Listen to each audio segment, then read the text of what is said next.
What unites people? Armies? Money? Flags? No. It's stories. There's nothing in the world more powerful than a good story. Stories are an ancient means of connection that all known human cultures have used to bring people together. It shapes people and they shape society. Geography, location, place, or the element of where is an integral part of every story of humanity. Geography and humanity through geospatial knowledge are unquestioningly linked. Dr. John Snow mapping cholera in London's Soho in 1854. Landsat-1 heralding a new age of remote sensing for numerous humanitarian work in 1972. BBC investigating suspected camps in Xinjiang, China in 2018. In 2020, Johns Hopkins dashboard tracking COVID cases using real-time data. And Pokemon Go revolutionizing location-based advertising while building a planet-scale 3D map. To NASA-supported researchers developing satellite-based tools to monitor and manage the grand Ethiopian Renaissance Dam built recently. Geospatial knowledge tells the story of common people. It shares the human experience, what holds us back and what drives us forward. We're in an age in which humans and machines come together. We call it the Fourth Industrial Revolution, which is characterized by knowledge. The global geospatial market is forecasted to be USD 681 billion in 2025. The market is estimated to grow faster post-2025, making it USD 1.44 trillion by 2030. The 4IR and other modern technologies like artificial intelligence and machine learning, sensors, UAVs, GeoBIM and digital twins, augmented reality and virtual reality, robotics are going to have a high impact on the global geospatial industry. They also enable us to better understand the geography of humanity. The combination of these technologies builds geospatial knowledge by moving from what and where to how and why, and also helps satisfy humanity's insatiable desire for knowledge on demand. Geospatial knowledge touches our lives daily. A cab driver taking an optimized route, a shopper tracking an order, or a tourist exploring a new destination. The list is endless. Knowing geography enables us to share untold stories, widen our perspectives, and connects with the world around us. With initiatives in place to solve the challenges of humanity and every spatial component associated with the challenge, we have the opportunity to learn and grow. This is a time of change. This is the change of times. This is the time of geospatial.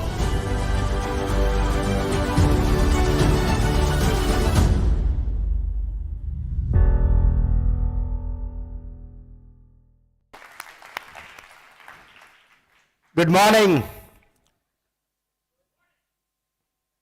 I'm Sanjay Kumar, host of this morning, and very warm welcome to each one of you. Allow me to welcome my distinguished guest speakers on the stage. Let me welcome my colleague, Frank Tjerlof, who is the chair of Executive Board Cadastre, the Netherlands. He is the co-host of this event. Frank, please take your seat. The second one. We have the great honor of having with us His Excellency Dato Sri Dr. Adam bin Baba, Minister of Science and Technology and Innovation, Malaysia. Sir, please take your seat.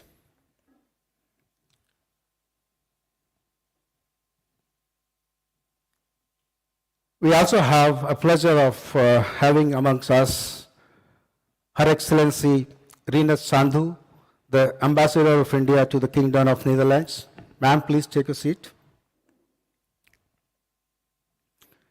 And we also have a pleasure of having Her Excellency Chong Eng, Executive Counselor of Social Development and Islamic Religion Affairs, Penang State, Government of Malaysia.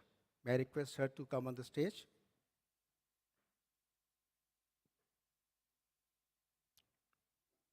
I do not see her. Maybe she's on the way. Good morning once again.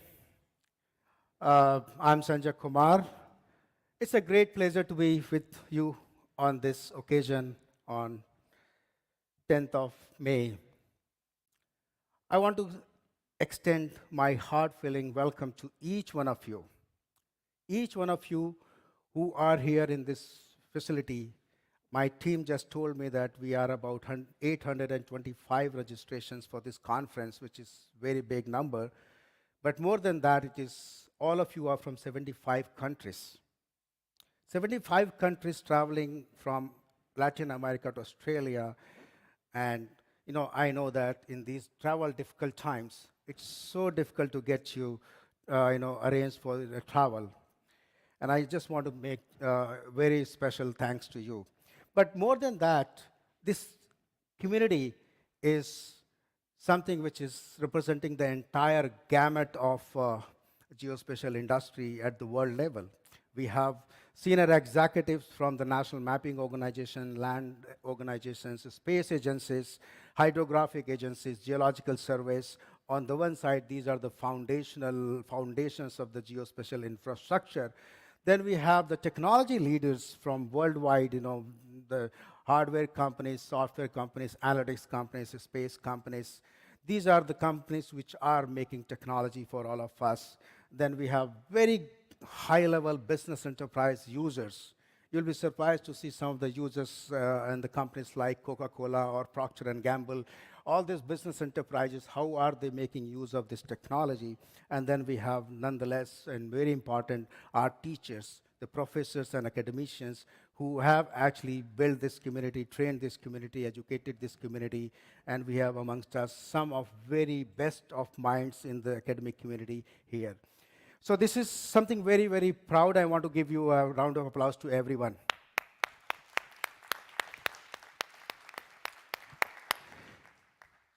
Well, normally, it's a very proud and very emotional moment for our company.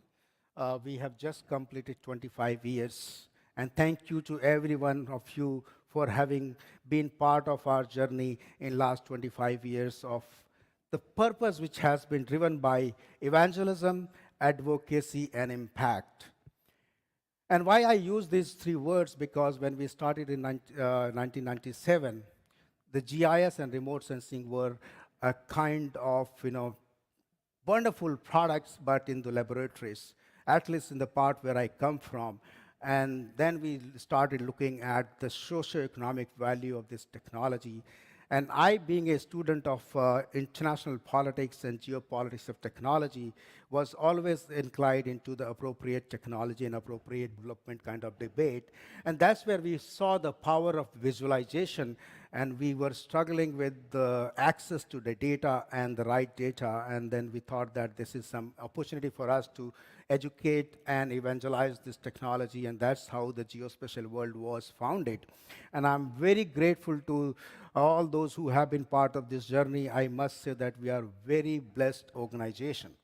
We are very blessed, and that is displayed by the commitment of all of you to come and join at this occasion. And that's the kind of pride which I bring along today with my team and all of you.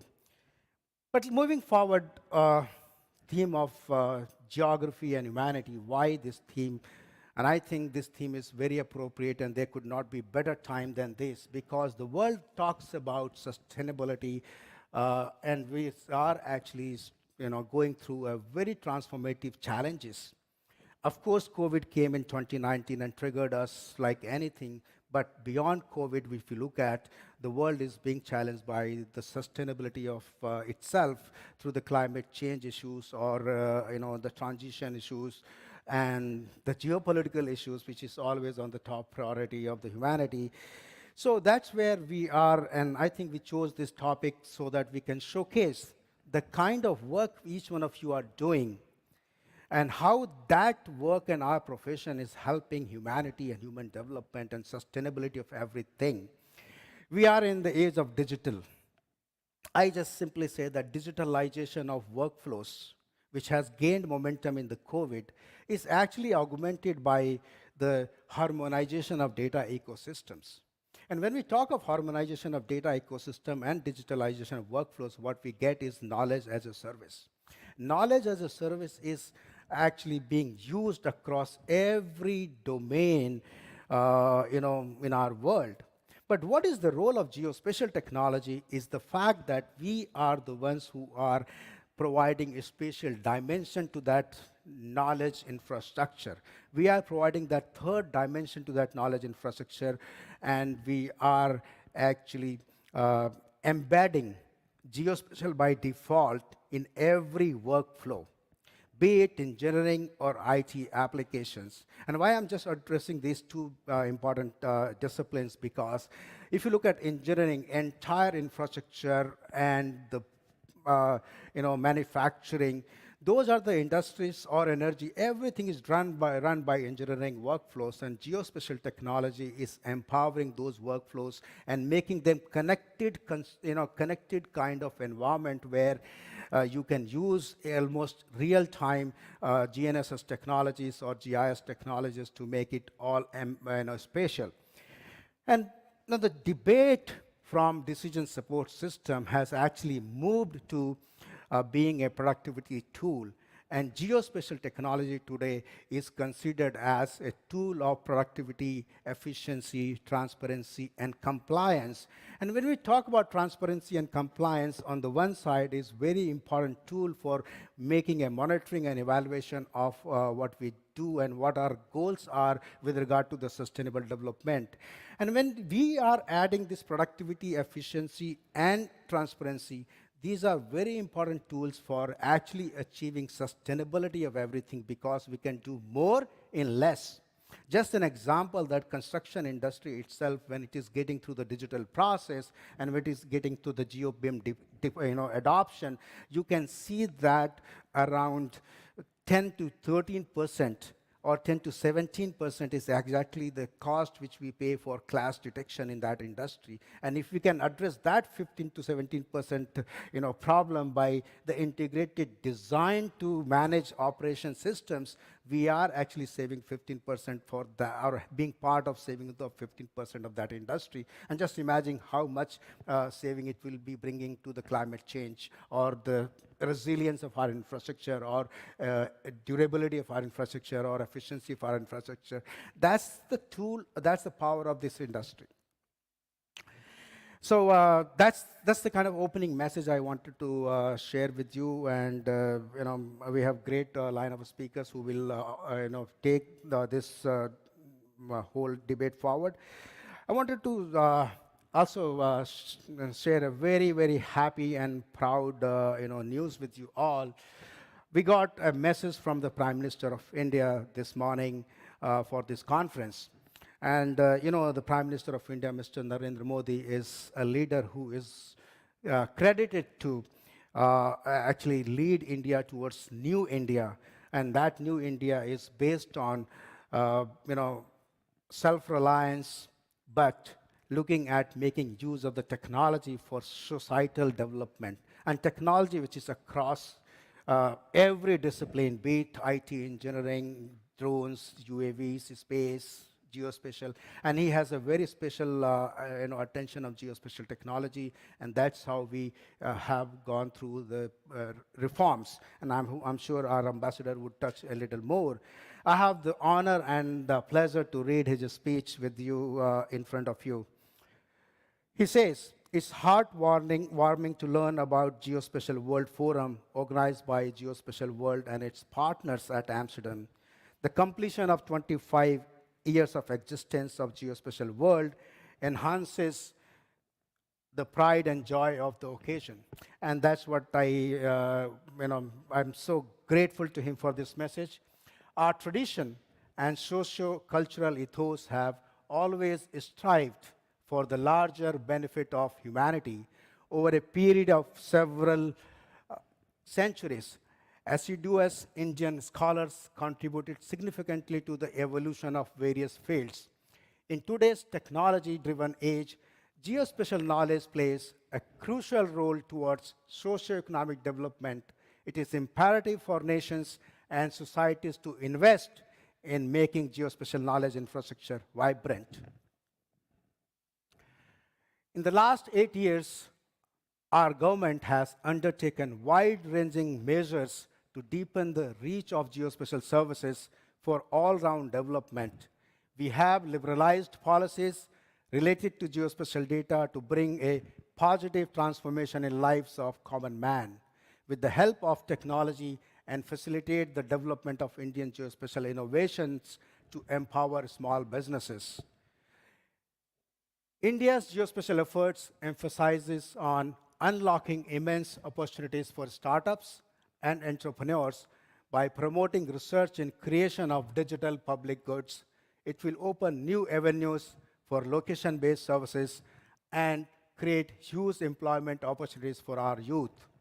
We aim to make the best use of modern geospatial data technologies, not only for India, but for the entire world. In this context, the theme of Geospatial World Forum, Geography and Humanity, is in line with India's efforts for global good. Heartiest congratulations and best wishes to Geospatial World on its 25th anniversary. May the deliberations at the World Forum 2022 be highly successful, unquote. Thank you very much, Honorable Prime Minister. He had agreed to do a video speech, but due to some situations he could not. But we are very grateful to him for having delivered a very special message to our audience. With this, I would like to request my colleague Frank Tiorf, Cadastre, to come and give his address.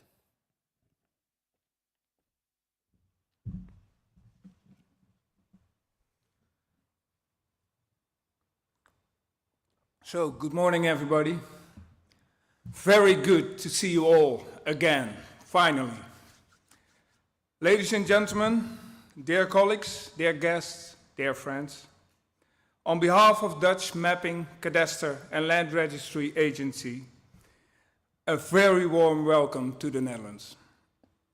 I consider it a great pleasure and great privilege to address so many people of the geospatial community.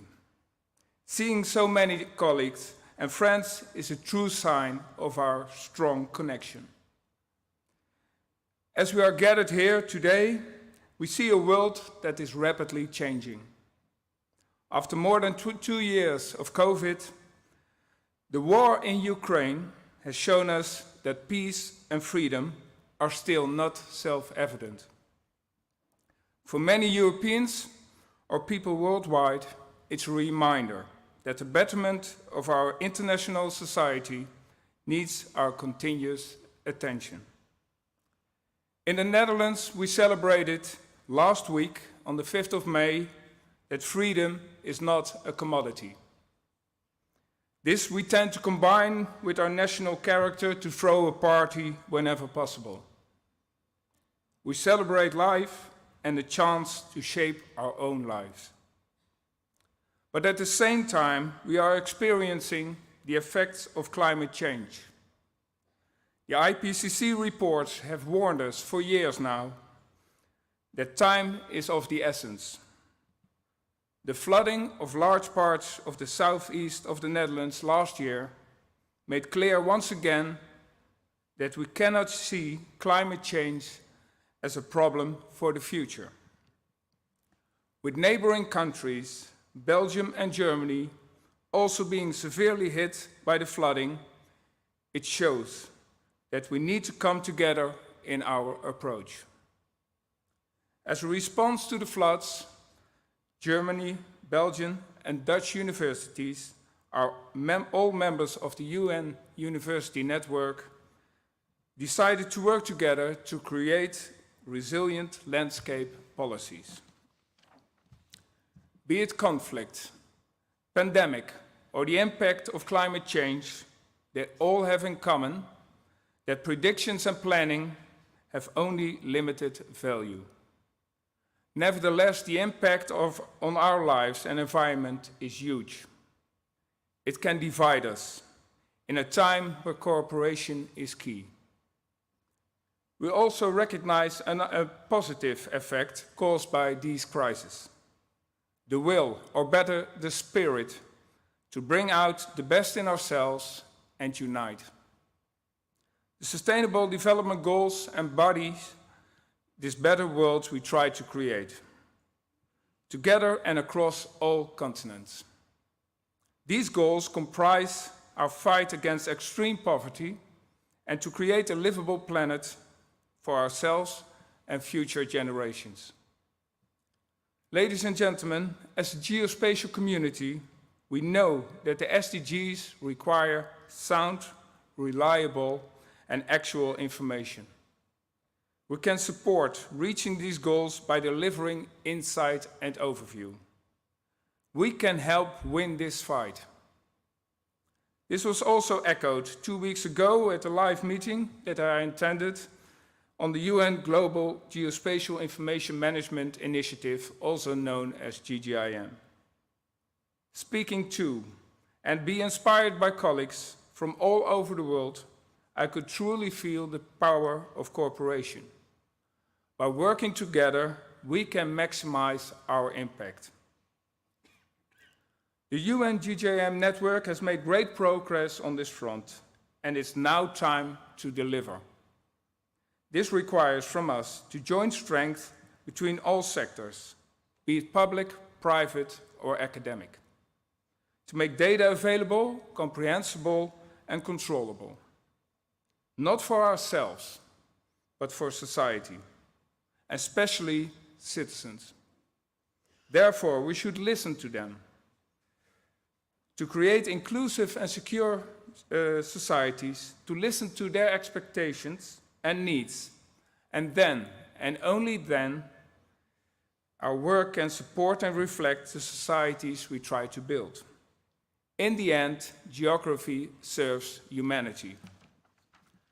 I would like to invite you to join me on a short tour. A tour on which we take a look at our current and possible future contributions to the SDGs, both on an international and local level. And let us start by saying and highlighting the value of certainty. In an ever-changing world, certainty is just as important as freedom. Certainty includes the right for everyone to have shelter and to be privileged to property, as has been written in the Universal Declaration of Human Rights. The value of certainty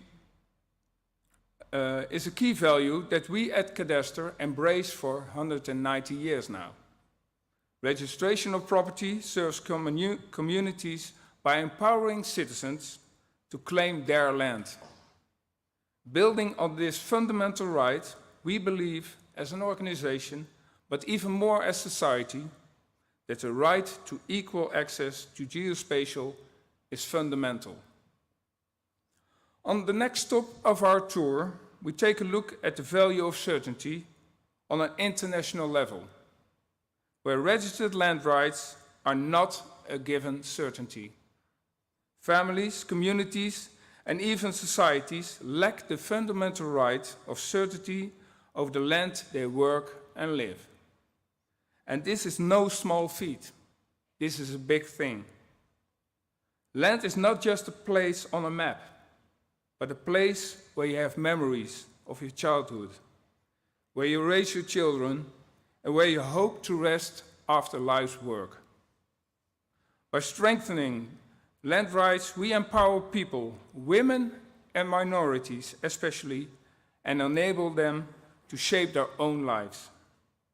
Multiple SDGs can be achieved by improving land rights. The Dutch Cadastre has been able to contribute to this common goal by working together with partners from all over the world. On the next stop of our tour, please allow me to share some experiences of the Netherlands. And I'm proud to say that in the Netherlands, land registration and rights are well documented and accessible. Although we did not achieve this overnight and without issues along the way. And we are not done yet. Society changes, technology changes. And this means that we continuously need to ask ourselves what society demands and technology provides, and try to connect them both. This way, we can stay relevant not only for the professional, but for society as a whole. Let me elaborate on an example where the Dutch cadastre brings this into practice. You probably know that buying a house is one of the biggest decisions in your life. So it's odd to think that while such a transaction has the biggest impact on your family and your future, you are the least involved in the process. That process is more or less decided upon, being part of a fixed system. The Carefree Property Project is a work of cooperation between notaries, cadastre, real estate agents and financial institutions to bring power to the people.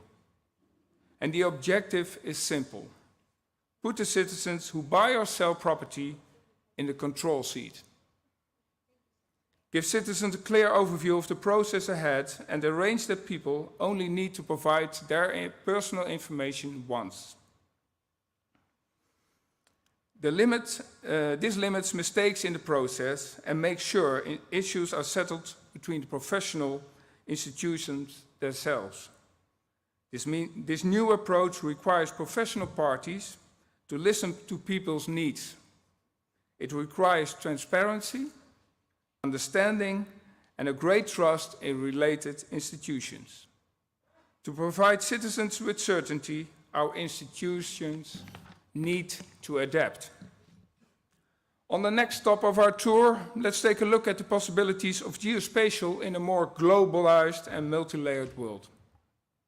As a community, we can establish a sound basis for understanding what is happening, when, where, why, and how this is affecting us.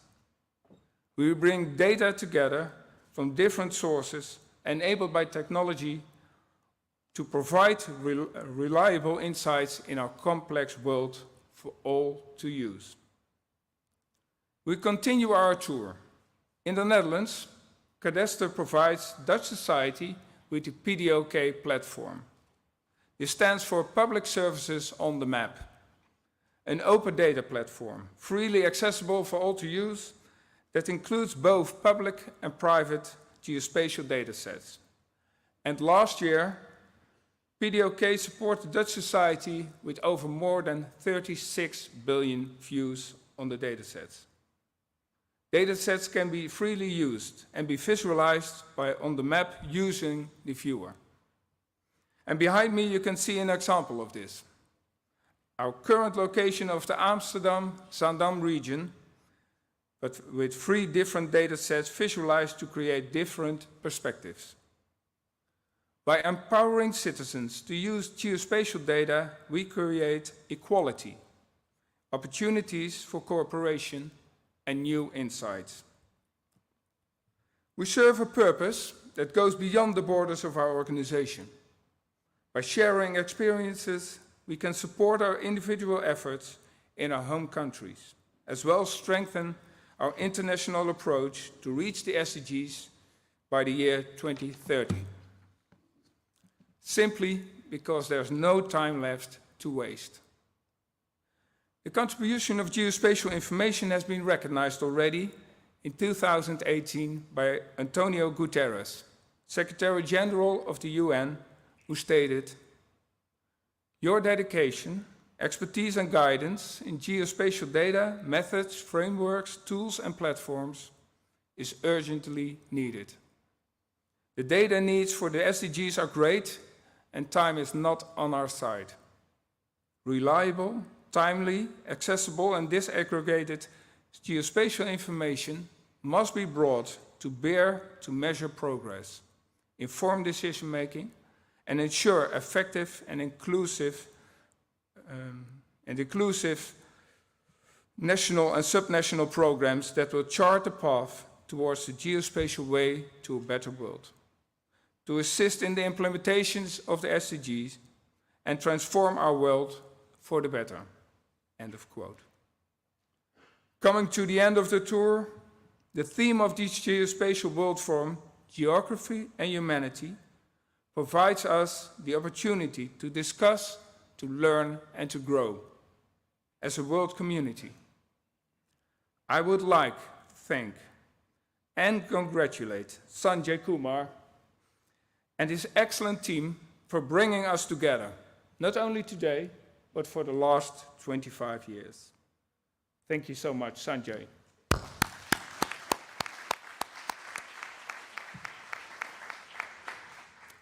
Just like Belgium, Germany and the Netherlands are doing to prepare their nations for increasing effects of flooding and climate change, so must we all share and learn from each other. Perhaps not as representatives of our organization or even nations, but as citizens. Citizens that feel the responsibility to act and to create a better world for our children. By keeping the SDGs in our mind as our guideline, we, as world's geospatial community, are in a prime position to connect the world, to create positive impact by making things happen. I wish you all an inspiring conference, and let's bring out the best in each other. Thank you. Thank you, Frank. Thank you very much. Such a journey being presented by Frank, and he has a style of conveying his message. So thank you very much for doing that once again.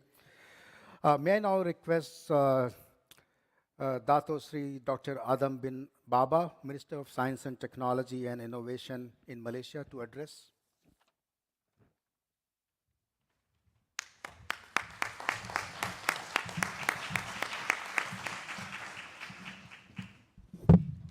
Your Excellencies, distinguished guests, participants, ladies and gentlemen, Assalamualaikum and very good morning. Let me begin by expressing my deepest gratitude to the organizer for inviting me, in particular the Ministry of Science, Technology and Innovation, Malaysia, to be part of this important Geospatial World Forum 2022. It is significant to note that this forum is a result of strategic collaboration between prominent organizations such as the United Nations Statistics Division, World Geospatial Industry Council, International Society for Digital Earth, that involve distinguished speakers and participants from the government as well as prominent institutions around the globe. I am confident that the sharing and takeaways from this intellectual discourse will provide important impetus for the global communities to collectively address common challenges and take affirmative actions that are science and evidence-based in order to achieve sustainable development. Together, countries around the world pursue concrete action and establish solidarity to achieve sustainability through science diplomacy. Distinguished participants, in most developing countries, utilizing science, technology and innovation, STI, in improving the economy remains a challenge. Despite various initiatives that were introduced, a significant number of STI-related initiatives remain unaligned to meeting economic needs and benefit the society at large. As such, Malaysia has been focusing on our effort to mainstream science, technology, and innovation as the main driver of economic growth in order to remain globally competitive. Malaysia aims to become a high-tech nation by the year 2030. Nevertheless, while Malaysia progresses economically, we have to ensure that the nation's prosperity is built upon environmental sustainability, coupled with social equity, and inclusivity. Hence, beginning from the 12th Malaysia Plan for the period of 2021 to 2025, Malaysia has embarked a new approach by linking science, technology, and innovation to the 5 years economic development plan via the 10-10 Malaysian Science, Technology, Innovation, and Economy frameworks, which focuses on 10 technology drivers to develop 10 socio-economic sectors. To ensure that Malaysia is well guided into the future, we have outlined several STI-related legislation, blueprint, and roadmaps. On 25th January 2022, Malaysia has gazetted the Malaysian Space Board Act 2022 to regulate space-related activities that include the safety aspect, registration of space object, and provision of certain space-related offences. Aside from that, several other roadmaps have and are being established, including the Malaysian Space Exploration 2030 Blueprint, National Advanced Material Technology Roadmaps, Robotic Technology Development Roadmaps, Artificial Intelligence Roadmaps, and Electronic Technology Development Roadmaps. These roadmaps are also help us to develop our talent by opening up opportunities to utilize and hone their skill sets. We are confident that with our fundamentally strong and capable talent pool, Malaysia has the necessary ingredients to attract industry partners around the world to be part of Malaysian endeavor to create a better world into the future. Ladies and gentlemen, the Malaysia Space Act 2030 blueprints aims to create comprehensive national space ecosystem. Among the key initiatives under this blueprint are development of homegrown satellites under the National Remote Sensing Satellite Program, enhancement of national research infrastructure for global navigation satellites system, signaling, monitoring, and testing, creating platform for local firms and industries' participation in the global space industry value chain, promoting international partnership with a vision of sending an unmanned space probe and contributing to the growth of the space economy in Malaysia, and strengthening research in the field of astronomy and space science, including space weather monitoring, as well as the monitoring of near-Earth objects. To support the blueprint, the Malaysian Space Agency, or MISA, we call that MISA, has developed 40 centralized and integrated space-based remote sensing and geospatial application systems and database that have managed to improve public service delivery through the increased use of space technology. The multi-sectoral government remote sensing application system contain geospatial information in various sectors such as agriculture and fisheries, natural and environmental resources, disasters, security, and national sovereignty. For example, the Paddy Geospatial Information System is a geospatial and ICT-based system that can be used to perform online monitoring of cultivation activities in rice granaries on a regular basis. This has enabled a faster and more accurate monitoring method compared to a manual method that requires verification in the field. This system has benefited more than 197,000 farmers in 12 rice granaries in the country, whereby preliminary estimates of the rice yield can be made as early as 80 days of paddy age. The adoption of geospatial technologies has great potential to strengthen Malaysia's competitiveness in critical areas such as food security, forest management, physical development planning, as well as national defense and security. Geospatial technologies such as airborne laser scanning and global navigation satellite system are also together with drone application to enhance the management of our forests, conserving biodiversity, and assisting in disaster management. The Malaysian Space Agency, MISA, is also equipped with assembly integration and testing facility, which can provide testing conditions as to what will be experienced by the spacecraft and its payload. The AIT facility offers a wide spectrum of test services, such as vibration and acoustic tests, thermal and vacuum tests, electromagnetic compatibility tests, mass properties and alignment, and measurement, as well as radiometric calibration and characterization, all under one roof.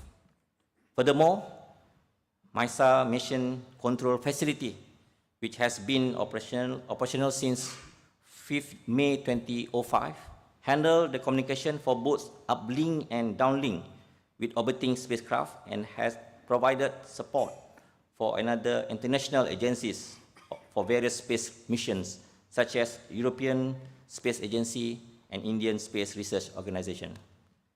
The facility is equipped with two antenna systems. One, a 5.0 meter diameter antenna for telemetry, tracking, and command operating in S-band frequency range. Second, a 7.3 meter diameter antenna for image receiving and processing system, IRPS, operating in X-band frequency range. The effectiveness of remote sensing application packages and system had contributed to the economic improvement and well-being of people immensely. The comprehensive space economy ecosystem is targeted to contribute about 0.3% or about USD 737 million to GDP of Malaysia and create 5,000 high-skilled jobs by the year 2030. Malaysia is homegrown to one of the 12 largest biodiversity in the world, with an immense variety of flora and fauna species, from terrestrial to marine life. Hence, it is crucial for Malaysia to adopt advanced and precision technologies and innovations, such as drone connected to artificial intelligence, machine learning, sensor technology, and other to help conserve and preserve the ecosystem, especially in the face of climate change. We have to see sustainable development goal in bigger picture to support planetary health, which has become more important than ever before. Ministry of Science, Technology and Innovation will lead the formation of National Action Plan on Planetary Health using science, technology and innovation to manage our environment. We have just embarked on a pilot project on precision biodiversity entitled the Digitalization and Internet of Things Programs for Biodiversity, commissioned to the Academy of Science Malaysia. Through the pilot project, the Malaysian government is exploring the possibility of using robot and drone integrated with satellite tracking and GIS to replace conventional method of capturing data on flora and fauna. The application of these technologies not only ease up manpower needed for forest management, but also provide more precise and accurate data for research and decision making. Malaysia welcome further cooperation and partnership on space science program, both in bilateral and multilateral sphere. We look forward that this forum will further strengthen the existing cooperation as well as the opportunity to create new cooperation between Malaysia and other countries. I wish the delegate and participant a fruitful and meaningful discourse throughout this forum. Thank you very much.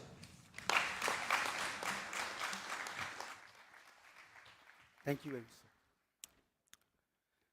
Thank you very much, Honorable Minister, for outlining the space strategy and how are you looking at addressing the socio-economic development as well as employment in coming times.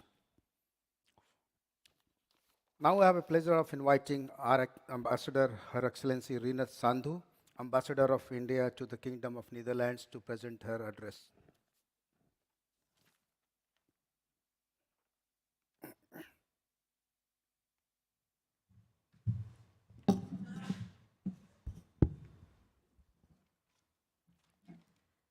Distinguished guests, ladies and gentlemen, it's a pleasure to be amongst you today.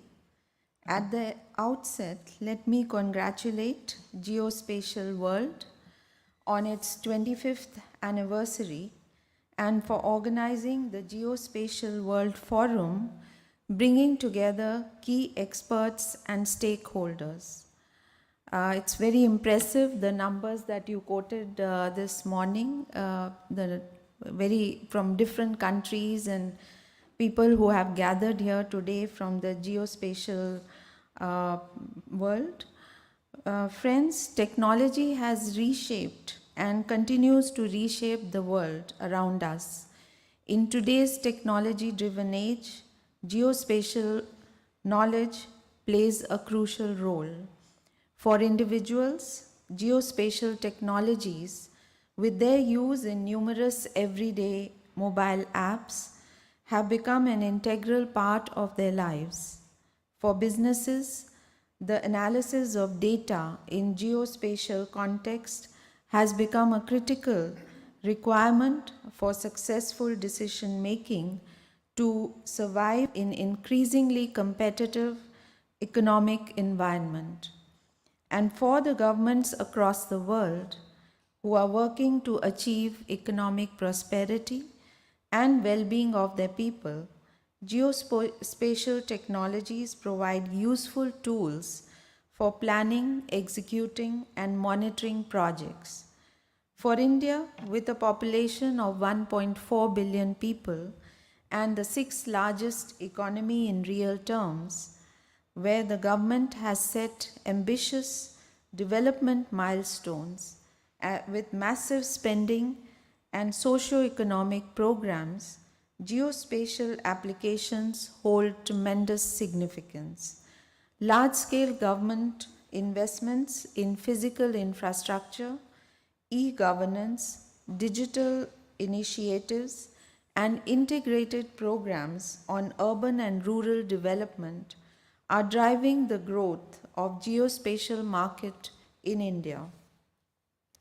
Last year, Prime Minister of India Shri Narendra Modi launched the Gati Shakti National Master Plan for infrastructure and multimodal connectivity. A digital platform, Gati Shakti, is bringing together various stakeholders for integrated planning and coordinated implementation of infrastructure connectivity and development projects. It is breaking the silos and improving coordination. More than 400 data layers are available now in the master plan. Infrastructure planning, implementation, and monitoring is getting a new direction. Multiple ministries across the Government of India are using geospatial technologies for various socio-economic programs. For instance, geospatial technology is being used for better planning and management of water supplies. National Mission on Clean Ganga is using geospatial and remote sensing technologies for guiding river cleaning works in India. Ministry of Rural Development has put geospatial technology to use for land record management. Niti Aayog has launched a Geographic Information System (GIS) based energy map of India. GIS technology is also being used for monitoring in rural development schemes. Geospatial technologies also find many applications in disaster management, and we saw a reference to that in flood management by one of the speakers. Indian Space Research Organization, or ISRO, is working with multiple government departments for using remote sensing and geospatial technologies in numerous projects. ISRO is also helping develop geospatial applications for various projects. Friends, India's geospatial economy was valued at about 5 billion in 2021 and employs approximately 470,000 people across the country. By 2025, the geospatial economy has the potential to grow to more than $8 billion, with employment in the sector rising to over 950,000 people. There is therefore a huge potential that is yet to be realized. India has set an ambitious goal of becoming a $5 trillion economy. Many sectors such as logistics, transportation, enhancing agricultural productivity, healthcare, insurance, infrastructure, etc., which have significant applications for geospatial technologies, will be playing a key role for India to achieve that economic milestone. Government of India has been creating an enabling environment to facilitate private participation in the geospatial services. Last year in February, Government of India introduced the new guidelines for acquiring and producing geospatial data and geospatial data services, including maps. The guidelines liberalize the pre-existing regulations around geospatial data in India, paving the way for its usage across diverse sectors of the economy. This will boost geospatial entrepreneurship in the country and greatly enhance scalability of adoption of geospatial data, knowledge, and services across economic sectors. A national geospatial policy is now being evolved. Just a few days back, India achieved a milestone in its startup ecosystem with 100 unicorn startups. For many of these startups, geospatial technology is an integral part of their services and business. New age technologies like Internet of Things, artificial intelligence, cloud computing, 5G, and big data will further empower the assimilation of geospatial information into existing business processes.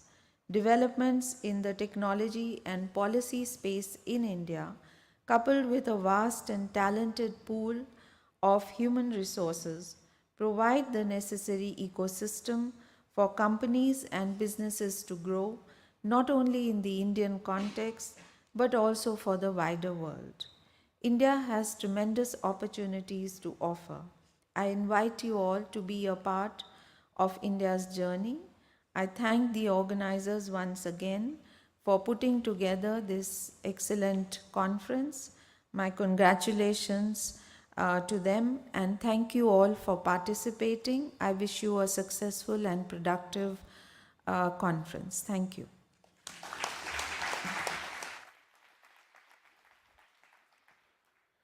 Thank you, Ambassador Reenath, for your address to the gathering. You laid out the whole fabric of the Indian geospatial strategy and its integration with the economy. May I have the pleasure of inviting Her Excellency Ms. Chong, Executive Counselor for Social Development and Islamic Religious Affairs, Government of Malaysia, please. Yeah.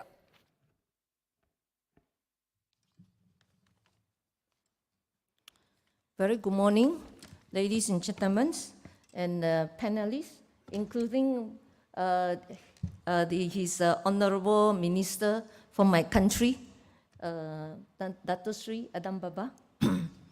I'm from Penang, Malaysia. So I travel many miles and many hours to be here this morning to be with all of you.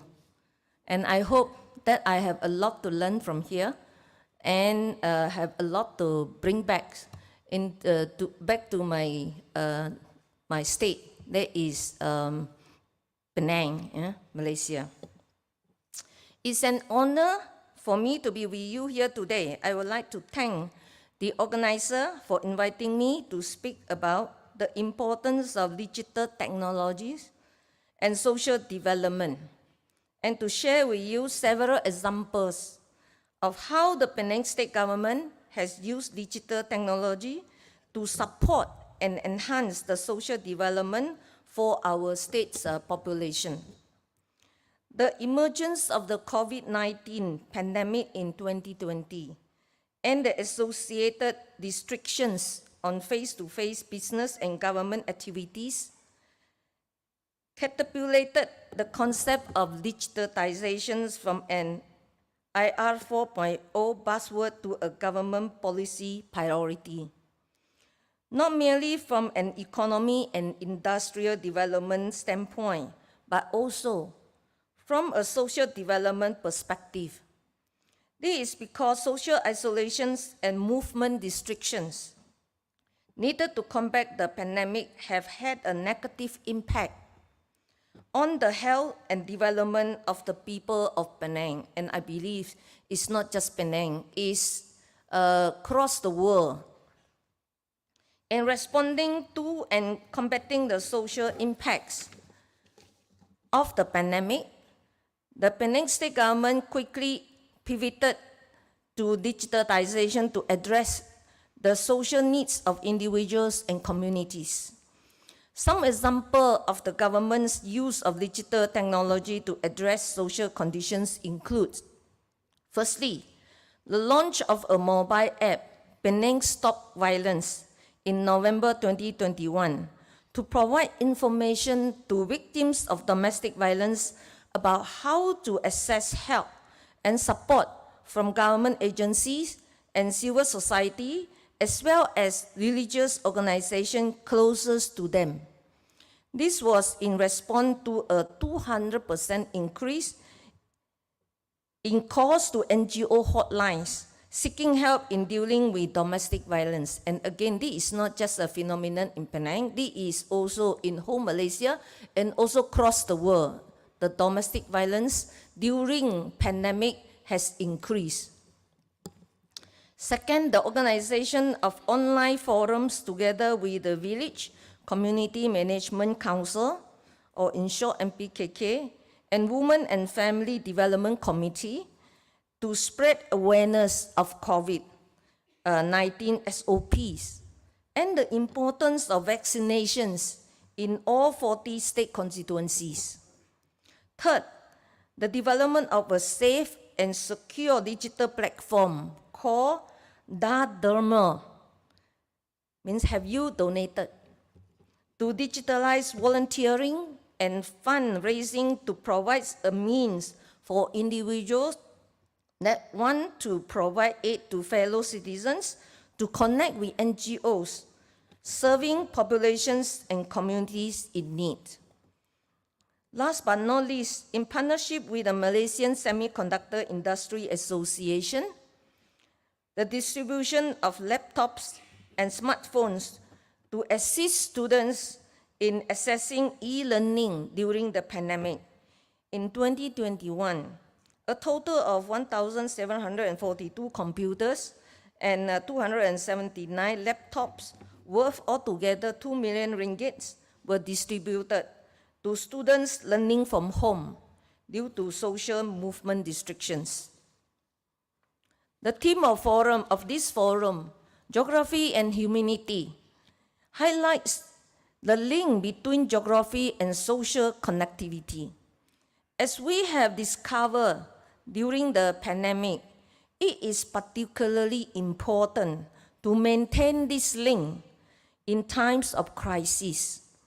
During the COVID-19 pandemic, the use of digital technologies has been instrumental in bringing the geographic divide to keep individuals and communities connected to the governments and civil societies organizations mandated to serve them.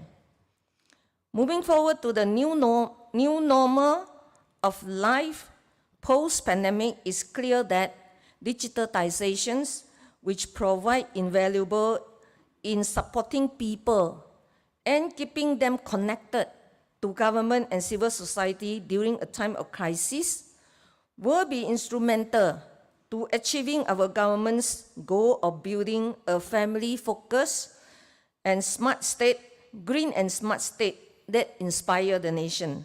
This goal is the focus of the Penang state government.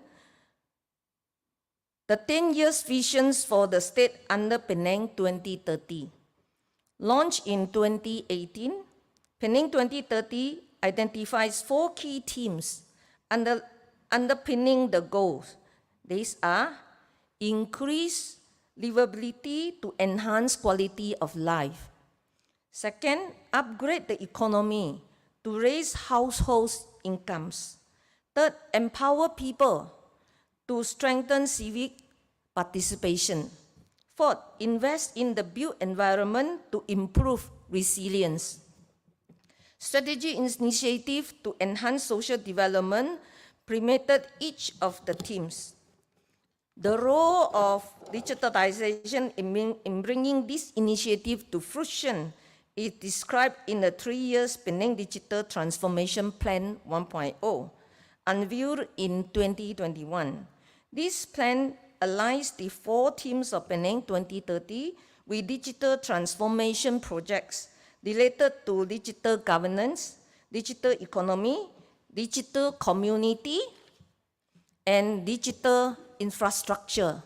Social development projects under digital communities, for example, includes the delivery of digital literacy, workshops and campaigns to encourage the adoption of digital technology.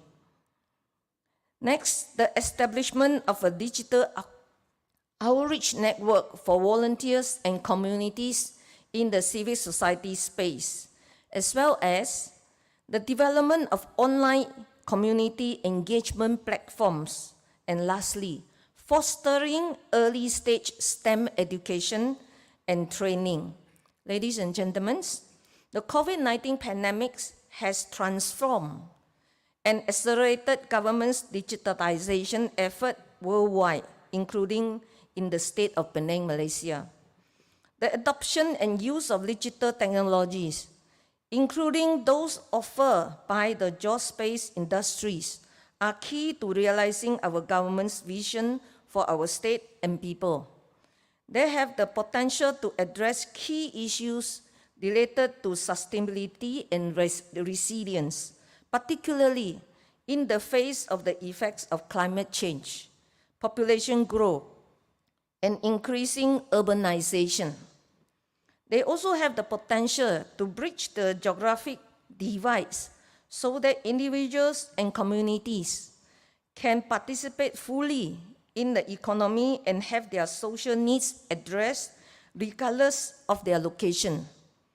The realization of the full potential of all Penangites in the economy and social life of our state is what we aspire to and are working towards with all possible speed. In closing, I would like to wish the organizer and participants of the Geospatial World Forum a productive and successful event. Thank you. Thank you very much, ma'am, for connecting the technology with the society and the economy at the grassroots level and touching about the geographic divide and the digital divide, kind of important topics. Thank you very much once again. With this, I come to end of this session. And thanks to all the panelists for the opening session.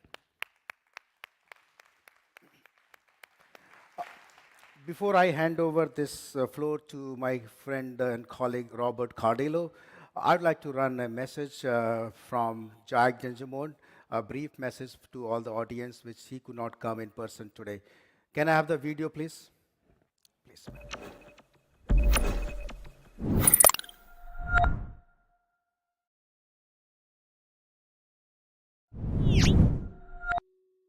Hi, my name is Jack Dangerman, and I want to join Sanjay and many of the others in this amazing forum to this special meeting. You're a special group of people, and honestly, I really wish I could be there with you to celebrate and share and learn from all of the work that's going on. You know, like I, that our world is being challenged. It's not just the Ukraine social conflicts that are going on, but in a greater context, the whole human-induced climate change and the effects that it's having on our society and our world are almost paralyzing to think about. We're in steep declines of biodiversity, something that I suspect Jane Goodall will talk about in this meeting. We're in situations of wildfire and greater need for emergency response at all levels. We are collectively responsible for this future. It's creating a very unsustainable situation. And if we're going to have a positive outcome in this world, we're going to have to get together, and particularly I'm speaking here about you and the World Geospatial Forum community of public and private institutions, organizations that bring together societies, the private sector, leaders in government across Europe, organizations like the Dutch Cadastre, and countless others, collaborating, talking, and looking at how we can create a more sustainable future. One theme for me that cuts across all of our interests is taking a geographic approach. This is a kind of way of thinking and problem solving that integrates our respective technologies and sciences and information and helps us understand, helps the people who we serve understand how to manage at all scales, from local governments to our entire planet. This approach is integrative in nature. It's science-based, it's holistic. It emphasizes collaboration, thus the whole World Geospatial Forum's initiative of getting us together to think and include each other in our thinking and come up with solutions that really work. GIS and all of these technologies together are helping us enable this geographic approach more effectively, whether it's in data measurement or analytics or modeling, visualization, decision support, and ultimately taking this into action. This process, this framework of applying geographic knowledge widely is what this particular forum is about. And you know, geospatial professionals, often in the background, are already applying this to so many problems that are creating more sustainable futures. We need to scale this up, and this is partly why this meeting and this forum is here, exponentially growing it. And part of that is technology. Technology is advancing. Some of you are involved in the advancements itself, but we're surrounded by a technological world and a new, increasingly technological society. This is going to help us scale up and address some of these big challenges in major ways. I'll simply conclude that geospatial infrastructure, the result of this work, is emerging. And there are literally tens of millions of people now being fed with your kinds of information and talent so that people can make billions of maps every day. The coronavirus map was an example of this and exemplifies the effectiveness of being able to create a spatially literate society, a kind of nervous system for us to collaboratively bring together as opposed to polarize our societies. Our world is being challenged, you know this. We need to be responsible. This forum is a way to talk about these approaches and how we can act effectively. But just the technology aspects or even the data aspects won't be enough. It's about you and how we can together create effective solutions. Learn how to collaborate across some of the dividing lines that separate us. And above all, act with urgency to create a more sustainable future. Sanjay, once again, thank you so much for letting me speak for a couple of minutes. And like I say, my heart is with you. I wish I could collaborate and interact and learn from you. Have a great conference. Thank you.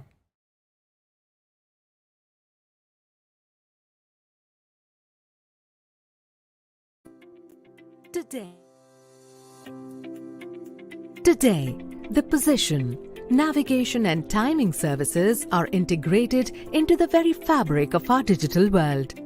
The applications are rapidly increasing across sectors and has transformed businesses in a range of industries, from farming, construction, transportation, aerospace, automobiles, autonomous systems to lifestyles with innovative products and services. It directly affects economic activities and economic growth worldwide by increasing efficiencies, reducing operating costs, improved safety, environmental quality, and has delivered many other qualitative benefits.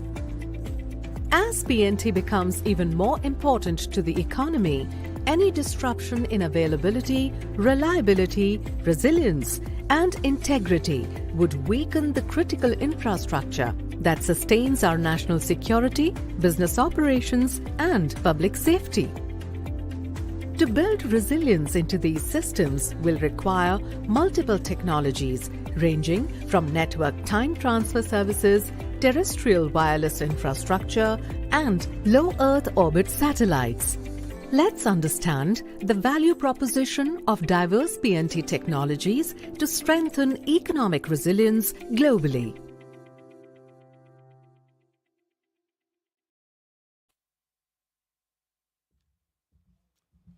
Good morning. My name is Robert Cardillo. I've got the privilege of moderating our next panel.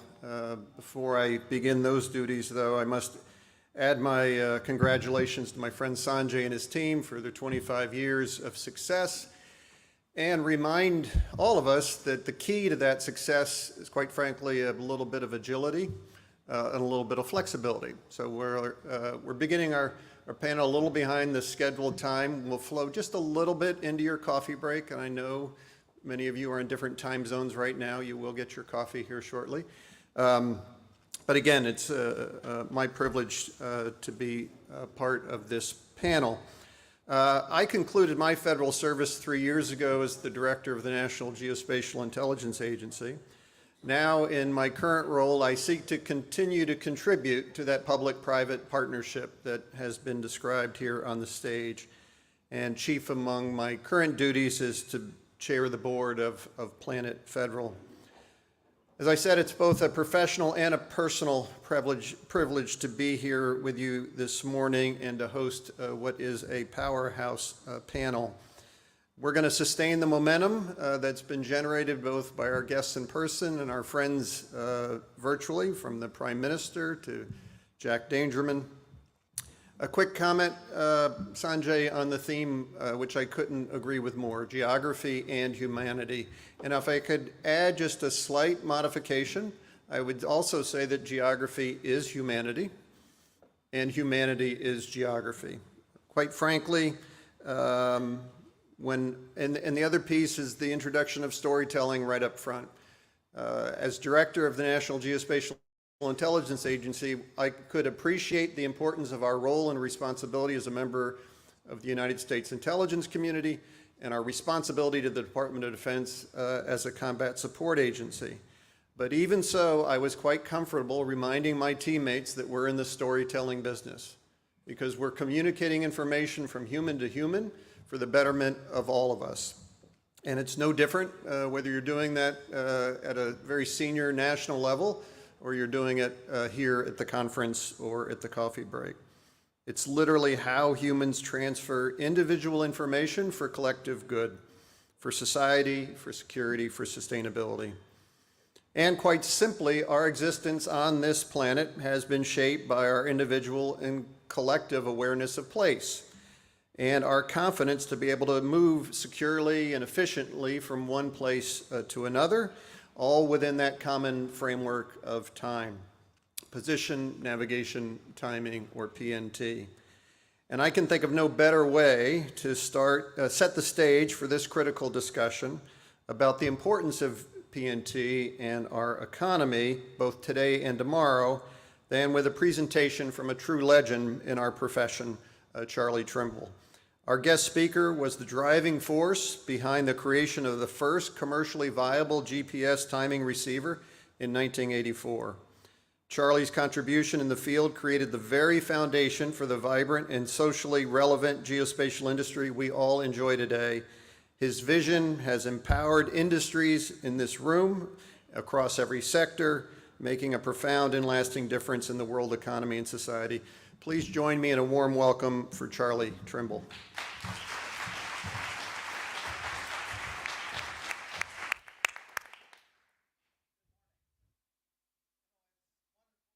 Here in person for the 2022 Geospatial World Forum.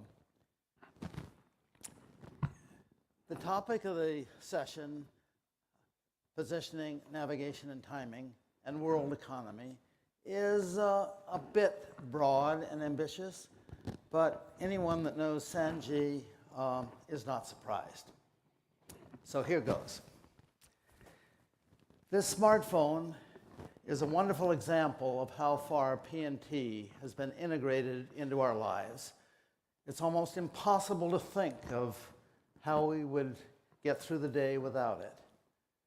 And yet, if we go back 65 years, this smartphone was not an obvious consequence of the launch of the first satellite. Indeed, the path from the dawn of the space age to the smartphone was anything but obvious or straightforward.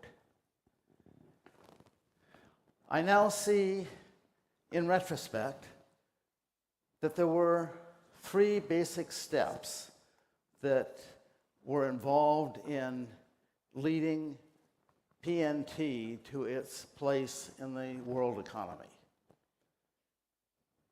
First, Sputnik led to the global navigation systems. Secondly, the shuttle disaster led us to the realization that the satellite system was an information utility. And now the integration of PNT into the mobile, in the mobile and the mobile internet into the cloud is changing our world. Our story starts in 1957 with the launch of the first satellite. This provided us with an existence proof that global positioning was possible using satellites. It inspired the 5 satellite US government transit system. Global positioning was good, but real-time global navigation would be even better. And to do that, we needed to measure both position and time simultaneously, and then update it in real time. These were really the specifications or what led to the design and development of the GPS system. In 1976, the first GPS test satellite went up. 8 years later, in 1984, forgive me, George Orwell, Trimble, a fledgling startup, sold the first commercial GPS receiver. There were only 5 satellites in the sky at the time, and early applications were niche markets like oil survey or synchronizing timing centers. But looking forward, the strategy was focused on what we perceived to be a $1 billion annual market in car navigation. The second phase basically was triggered by the shuttle disaster in January of 1986. There were only 7 GPS satellites in orbit when the system was put on indefinite hold while a new rocket capable of launching the satellites could be developed. The bad news was that this put an indefinite delay in the widespread use of GPS for navigation. The silver lining was that it compelled us to think deeply about the value proposition of GPS. We started to realize that the data that we were getting from geotagging things and time-stamping events possessed useful information for connecting things in space and time. This then led us to the realization that the satellite system itself was an information utility.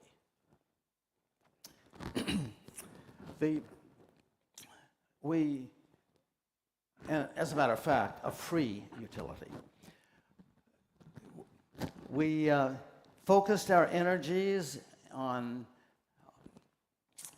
using GPS information to improve productivity.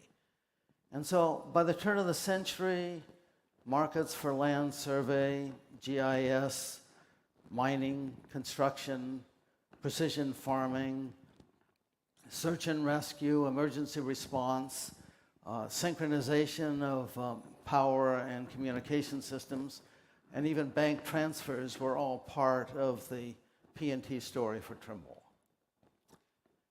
The third phase has to do with the integration of P&T information and the mobile internet into the cloud. This is, figuratively speaking, absolutely weaving P&T into the fabric of the world economy. It started really with the integration of GPS into the cell phone. This connected the mobile common carrier with GPS P&T information. The addition of ranging signals from GLONASS, Galileo, Baidu, the Indian and Japanese systems were added to the mix. Then came P&T augmentations, multiple sensors, vision systems using AI and deep learning as critical components of autonomous drones and robotics, self-driving cars. Add in augmented reality to vision systems that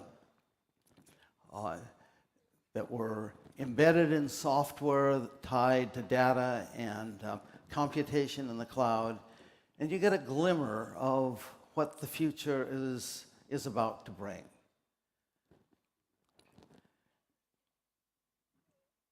What I've tried to do today is to shortly sketch the story of how P&T has become integrated into the world economy. It is truly changing the way we live and work. First, there was Sputnik that led to GPS and the other satellite navigation systems. Then there was the shuttle disaster that caused us to realize that the satellite system was an information utility, and it was P&T information and not so much the devices that were important.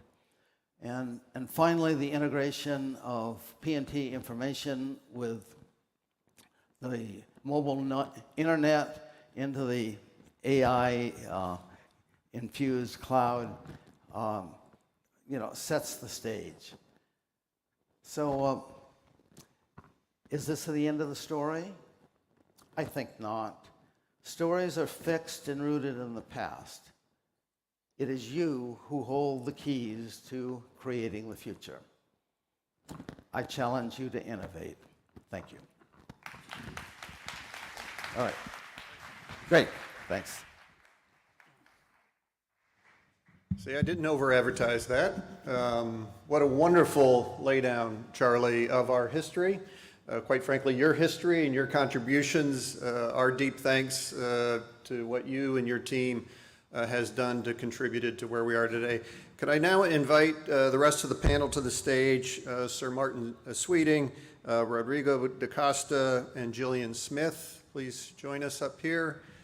What we're going to do now is walk through some brief introductions from our additional panelists, and then we'll turn to some Q&A to include yours.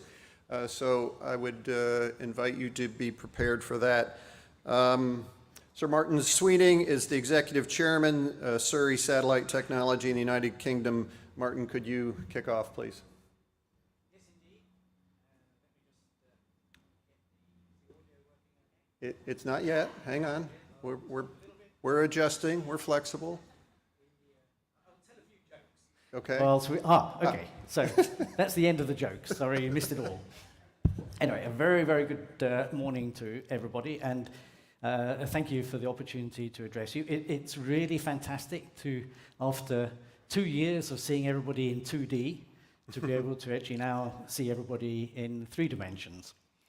I'm representing perhaps a slightly different audience that would normally be here, and that is the infrastructure provider, because I am a spacecraft manufacturer and engineer, and it is that which I'm going to just touch on for the moment. And if we could move to the next slide for me. So whilst I'm essentially in orbit, my experience in P&T goes back a long time. In fact, I only just realized that Surrey Satellites was formed just a year after Trimble. And in fact, our first contract was with the European Space Agency to look at the feasibility of producing a navigation and timing satellite using small satellite techniques, which in 1985 was considered a pretty wacky idea, but now it's a very fashionable activity which has really, I think, changed the face of space. And from that time, in roughly 1986, some 25 or 20-some years later, we then finally achieved what we said, which was to participate with our colleagues, OHB, in the design and manufacture of all the PNT payloads for the European Galileo system, which is now fully operational. So I have had a long background, not just in the spacecraft provision, but also in PNT. And moving to the next slide. And of course, now we see GNSS used not just on the ground, which is perhaps representative of most of the audience here, but also in space, because the PNT signals are used increasingly for the autonomous management of constellations of satellites, whether they be the relatively small constellations of Earth observation spacecraft, or now the growing range of mega constellations of thousands, possibly soon tens of thousands of satellites in low Earth orbit. And this contributes to the efficient management of the orbital assets, both for Earth observation and communications. And to the next slide.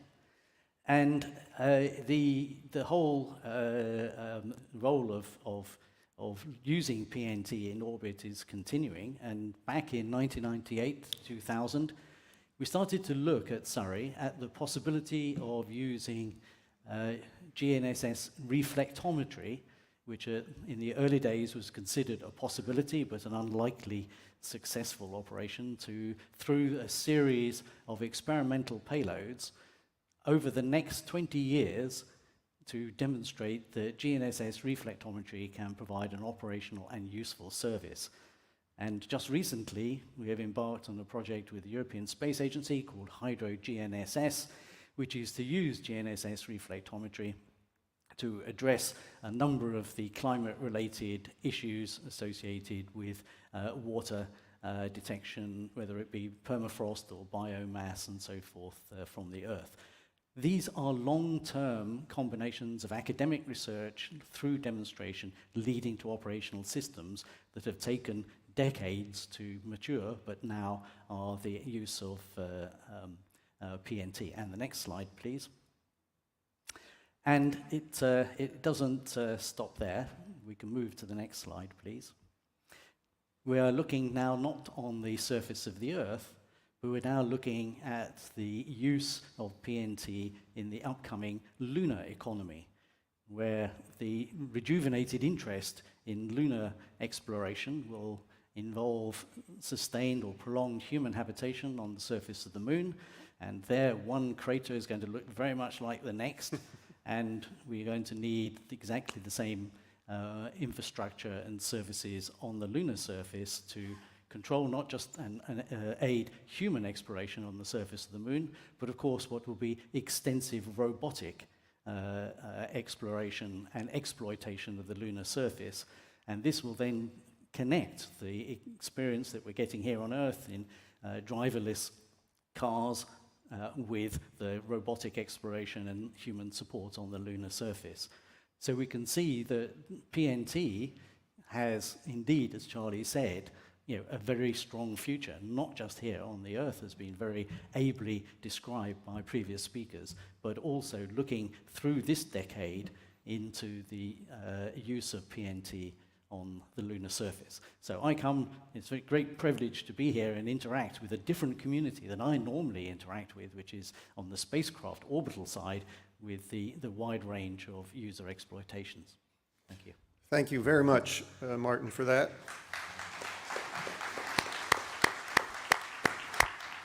And if I could add my thanks to your contributions to where we are today. Arguably, you're the father of the small satellite industry, quite frankly. And I'll just say from Team Planet, we thank you for the path that you set.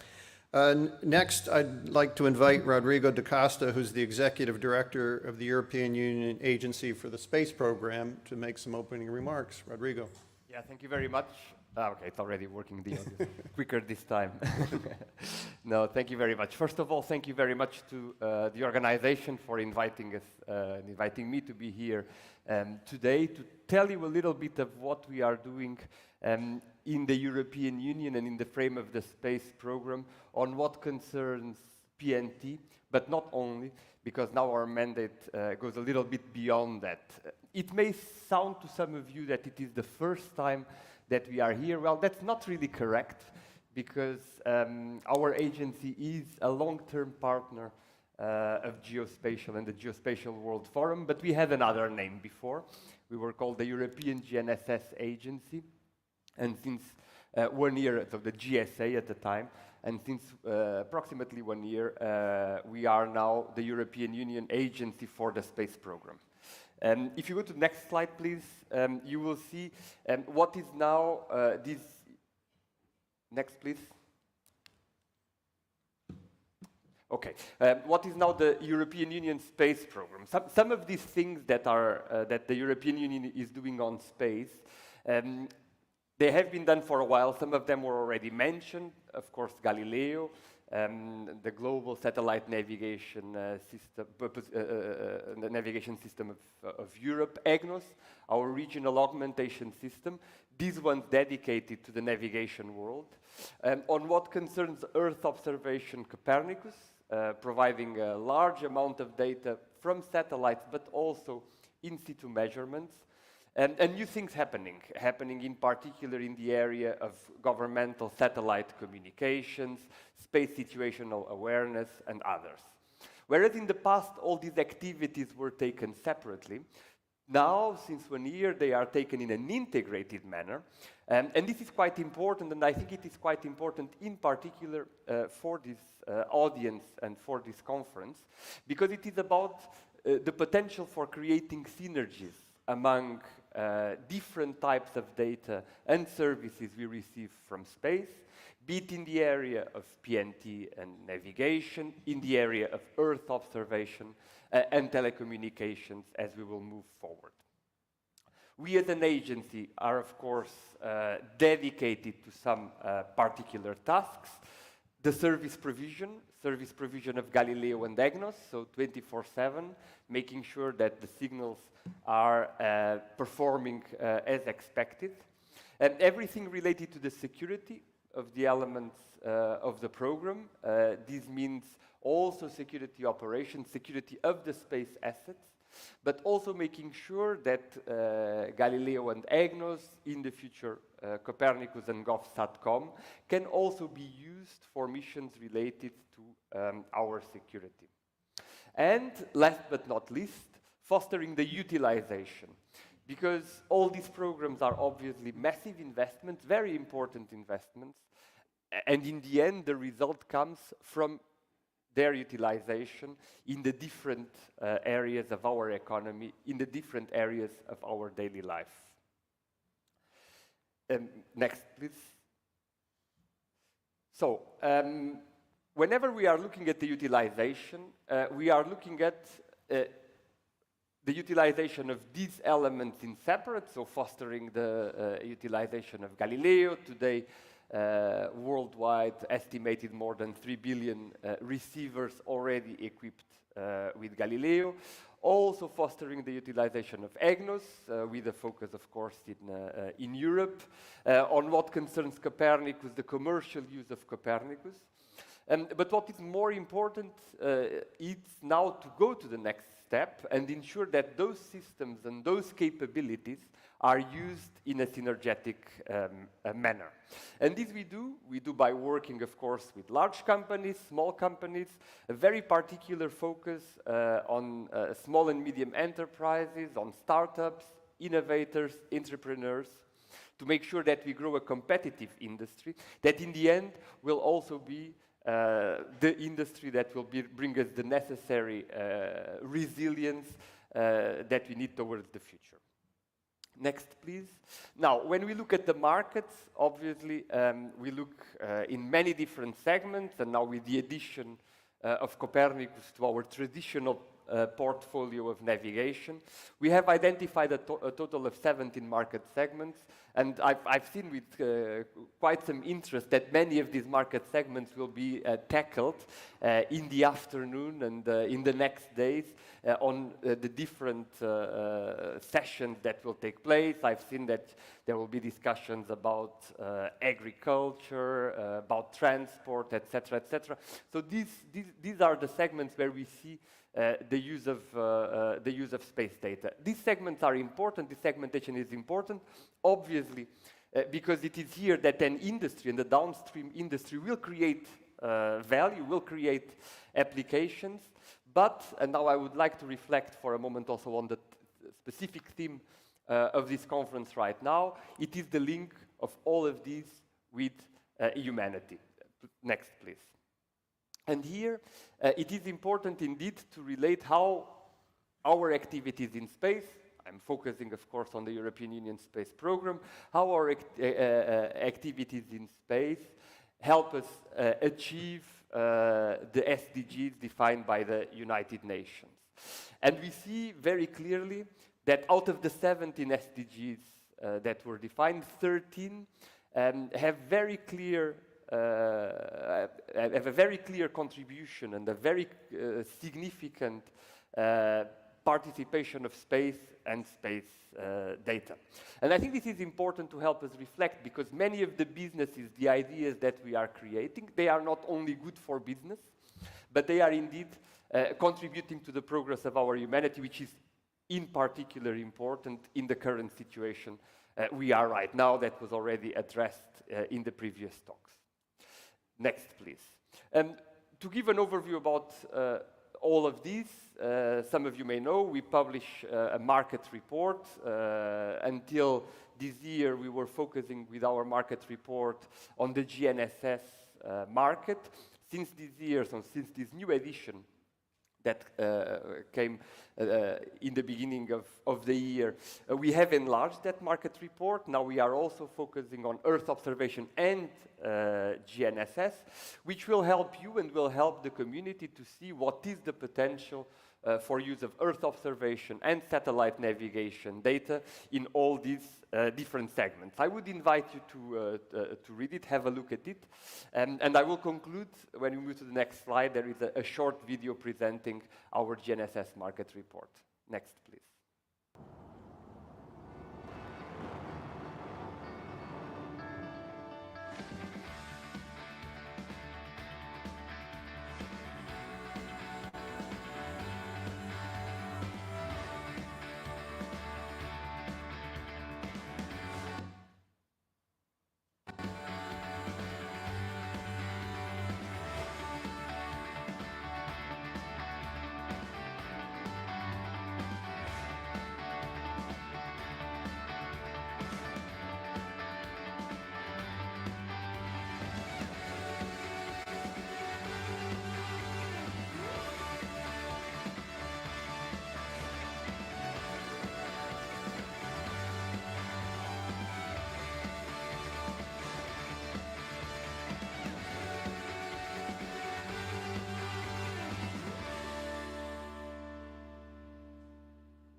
Thank you, Rodrigo.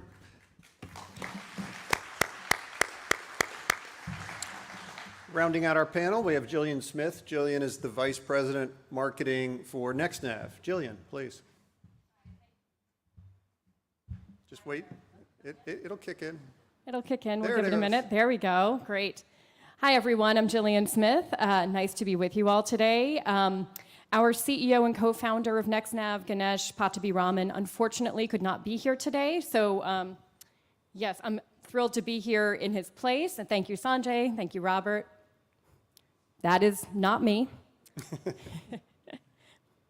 But we've gone from the history here, thank you very much, Mr. Trimble, for giving us that overview, into the moon and outer space, and I think I'm going to bring us back down to Earth. So, a couple of things here. Oops, I thought I just had that. We're talking about the world economy, and just in the US alone, GPS is approaching about $1 trillion annually in terms of its economic impact, and it's doubling every 2 to 3 years. But it is a single point of failure. We are relying on it for so many different things, as we've talked about and as the opening video also shared. And we believe that our needs have evolved beyond technology that was really created in the 60s. We need increased accuracy and availability in urban environments in particular. I think many of you have experienced, if you're trying to use in any major city, that blue dot is going to bounce off of buildings and not be very accurate. We need indoor tracking and mapping. We need altitude data so that you know what floor actually you're on when you're thinking about that accurate location. And we need increased resilience and redundancy. That's also going to give us all increased security as well. So what is NextNav? NextNav is, we like to refer to ourselves as next generation GPS. It's more available, more resilient, and more accurate. But I want to go back a little bit, not that long ago, and then just talk about even just the last 6 months in terms of the vulnerability that we are all facing right now. So I believe there were incidents beforehand, but the first official, I would say, incidents that the government recognized in the US of GNSS spoofing was back in June of 2017, that there were more than 20 ships in the Black Sea that were reporting issues with their navigation systems and showing that the ships were at a Russian airport when they were not. Back in 2019, there was a DC think tank that documented more than 10,000 cases of GPS interference in the last 5 years from Russia, including that Putin is intentionally spoofing his location and jamming GPS signals wherever he travels. Back in June 2021, this was incredibly sophisticated. There were NATO ships that were in Odessa, and all of these generals were actually seeing on their machines and equipment that it looked like they were in the Crimea when they were not. A really sophisticated level of spoofing. So just in the past 6 months, what are we really looking at here with the threats? In November 2021 and ongoing, we see an increased amount of GNSS interference and spoofing within the Ukraine ahead of the Russian invasion. In November 2021, I'm sure most of you are familiar with this, that Russia shot down its own satellite and announced on state television after it did this, that they could take out all of the GPS satellites used by NATO as a warning not to interfere in the Ukraine. Just this past March, the EU's Aviation Safety Agency is warning of GNSS spoofing and jamming in aircrafts with noted incidents and flights over Europe, in particular around Finland and other countries that also neighbor the Ukraine and Russia. And the Defense Department has noted that we actually haven't even seen as much as we know that the Russians can do. So what does that mean, and where does that leave us? If we talk about the fact that GPS is really vulnerable, well, we have a couple of technologies that we think are very helpful, and of course, I want to share a little bit about those. So the Pinnacle technology is what we have, which provides vertical location. So that actually provides what floor of a building you are on with the Z-axis that goes with the X and Y of the horizontal GPS coordinates. It is currently in use throughout the United States. We have it commercially available in more than 4,400 US cities and towns. We also have an active pilot in Tokyo, Japan. And this is currently in use by public safety. One thing when we did the history lesson that Mr. Trimble shared was that we didn't actually talk about, well, what were sort of those accelerators? It really was public safety, as a lot of people started to be on mobile phones much more, and they didn't have the landline when they called the emergency services of the 911 in the United States, or 110, 112. You didn't know where they were. I think many of us remember that you couldn't actually know where you were when you had a mobile phone a long time ago. Well, we've come a long way now with the chipsets that everybody has in their phones. But in the building that you're in, if you do not know what floor you're on, or you cannot communicate what floor you're on, otherwise you would not be able to be found. This is now coming in the United States. There is a new federal communication mandate that is coming out already right now, and at NextNav we've announced that we have a top wireless provider that is going to start providing that vertical location for 911 emergency calls. So this is now coming. It's happening to know what floor you're on, and those consumer expectations are going to change with that. But the important thing is, there is an estimated 10,000 lives in the United States that will be saved by enabling that technology. We think about right now in a pandemic, when people can't breathe and they call emergency services, if you can't know where they are, that's going to be a big problem, right? So very excited about this, and that the data also shows that it can reduce the response times to get to an emergency caller by about 80%. Now, the one technology that I also really want to talk about that we have in the United States, only commercially deployed within the San Francisco Bay Area, but also initially deployed in other campuses in NASA Langley, and then also we have a campus in Japan, and we have an initial deployment in other markets in the United States. And that is a terrestrial version of GPS that gives the full 3D positioning, navigation, and timing. So it's a ground-based solution. This is not a satellite-based solution. And as I said, it provides that full X, Y, and Z coordinates. And it's a broadcast signal on our own dedicated spectrum, and it has unlimited capacity. It's a resilient signal. It's encrypted, and it's actually, I think, closer to 100,000 times stronger than what you would get with GPS. And as I mentioned, only initially deployed, in the US and a little bit also in Asia, but it actually is not a huge lift to be able to deploy it, and you need only about 10% of the transmitters that you would normally have with a wireless network.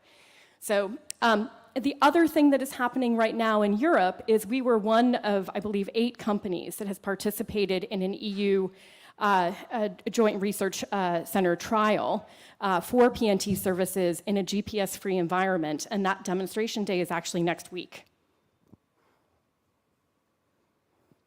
So between not just talking about the vulnerability, but really enabling what we're looking at for the future. We think about drone delivery and autonomous vehicles and urban air mobility, and really that critical infrastructure and securing that critical infrastructure. And when we talk about the sustainability, we talk about climate change, we want to make sure that we can also make sure that we can find people in emergency services, but also enabling all of the technologies in the economy that relies so heavily on PNT services. So now, I wouldn't be American if I didn't say that we weren't we're the best technology, right? That's what Americans always say, that we're the best. And as a marketer, I have to say that as well. And we did score the top of all of the technologies tested in the US Department of Transportation report. So a shameless plug for our results on that. All that being said, the truth is we do not believe we are the only solution. And we talk about collaboration and what is needed, and we know that there are multiple solutions that are needed to secure our critical infrastructure and to secure the importance to the economy, that between LEO satellites and so many other technologies that are available, and we really do need to focus on that. But if there's one thing that you all take away, please believe and recognize that we need a resilient layer to GPS. So, thank you. Thanks, Julia.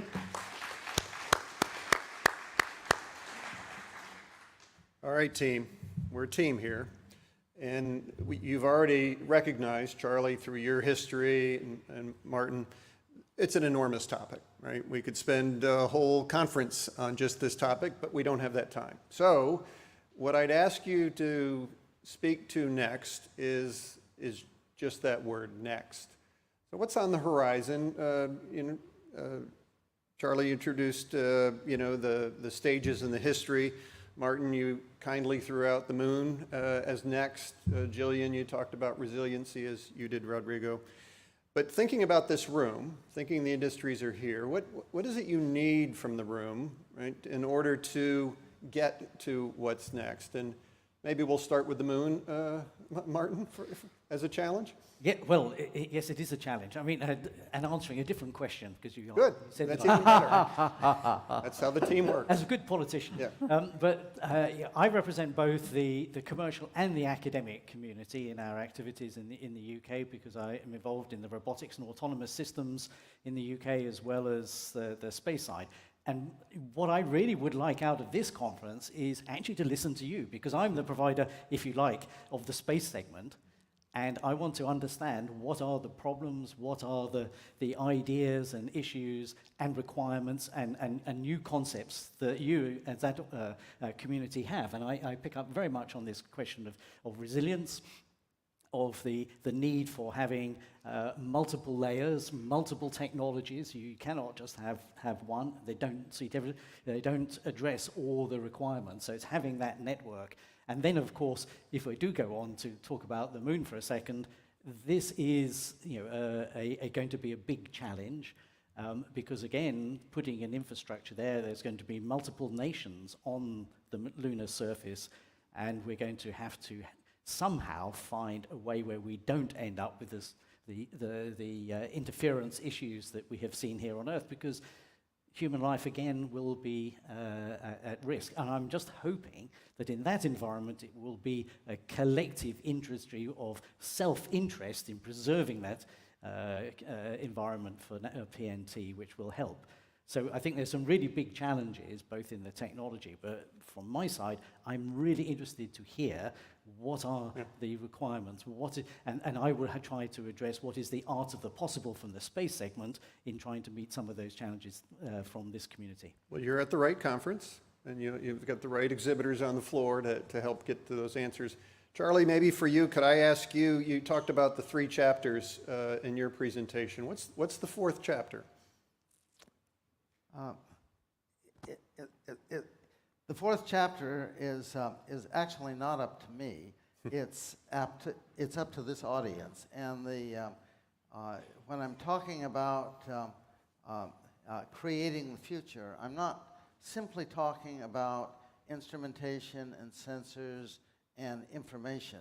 I'm talking about the political and social systems that make use of the information and actually deliver the promise of technology to society.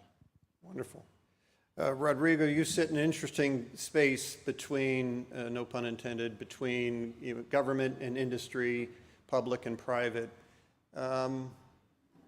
What would you like to see? What behaviors or maybe some rule-making policy changes that could enhance the interdependency, which we know exists between the two? Is there something getting in the way of that partnership? Yeah. Thank you very much. First, let me just reflect a moment also on what Martin just said, and I think this is very important, which is for us working, let's say, from your point of view on what we call the upstream.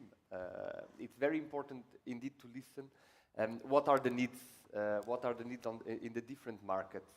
On what concerns Galileo, I can tell you, I can certainly state clearly that Galileo is evolving and will continue to evolve. Right now, for example, resilience being a key element, we are testing the navigation message authentication, which we believe it's going to be an interesting capability. And as soon as this test phase is through, we really hope to see it coming to the industry, to the different applications. Same is happening with the high accuracy service, but also looking to the future. The 2nd generation of Galileo is in the make. A number of capabilities and things are coming, and there will be a 3rd generation and a 4th generation. So also the satellite systems will continue evolving, and for it, it's very important to make that bridge between the needs and the evolution. Which is fundamental, because in the end the success of all these programs and also the success of Galileo is related to the use that it is given to it. And in particular, and I think there is a strong link, there is a very important link between what government and, let's say, institutional actors can do and what private actors can do. On what concerns the institutional actors, one of the things we are working with a lot of intensity is on the topic of standardization. And of course, we apply to, let's say, our perimeter, which is the European Union, but can be important also in other countries, in other continents, with the fact that, for example, with the e-call regulation, all cars homologated in Europe after sometime in 2018, they have to be equipped with Galileo. Since March this year, whenever you do a 112 call from your smartphone, the position has to be communicated with Galileo. These are legislative efforts that, from our point of view, will, let's say, also motivate the industry not only to comply with those, because compliance is obligatory, it's the law, but also to build things on top. And we are really looking forward to see what the things that are built on top will be. Wonderful. Gillian, you made a strong case for NextNav's leadership in the technology category, and congratulations on those achievements. You and the rest of the panel also acknowledge that there is no one single solution. How are we with respect to interoperability, standards, interfaces, et cetera? Are we ready to work together? Pause. Still coming? No? Here, try now. There's a mic right there.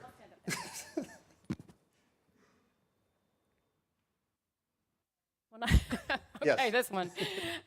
Well, first, I also want to comment on a couple of the things that were shared up here. I think it's great to hear, and I agree that there are things that the government needs to do and there are things that the private sector needs to do. And I do think, in particular in the United States, as I mentioned, we believe in multiple solutions, as you reiterated. We are also part of the Open PNT Alliance in the United States, which also advocates for multiple solutions to the vulnerability that we're facing.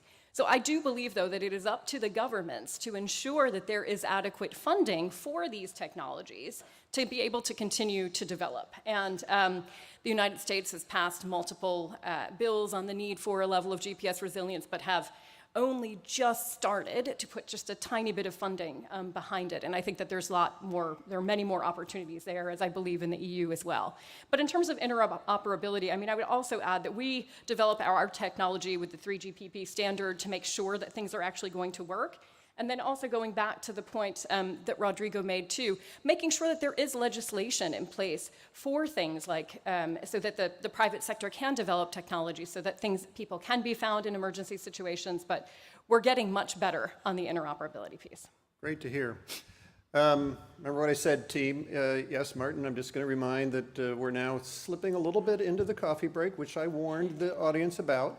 But I'd welcome your entry, Martin. Coffee is absolutely essential, so I'm going to keep it to a very short thing. But we've focused a little bit this morning on the terrestrial, let's call it the green climate agenda and so forth. But there's an interesting aspect to space as well, because PNT is used now ubiquitously for the management of the constellations, particularly the mega constellations I was talking about. And when we're talking about the potential for interference, one of the issues there is these constellations now mean that there are conjunction warnings that come, torrents now compared to previously, and we need to be very clear about the positioning of our spacecraft in orbit in order that we don't in any way cause problems by increasing the debris field. Yep. So there is a very clear application for PNT in orbit for maintaining the orbital environment as well as the Earth environment. Charlie? No, I agree completely, but once you get into the 10,000 LEO satellite realm, you are generating at least scientific interference, if not other forms of interference. You're basically putting a squirrel cage around the world. But there is no, in my mind, there actually is no argument between resilient layers. The satellite system provided a grid that could tie everything together. Clearly, as we need more accuracy and more resilience, ground-based solutions are what are going to come and supply that. I mean, whether they are, ring laser gyros for, for navigation when you don't have information other ways, or you have vision systems. I mean, if you look at the self-driving vehicle approach that Tesla is taking, they're basically mimicking in their vision systems what a human driver would do, and basically you can use, the vision systems are going to be the least expensive way of getting really precise position once you're tying into the data and computation in the cloud for the details. I mean, if you want to address the problem of where do you drill the hole to fix the problem with a pipe inside of a wall, if you have stored the data of where all the utilities are before the wall surface has been put up, then an augmented reality system going in that establishes precise position inside of the room from the visual effects is exactly what you're going to use to solve that problem. And so fundamentally it's need that drives the innovation, the engineering innovation in the particular sensors or the systems that you put together. Thank you, Charlie. I don't know about the audience, but I've got to say that I've become more optimistic as I've listened to not just our history, but more importantly, our future. I want to thank each of the panelists for their contributions for how we got to here today, but more importantly, for what each of you is doing for our collective security, sustainability tomorrow. And I commend the room with the same challenge. That's why we're here. That's who we are, and I encourage each of you to be part of that solution. Please join me in a round of applause for our panel this morning.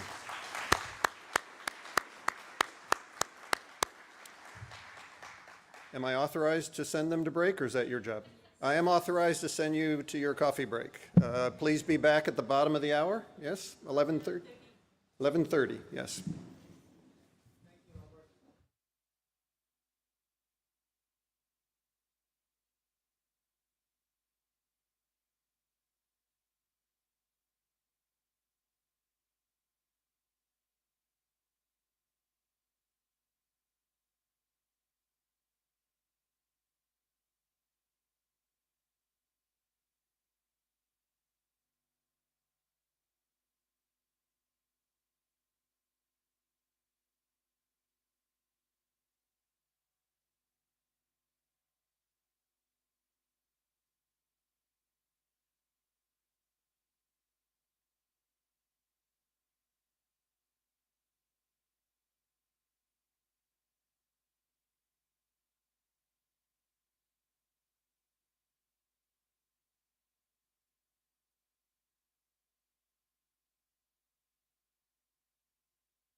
Memorial lecture.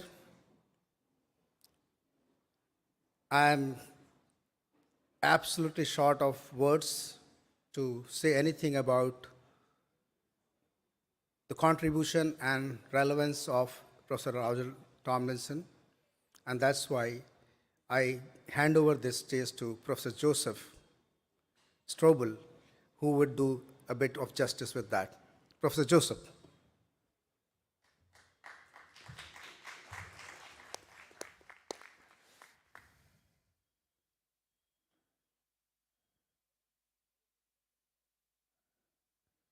Mike, yeah, you got it. You got it. I think they've turned me on.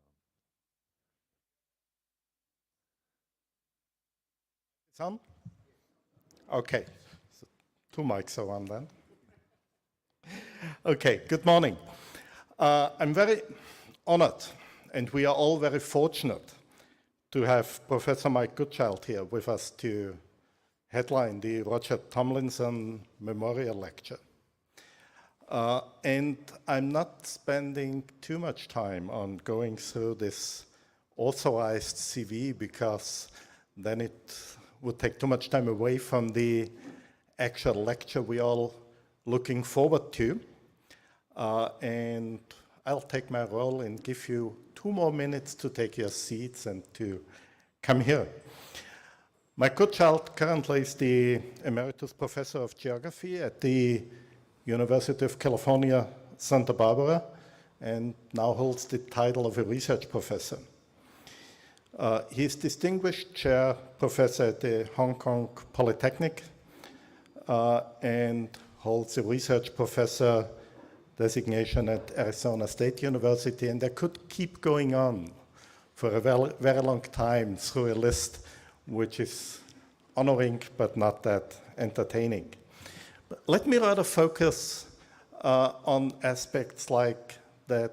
Just like Roger, Mike has truly dedicated his life and career to advancing the value and impact of geography in our global society. So it's quite fitting that we today are having the Father of Geographic Information Science with us to speak as part of a lecture series named for the Father of Geographic Information Systems. So we had some father designation earlier this morning as well. There is 2 in this session. Many of us in this room are fully aware of the impact of Professor Goodchild's work and leadership. His coining the term and intellectual contributions to geographic information science as a discipline, as well as many decades of leadership within the research and academic communities, have significantly shaped the science which underpins and enables geospatial technologies, information and services we rely on and benefit from today, as we've heard in the previous plenary as well. Let me just mention the National Center for Geographic Information and Analysis, an independent consortium dedicated to the advancement of basic research and education in GI science, and the very fundamental work within the Alexandria Digital Library Initiative, advancing the accessibility and application of maps and related spatially relevant information. These are just few examples of the significant institutions and initiatives Mike has shaped over the course of his remarkable career. So I'm very honored, on behalf of all of us, to welcome Professor Goodchild to the podium to present the lecture as we continue to focus on the theme of this conference, on geography and humanity. Mike, the audience is yours.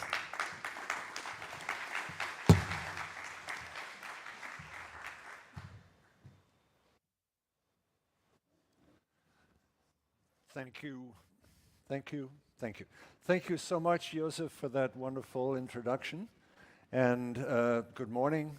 And I'd like to say a few things about the legacy of Roger Tomlinson, about the man, and about his contributions, and the extent to which we still are influenced by his legacy. And this, as Joseph has said, will to some extent echo what we were saying in the previous session about the origins of GNSS. Could you bring up my slides, please?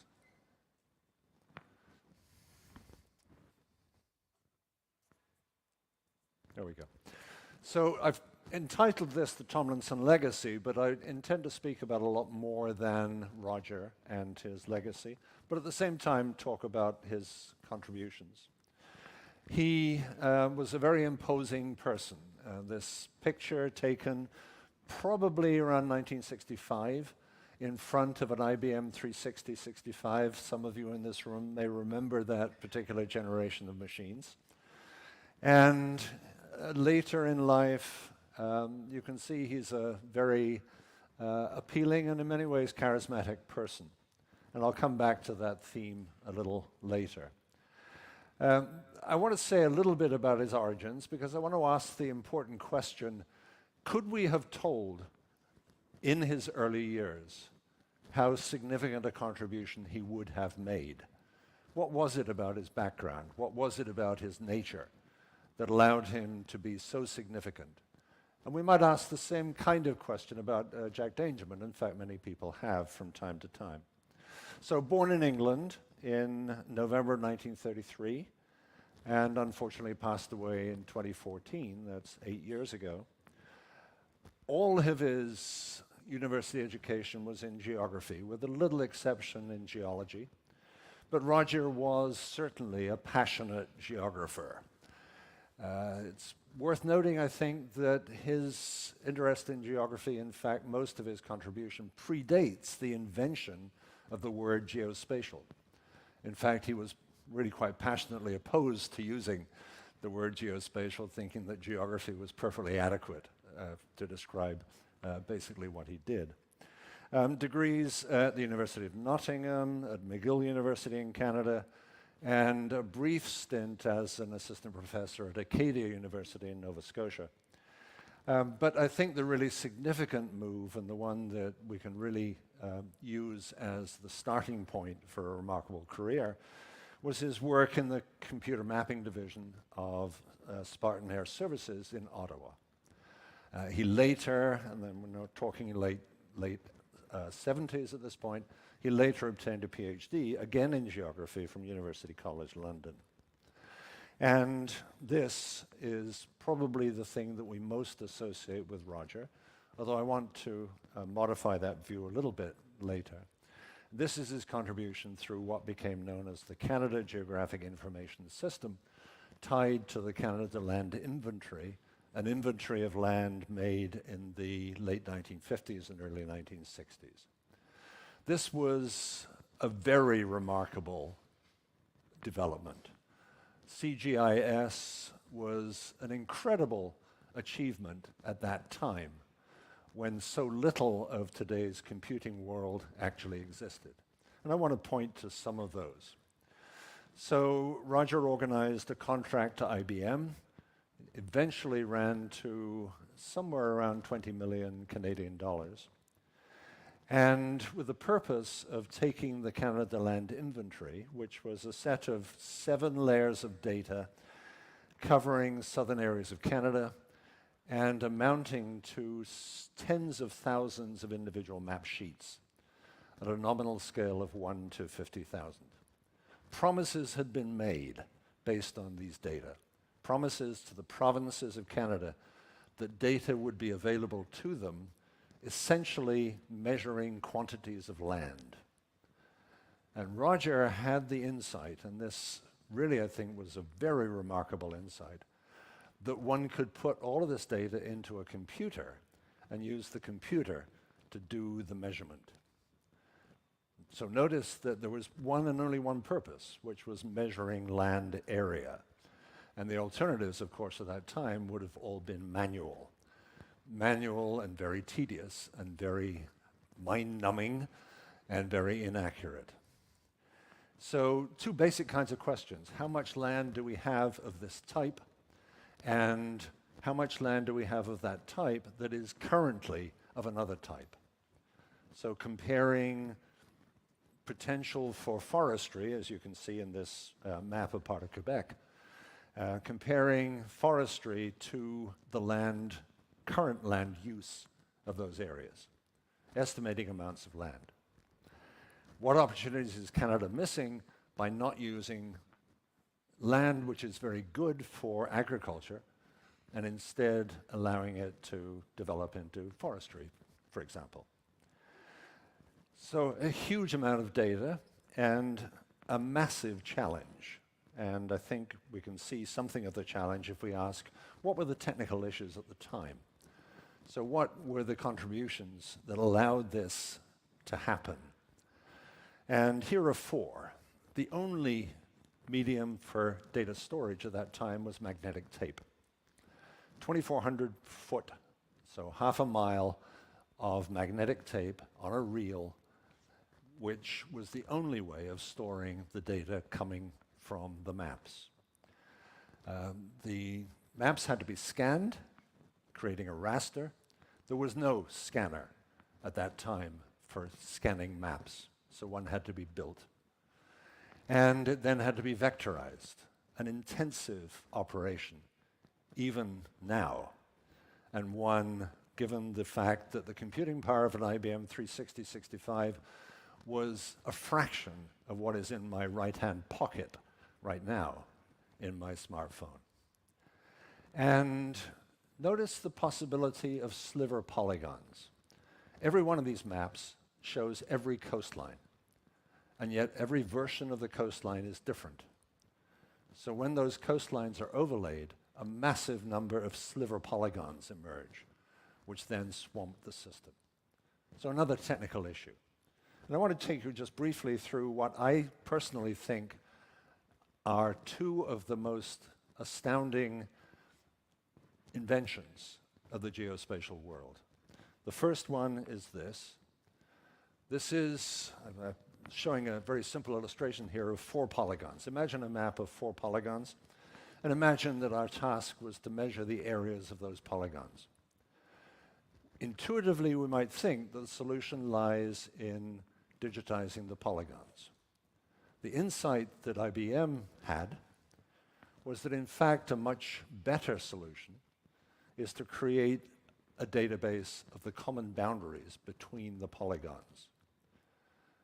Major advantage that you only digitize each common boundary once.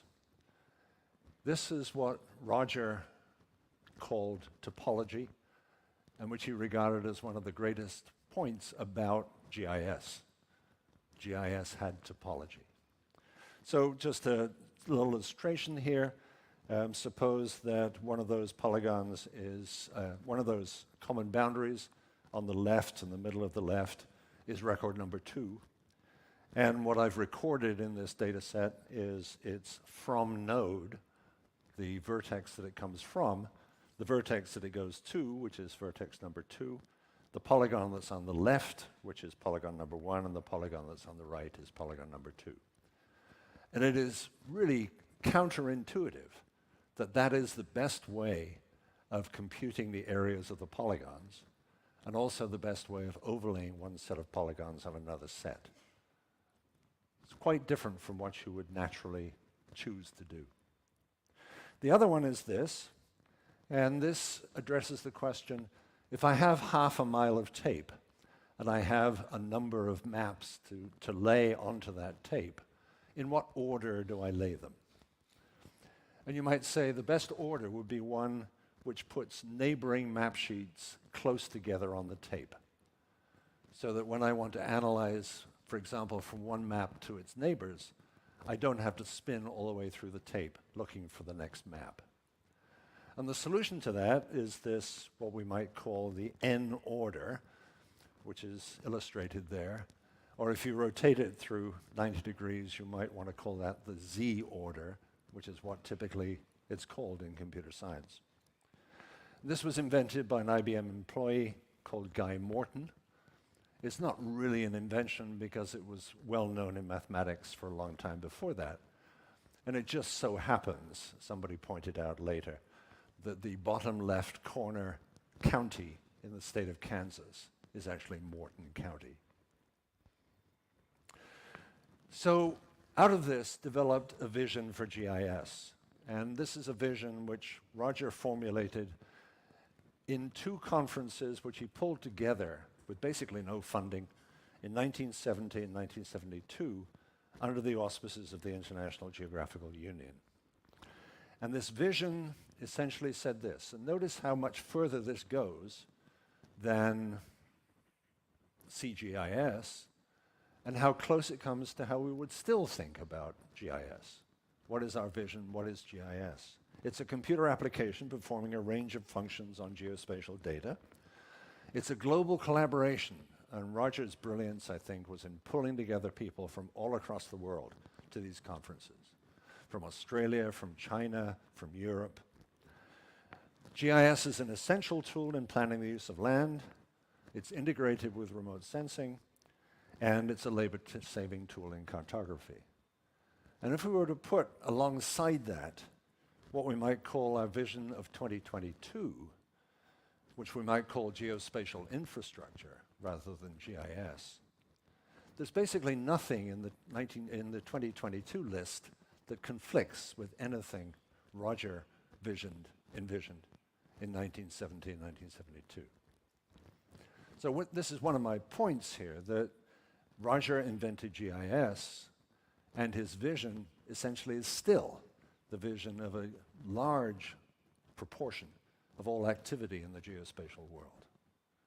We have not really disrupted that vision from the early 1970s. This left Roger really at a crossroads because he had little funding, he had a partially completed PhD. What was he going to do? The Canada Geographic Information System was done. And he turned, as one might, to consulting, and he recruited me in 1974 to join him. And I was very happy to do that because as an assistant professor with a growing family and a mortgage, I was very attracted to the idea of consulting. But I asked myself the question, what makes a good consultant?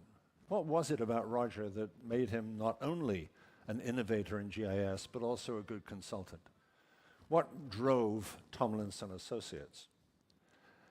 And I have to say that my initial assumption in thinking about consulting was that a good consultant is somebody who knows more than the client. Wrong. Absolutely wrong. What Roger had is something hidden in his bio, which I didn't draw attention to earlier, which is that he had significant experience as an actor. Roger physically was large. He was the sort of person who in Britain might well have become a Shakespearean actor, might well have played King Lear. He stood and towered over his clients. And in no uncertain terms, he bullied them. He told them what was right. And that made him an enormously effective consultant, something that I absolutely could not emulate. So what he promoted was what we would now, in hindsight, call the waterfall method. And it's described in a book that Esri Press published. This is the 5th edition in 2013. And it asked the following questions. So he and I would go to, for example, an office of the US Forest Service, somewhere in Montana.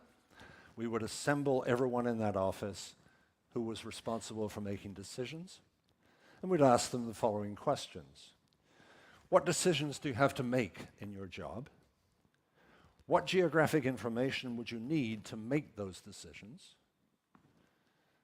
What functions would be needed to be performed on raw data to create that information on which you could make decisions? What GIS vendors could provide those functions? And then finally, how well does that GIS vendor's software perform on the functions when submitted to a benchmark? And this, I think, was a very effective approach. It is very much an approach of the 1980s and 1990s. The waterfall method is now largely out of fashion, simply because technology has been advancing so rapidly. This rather lengthy, slow process is out of line with the nature of computing technology today. So I'd like to focus now then on the legacy of what I see as Roger's contribution.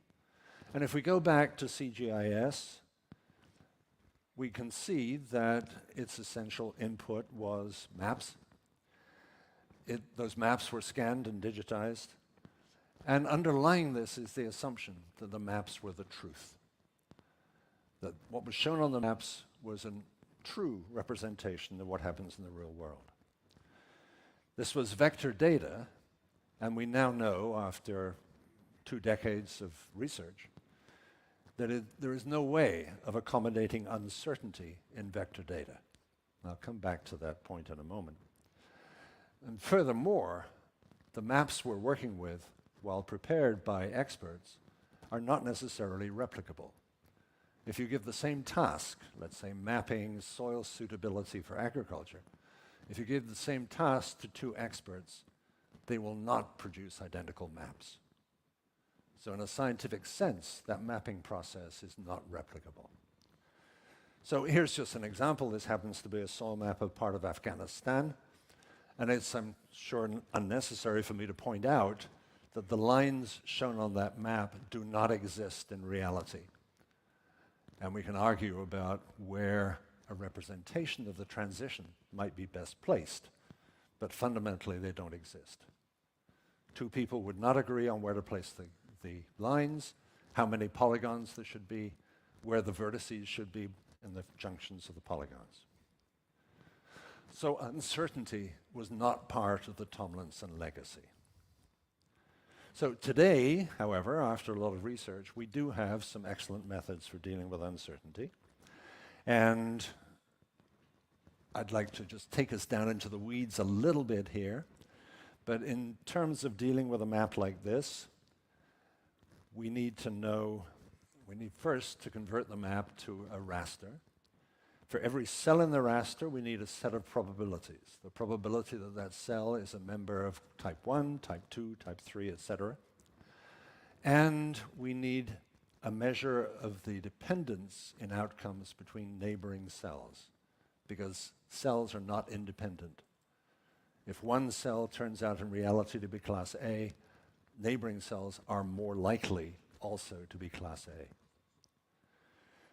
Where do the probabilities come from? How to express correlation? These are things that we would need to go into a great deal more detail to address. But essentially this is saying that the map is a realization of a statistical or stochastic process. And we can produce a range of maps depending on the assumptions that we make. So those 2 maps, in fact, have the same probabilities. What is different is the level of spatial dependence between neighboring cells. So a lot of work has been done on this, but I have to point out that this is not part of the Tomlinson legacy, because basically CGIS regarded the map as the truth. The second aspect of the legacy is this, that the map is a metaphor for GIS, layers, and not the globe. So users of GIS need to be familiar with map projections, because a map projection will always have been used in the database. And that is then map projections as ways of flattening the Earth, flattening the curved surface of the Earth. So we might look at something like this, which is very popular as what is often called a data cube, where the horizontal dimensions are the 2 geographic dimensions, and the vertical in this case is time, or it might be theme. But we're looking essentially at a GIS database as a stack of layers. So unfortunately, because we've flattened the Earth, we often get into trouble. And let me just give you a quick example of how that happens. So here is an image that has come from satellite remote sensing. It's an image of the entire Earth's surface. The variable is sea surface temperature. And if you could look in detail at the top left, there is a note there that this is 50-kilometer resolution. But we have flattened the Earth. And so it is true only at the equator that this is a 50-kilometer resolution map. Only at the equator are those pixels 50 kilometers by 50 kilometers on the Earth's surface. Everywhere else, and particularly at high latitudes, the east-west dimension of a pixel has been reduced. So that across the bottom edge, for example, Antarctica has been smeared across the entire width of the Earth. And Greenland is shown wider than Africa, which of course is not. So we get into trouble, because in this case, we've forgotten that we flattened the Earth in order to make this map.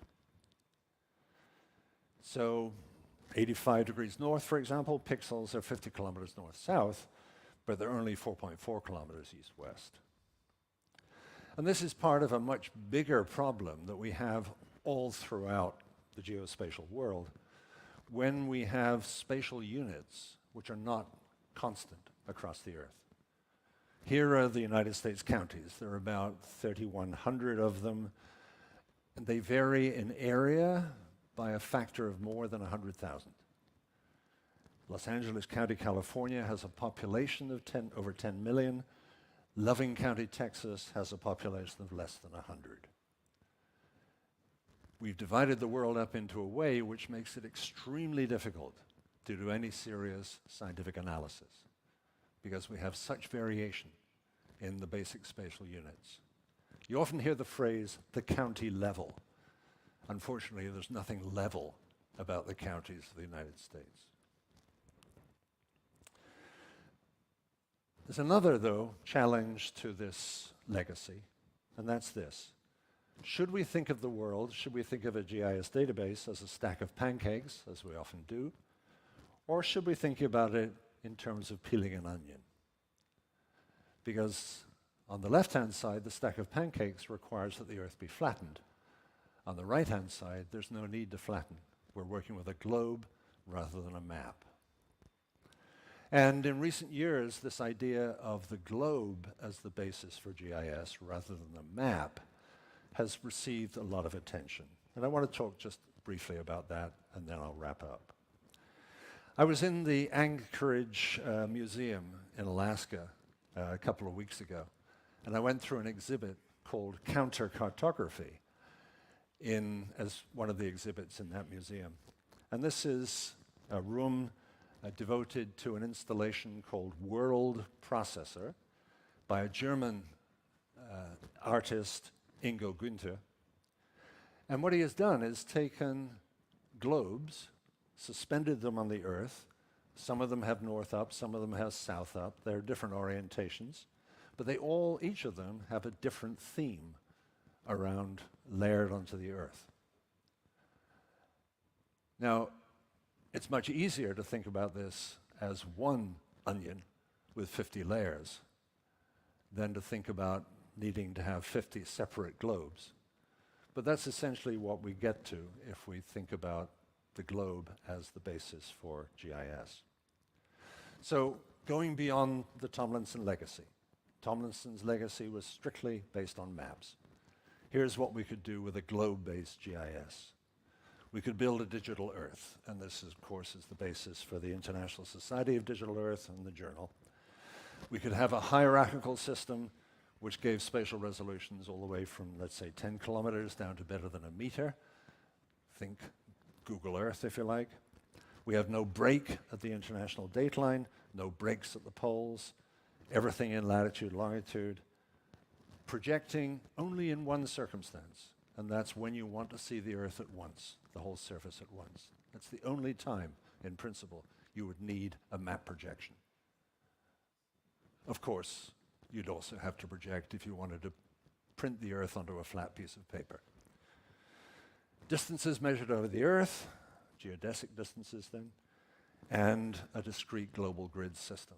And in the past few years, there have been some very significant advances in covering the Earth with tiles, in this case, the ball that we often use to hang in the middle of a dance floor, but more seriously, this one based on the octahedron, or this one based on the icosahedron.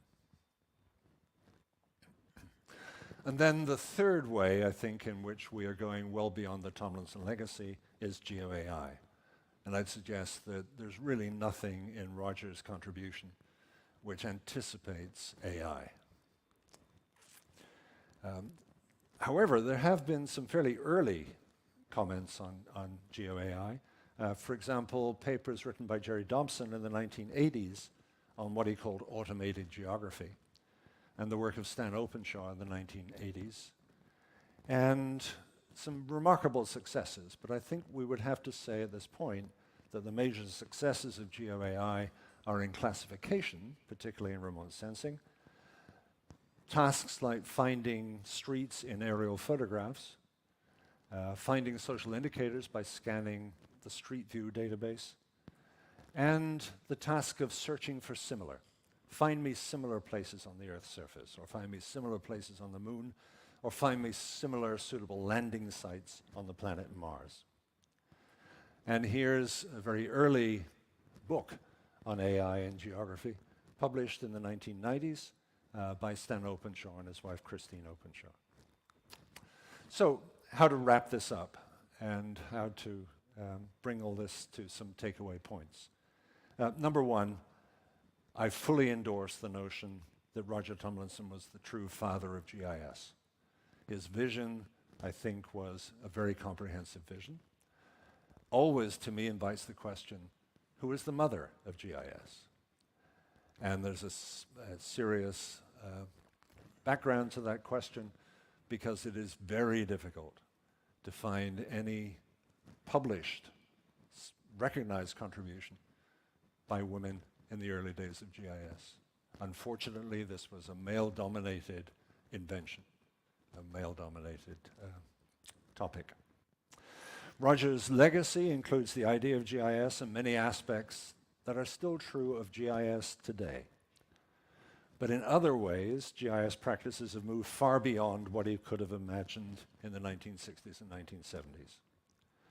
Driven in part by advances in technology, in part by better understanding of the universal nature of Tomlinson's vision. Right? If you want to explain recent developments in GIS, I really believe that you can still find bases for those ideas in the early days and Roger Tomlinson's work. I'd suggest that our vision today, though, is now one of geospatial infrastructure rather than the rather limited version of how GIS turned out. So thank you very much for your attention. I hope I've been able to address some interesting points, and I hope I've given true honor to the memory of Roger Tomlinson.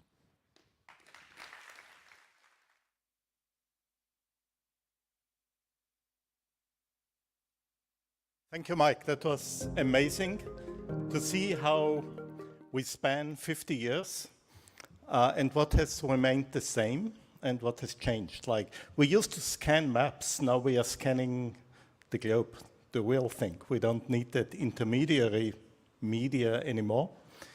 And by emphasizing the globe perspective, I think it's clear that metaphors we take from maps are valuable, but they can be maybe too limiting some of the time.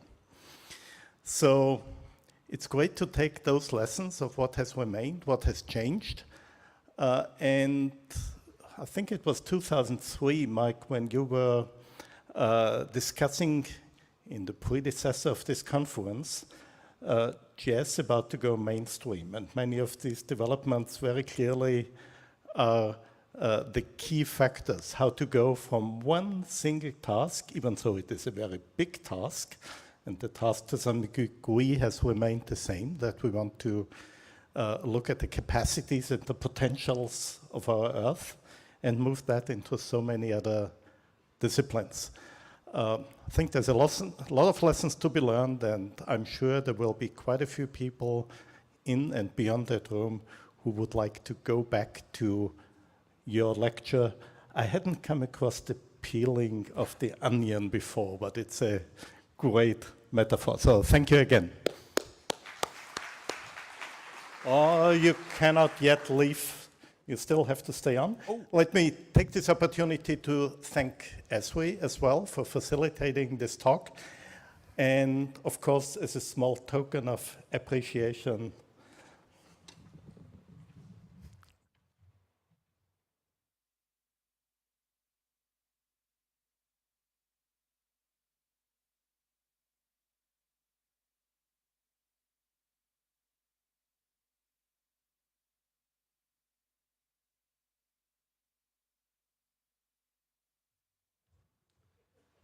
we continue with the plenary. I think that was the video which was about to be started. We can kick off again now.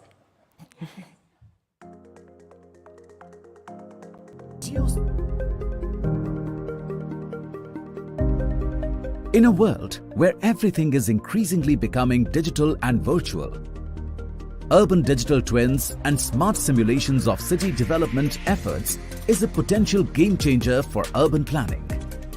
It has the power to govern cities in an effective manner. Digital twins allow the simulation of plans before implementing them, exposing problems before they become a reality. Research indicates that digital twins for urban planning is to yield $280 billion in cost savings by 2030.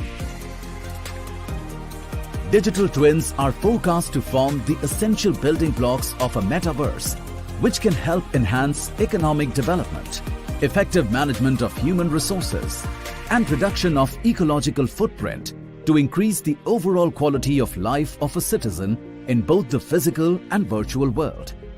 Let's hear the views from our plenary speakers on digital twin and digital cities.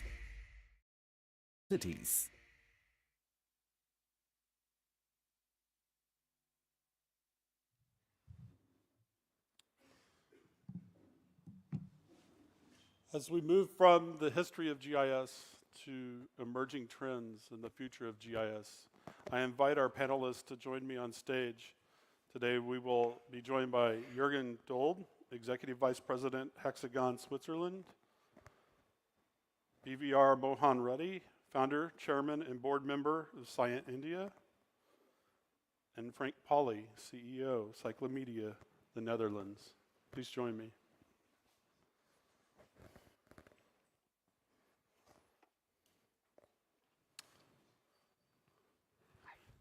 So in this session, we'll move to digital cities and, in fact, digital twins, and rely on the expertise and the insight of our panelists today to better understand what's ahead, where we're at now, and I think perhaps most importantly, as we discuss digital twins, how do we get there? And so with that, I would invite Jürgen to make some comments, and then we will continue on. Mm-hmm. Can I take the... Yeah, absolutely. I think the clicker should work. Good morning, everyone. I was asked to speak a bit about the metaverse and what does it help us with digital twins. The metaverse is not flat. In fact, it is by definition is anything but flat. The definition of the metaverse is as following. The metaverse is the next evolution of the internet, enhanced and upgraded to consistently deliver 3D content, spatially organized information and experiences, and real-time synchronization communication. True, metaverse is a buzzword, and I believe, does it work? Can you get the next slide, or? Yeah, okay. Is a buzzword, however, I truly believe that will help the adoption of digital twins and so forth. Then the limits and constraints of a world in 2D are well known. We want to be free from limits. The multidimensionality is important to all of us in the room, whether it's political problems, whether it's geometrical problems, geospatial challenges. I truly remember 25 years ago, companies wondered whether they need a presence in the World Wide Web. And I know how Leica Geosystems, part of Hexagon, was those times, 20 years, very proud to have the first website explaining the About Us. But still, today, some wonder if 3D and beyond is important. And in my opinion, it's not important. It is critical. And it is the only path forward to save a thriving and a sustainable future.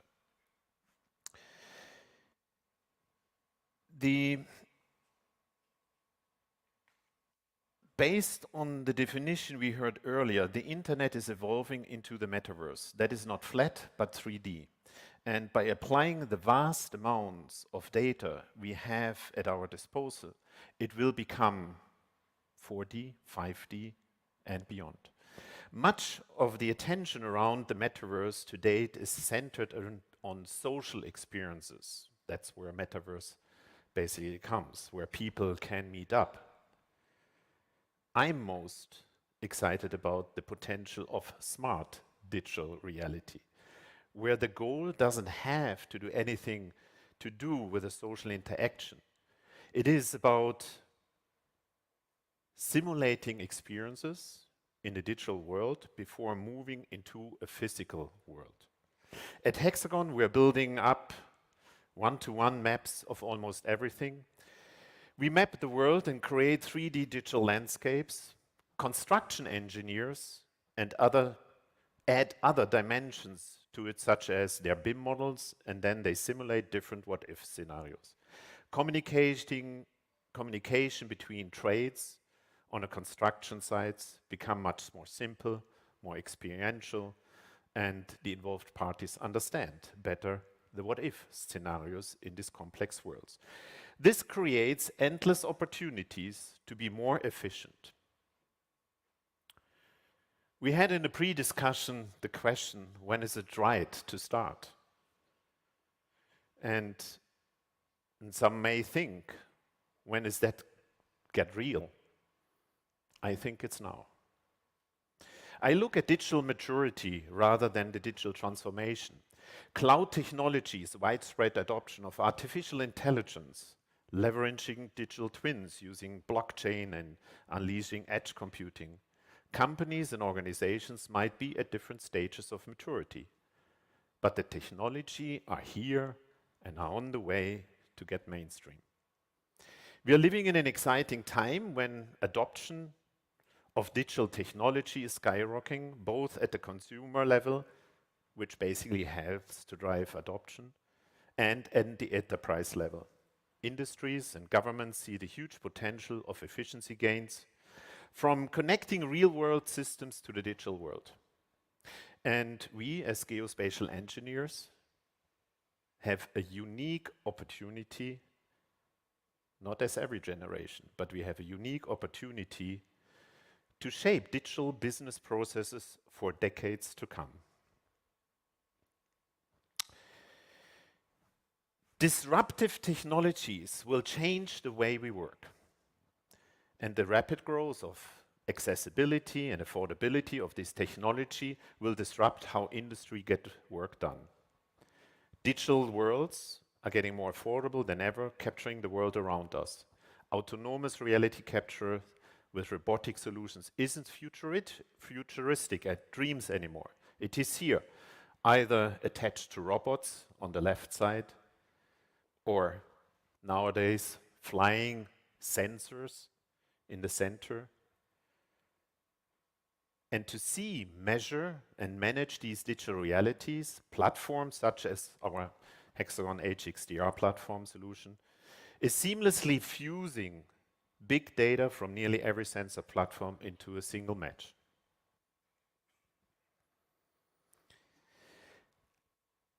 I like to say, if it were easy, then nobody would need us. Some people think the metaverse is too complicated and too esoteric. It's not.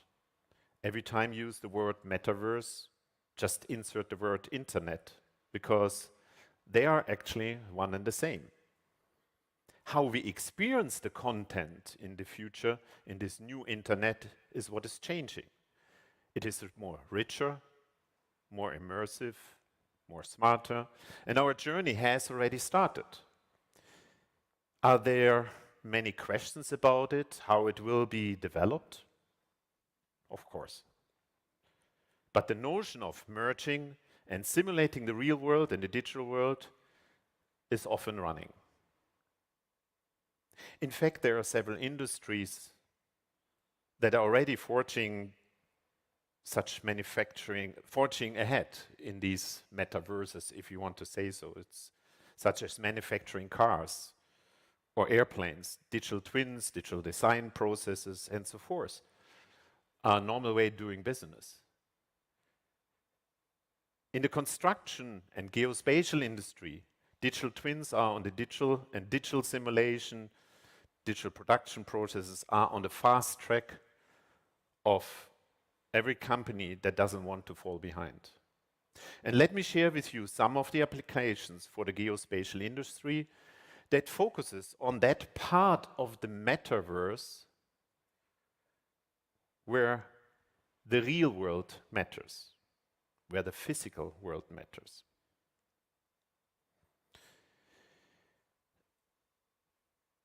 Think example for digital nation, made possible here as an example by a nationwide LiDAR coverage, an ambitious pilot project in Germany where we were fortunate to run the pilot project, launched to prepare for a nationwide rollout of a digital twin Germany where every square meter of the country is represented by 40 or more LiDAR points.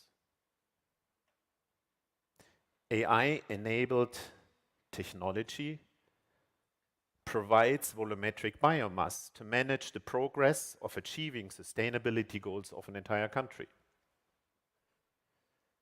3D simulations, like in the center here of that slide, of natural hazards such as flooding helps to protect people and infrastructure. And we just learned the last years how flooding can destroy areas in the landscape.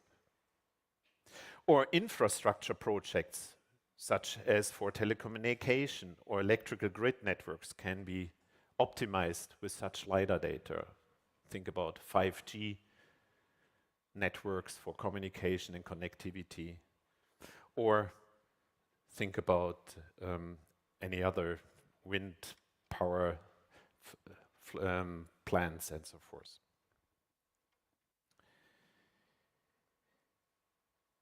Thinking about 3D models for smart cities, the fusion of aerial views and street views provide unmatched digital views of a city from all perspectives.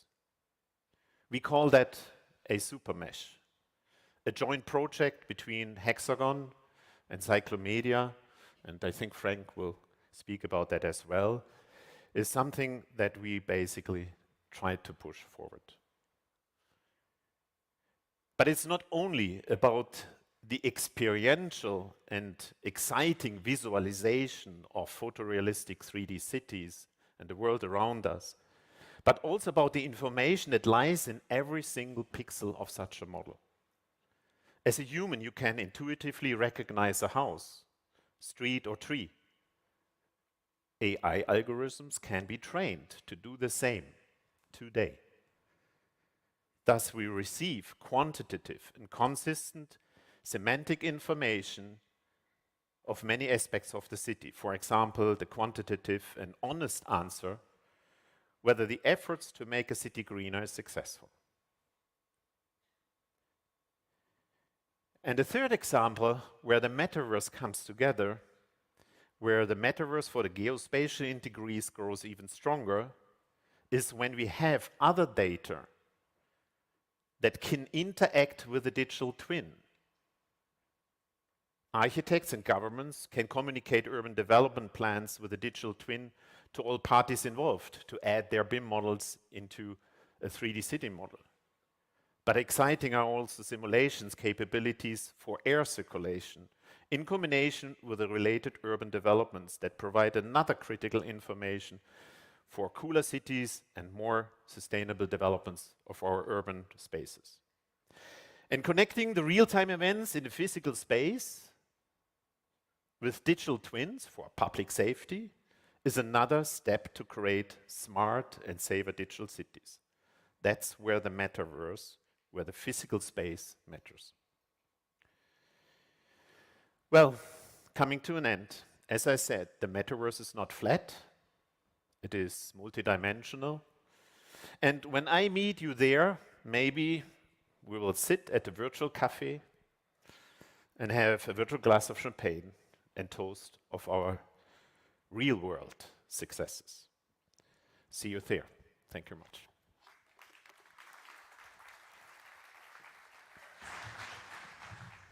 Thank you, Jürgen. Lots to think about there. I would now invite up to the podium BVR Mohan Reddy and share his comments.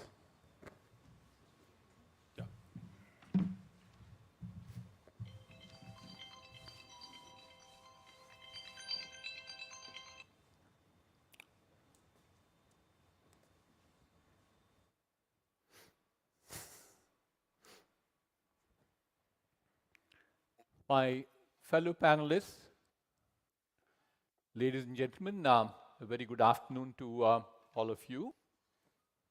At the outset, let me congratulate GWF for choosing the theme for the conference as Geography and Humanity because of its relevance in the times that we live. Equally importantly, choosing the topic for this session as digital twins and digital cities. If you look at the concept of digital twins, it's not something which is very new. It's been on for at least last 2 to 3 decades. Companies like ours have been doing digital twins for aerospace. We have aircraft engine health monitoring systems. We do, in case of healthcare itself, critical patient health monitoring systems. These are all digital twins that have been created from an aircraft engine or from a human system or precisely the patient who is on the care bed at that point of time. So also in case of large plants, there are process plants, power plants, mining, and so on and so forth. So this technology is not something which is absolutely new, but there are a fairly large number of changes we'll talk about. But more importantly, when it comes to digital cities, the challenge is a lot more complex. What I talked about examples so far were either to do with a product, it is to do with a solution of a subsystem, or it's a solution for a particular company. But then, when it comes to digital cities, the problem becomes extremely complex because it has many systems. It's just not one, the complexity. It has many stakeholders, many technologies. So therefore, it's an extremely complex challenge compared to what we saw as digital twins so far. But here is the biggest benefit, I believe, is with digital cities. So far, if you look at a product, it could be an individual, it could be a group of people, it could be a company. Whereas when it comes to digital cities, what we see, the beneficiaries are going to be the society. So it has a fairly strong societal implications. So what is making this true? I will split my presentation in 2 parts. The first one, I'll talk a little bit about technology and thereafter into applications. It's primarily the pace at which technology is moving. It's exponential is what people call it. I'll just call out one technology, which is Internet of Things, IoT devices they're called. Or in much more simpler language is nothing more than sensors. And these at one point of time were very ugly looking large devices, expensive. 3D LiDAR sensor was more in the range of about $20,000 about 20 years back. What's happened with the sensors is technology has been so overwhelming that three things happened to it. The size got reduced, the cost came down, and equally important, they're becoming more smarter and smarter. Jorgen gave an example about smart flying sensors. So there are many more examples of that nature. So the end result is because of these sensors, there is enormity in terms of data that's being collected, which was fairly expensive in the past, whereas now it's much cheaper. But it's just not the data that's important. It also depends upon the quality of data that comes in. So therefore, there are challenges in terms of how do you collect the data, what frequency with which you collect the data, how much of data then gets transmitted, where does it get transmitted, and thereafter, how does it get processed? But then there are solutions at this point of time, whether it's just not the sensor, but move further on, whether you get the data stored at a local controller, or you process it on the edge, or on the fog, and finally on the cloud. So all these options are available at this point of time in terms of processing the data as such. So one clear pointer for us in terms of seeing the enormous amount of change in digital cities, enormous amount of progress in digital cities, is all to do with the sensors. The second one is, if you look at what more is happening in this world, is along with the sensors, you require computing power, you require storage, and equally important is the communication capability. It's a confluence of these four things which are going together: computers, communications, data, and finally the algorithms.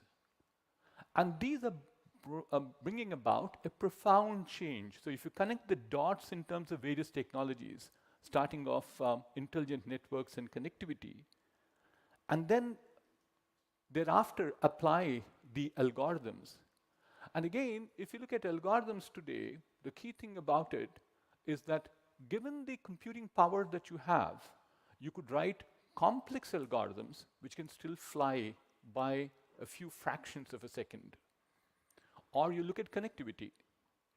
In case of 5G, the latency right now is less than a millisecond.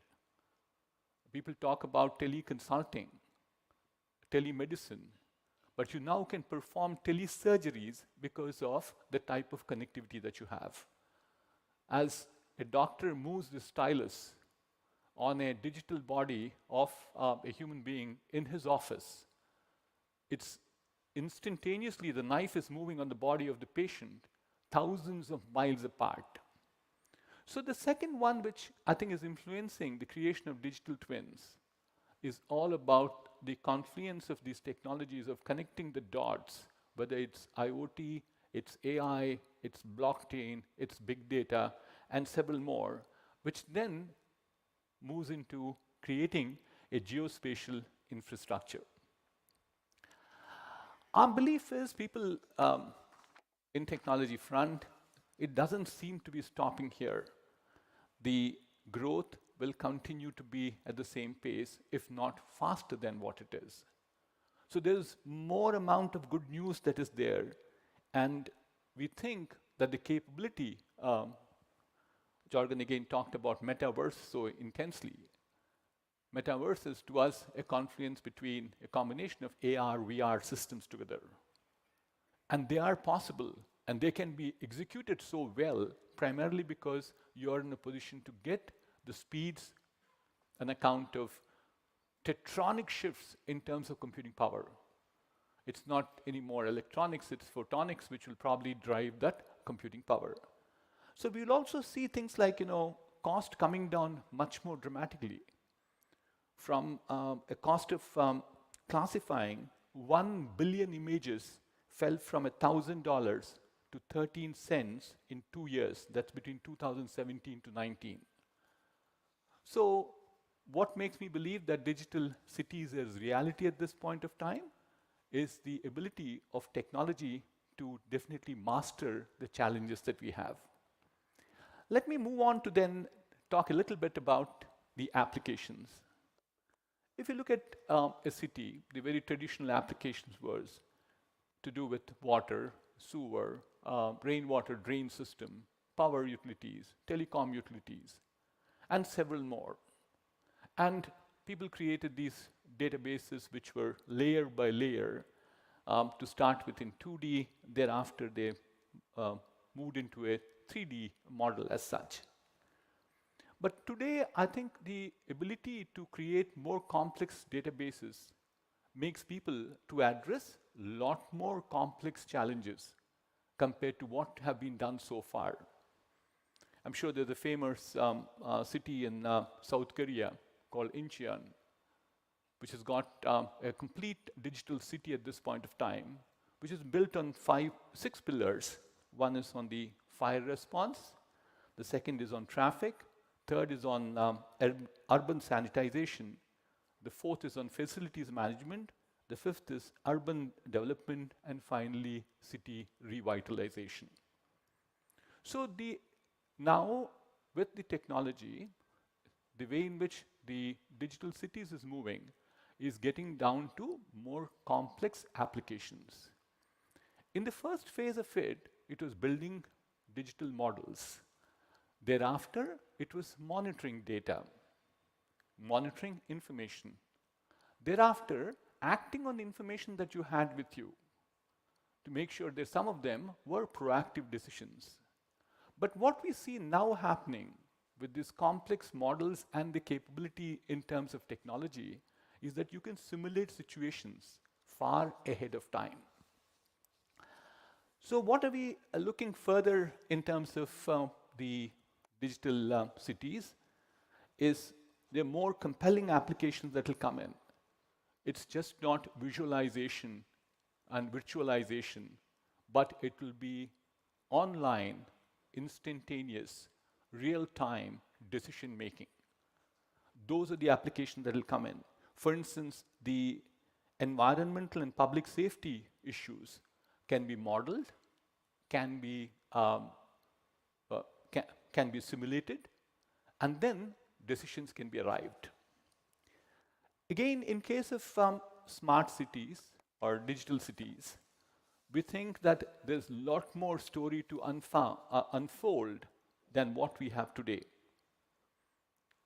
Again, I thought in the earlier lecture, we heard all about the evolution of GIS, how vector drawings were being created, how 2D maps and 3D maps got created. Now we are trying to get rid of the paper part and get into a model where we are creating the globe itself in 3D.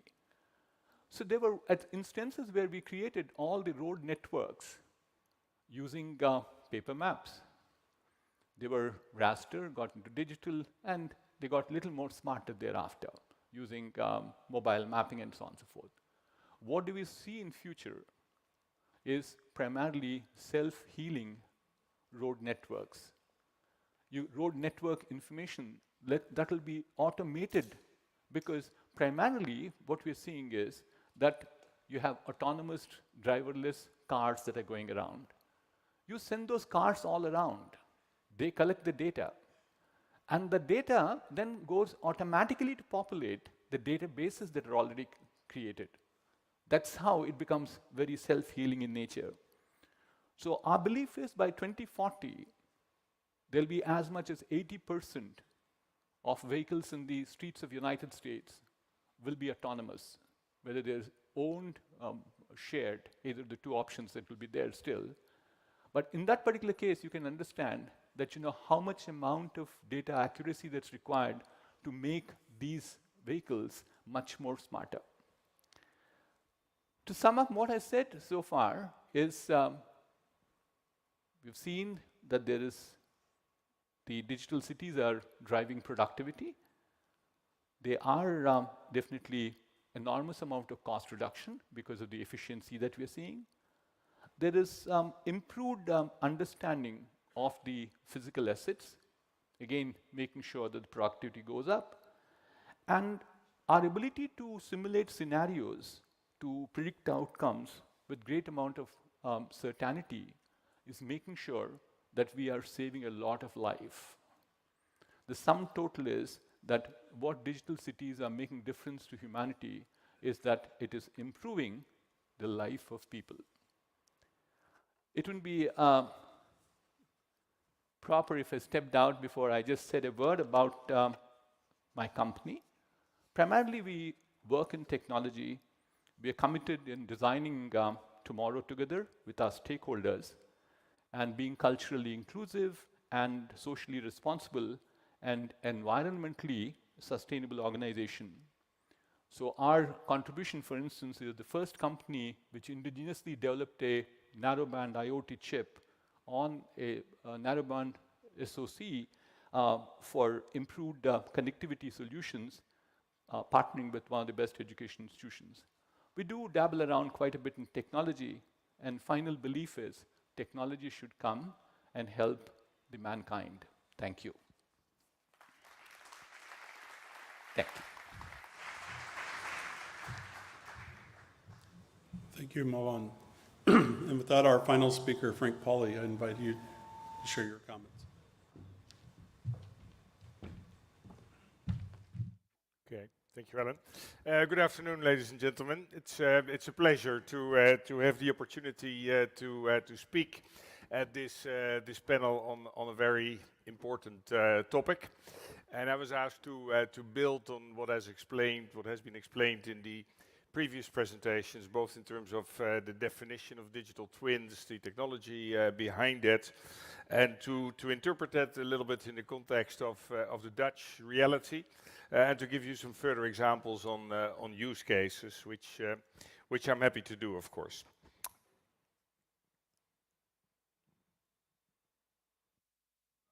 Can I have the next slide? Yes. In terms of interpreting this in the context of the Netherlands, right, in particular for our foreign guests, it's always good to emphasize the importance of accurate geospatial data, and why that is in a country like the Netherlands. And in the end, it's relatively simple, right? This is a small country, so space comes at a premium, and planning space is an important priority. In particular right now, as in the Netherlands, next to challenges that are around everywhere in the world, right, in terms of sustainability, in terms of mobility, in terms of the economy and inflation, there is a significant challenge in this country in terms of the fact that there's not sufficient housing available, both now as well as in the future. And in our new government, in that context, a new ministry has been created, which is responsible for both spatial planning as well as housing. And that's a very relevant conclusion when we talk about the importance of digital twins. And our government has decided that kind of data, that kind of platform, that kind of architecture, both is important at different levels in the government, and that our government is committed to migrate from 2D to 3D, and that kind of data should not only, what we've been doing in the geospatial industry to a large extent, right, recording the present, recording the future, recording the past, but that we should become much more predictive. And I think that's very important in that context as well. When we get to use cases of digital cities, I always like to emphasize, when you argue that from a business perspective, that there is no single use case, there is no killer use case that drives the adoption of digital twins, in our opinion, right? Cities, digital twins in the context of cities in particular, are very important. Cities are getting more important, cities are getting more complex, and there is a large number of use cases that are relevant. So when we talk about digital twins from a business perspective, in our opinion, it is important to recognize a number of use cases, and some of them on this chart on the left-hand side are more on the public side of things, and on the right-hand side are more on the corporate side of things. And we believe it's very important, therefore, that governments cooperate with industries and with the geospatial world in order to make digital cities a reality. So given those two notices, right, on multiple use cases as well as the need for that in the Netherlands, that's something that's important for us as a business, as our core product is about accurate street level data.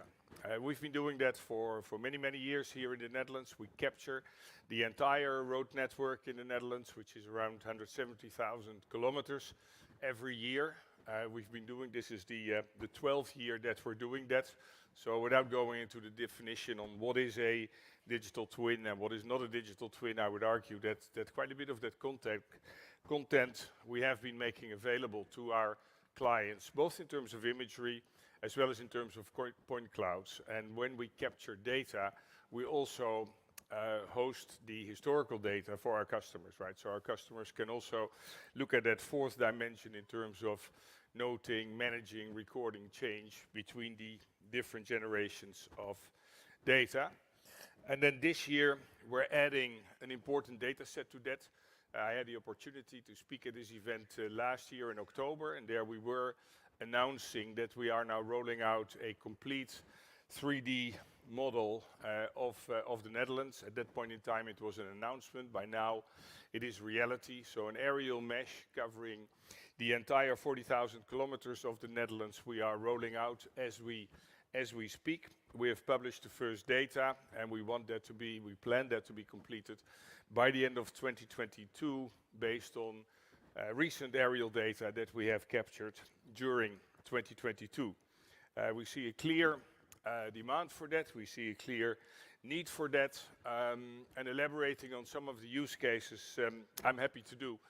From our perspective, when we launch our 3D products, that is not necessarily a replacement of use cases that we have been supporting, as we believe that quite a few of these use cases are supported in a proper way with accurate 2D or 360-degree imagery. So we look in particular at new use cases. And here you see an example on what we're able to do with a large-scale 3D model, right? Allowing us to do line of sight and view shed analysis, which is important when it comes to housing construction, and I've emphasized why that is important. And when you talk about new infrastructure being designed and rolled out. Another important opportunity that we see in the context of digital twins, of 3D data, is the whole notion of participation of citizens, which is very important, right? So in modern societies, in more complex worlds, governments have an obligation to interact, to communicate with their citizens, to make sure that whatever is decided and designed is done in a transparent manner. And average citizens are not necessarily the best people in terms of understanding geospatial data layers, right? Or even in terms of reading 2D maps. So the whole notion of 3D allowing individual citizens to interact with their government and their environment, we believe is very important, and that these kind of simple simulations will make discussions between governments and citizens much more important. Here you see, if it runs, yes it does, a small sample of that nationwide 3D aerial mesh that we are rolling out as we speak and sharing with all our customers in the Netherlands.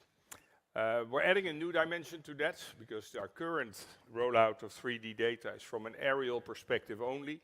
Having a strong history from a street perspective, we obviously want to add that reality. And that's what we call the super mesh, which is a joint project between Hexagon and ourselves, where we are fully integrating both the aerial as well as the terrestrial data into what we call the super mesh, which will again unlock new use cases. And there, a very relevant use case, in our opinion, is something which is called the Omgevingswet in the Netherlands, which is a significant legislative structure around the environment, guiding on how the government interacts with its citizens from a location perspective. And there again, we would argue that when government does that kind of planning based on that legislative set, and when there is a need for interaction, a very detailed super mesh will be very important. So we're very excited by the technology because we believe it's the next step on the road to making the digital twin promise a reality. And we will be starting to use this in projects later this year. As a matter of fact, we are using it already in one project, which we do together with the city of Nijmegen. Here in the Netherlands, there are some interesting habits, right? When it gets winter, when there's a lot of ice, there is a competition where people skate 200 kilometers. That's due to global warming, not always possible anymore this year, but every summer when it's very warm, there is an event where people walk 200 kilometers. And that attracts hundreds of thousands of people to the city of Nijmegen, which makes it an interesting challenge from an event planning perspective, from a crowd management perspective. And we have a running project together with that city of Nijmegen, where we use this super mesh that I was describing before in order for the government, in order for the police, in order for the organization to properly plan the event. And here you see a small example of that super mesh that is being used in Nijmegen already for that particular use case that I described before. Rounding off, I like to reinforce what I said before, that a super mesh is very much based on a large number of use cases, right? That drives the technology, that drives the business model, but I would also argue that drives how that content is being made available to the users of that content. So having all of that data stored together, having all of that data unlocked through a viewer, through an intuitive piece of software, allowing the users to make use of the data, we believe is very important, which we also believe is an important task for us as an industry to facilitate, and we're very open to partner on that one. Which concludes my presentation. Thank you very much.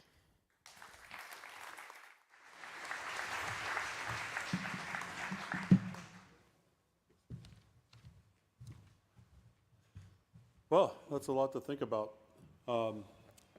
Being a part of the conference organizing team, I've been asked to try to get us make sure we get to lunch on time. So I think that the thing to do here is to conclude this session, continue the conversation over this week, and I look forward to many, many more success stories around digital cities, digital twins. So please join me in thanking our panelists today. And I will turn it over to my colleague, Anamika. Thank you.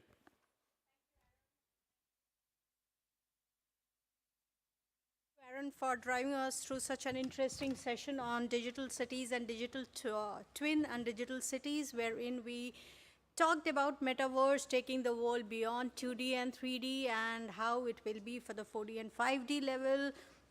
Also went through the evolution of technology for engineering sections, and also not to forget the Dutch reality and the use cases that are there.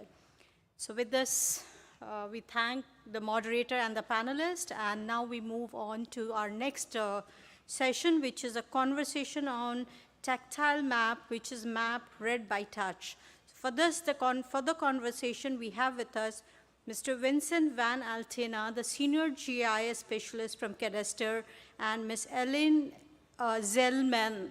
So may I invite Vincent and Ellen on stage?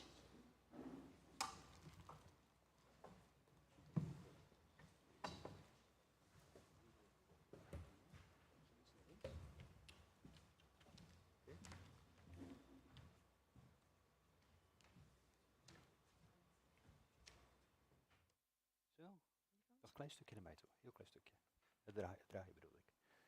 Oké, kom maar hier. Zo. Ja, blijf zo staan.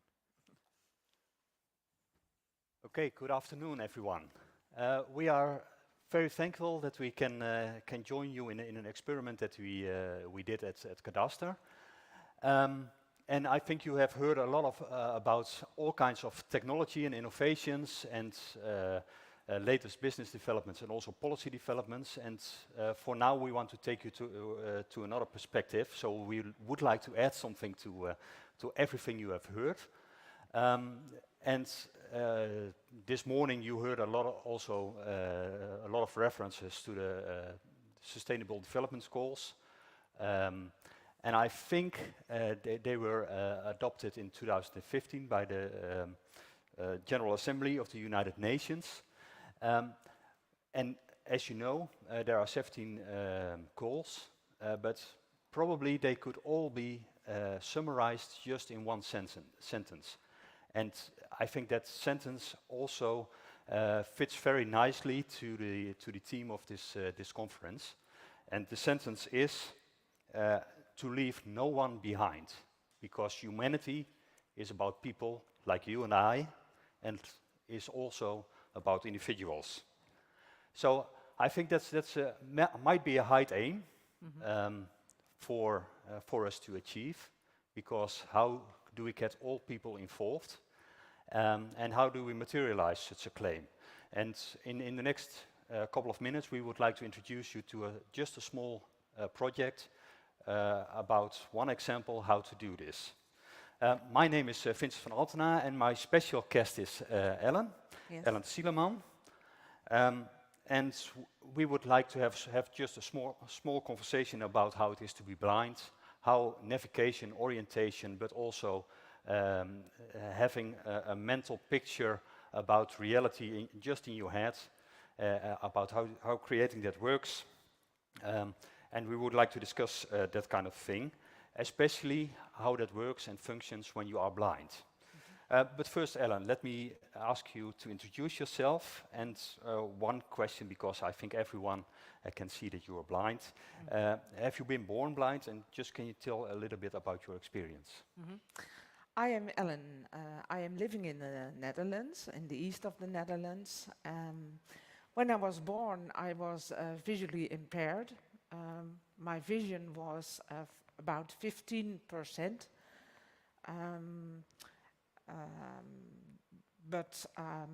Yeah, I went to a normal school because there was no school for the blind in the neighborhood. About 25 years ago, I became pain in my eyeballs. And I went to every doctor there was to figure out what it was, but nobody could figure out, and nobody had a way to release the pain. So in 2018, I decided to get an operation to remove my eyes, and now I have 2 artificial eyes.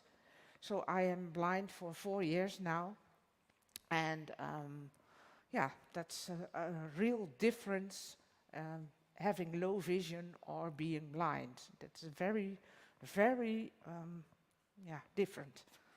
Yeah. Yeah. And while we were preparing this conversation, we had also this kind of conversation. And for me, myself, I thought, well, it's really hard to get an impression how it is to be blind.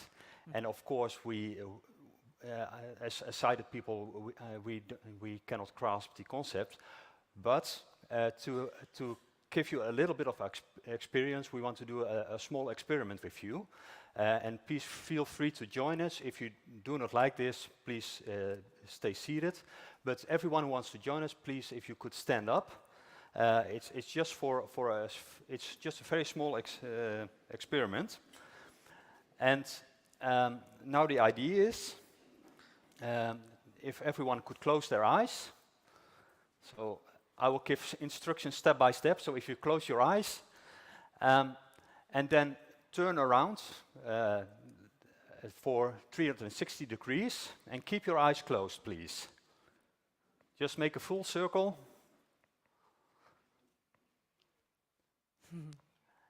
And while you now have closed, please point in the direction where you have entered the room. And keep pointing and and open your eyes. And now the question is, did you point in the right direction? So it's just a small experiment and nothing really scientific. I'm sorry, Professor Scholten, because you did some of my education. So that's what becomes of one who has been, etc. Okay, so but this was just a small experiment.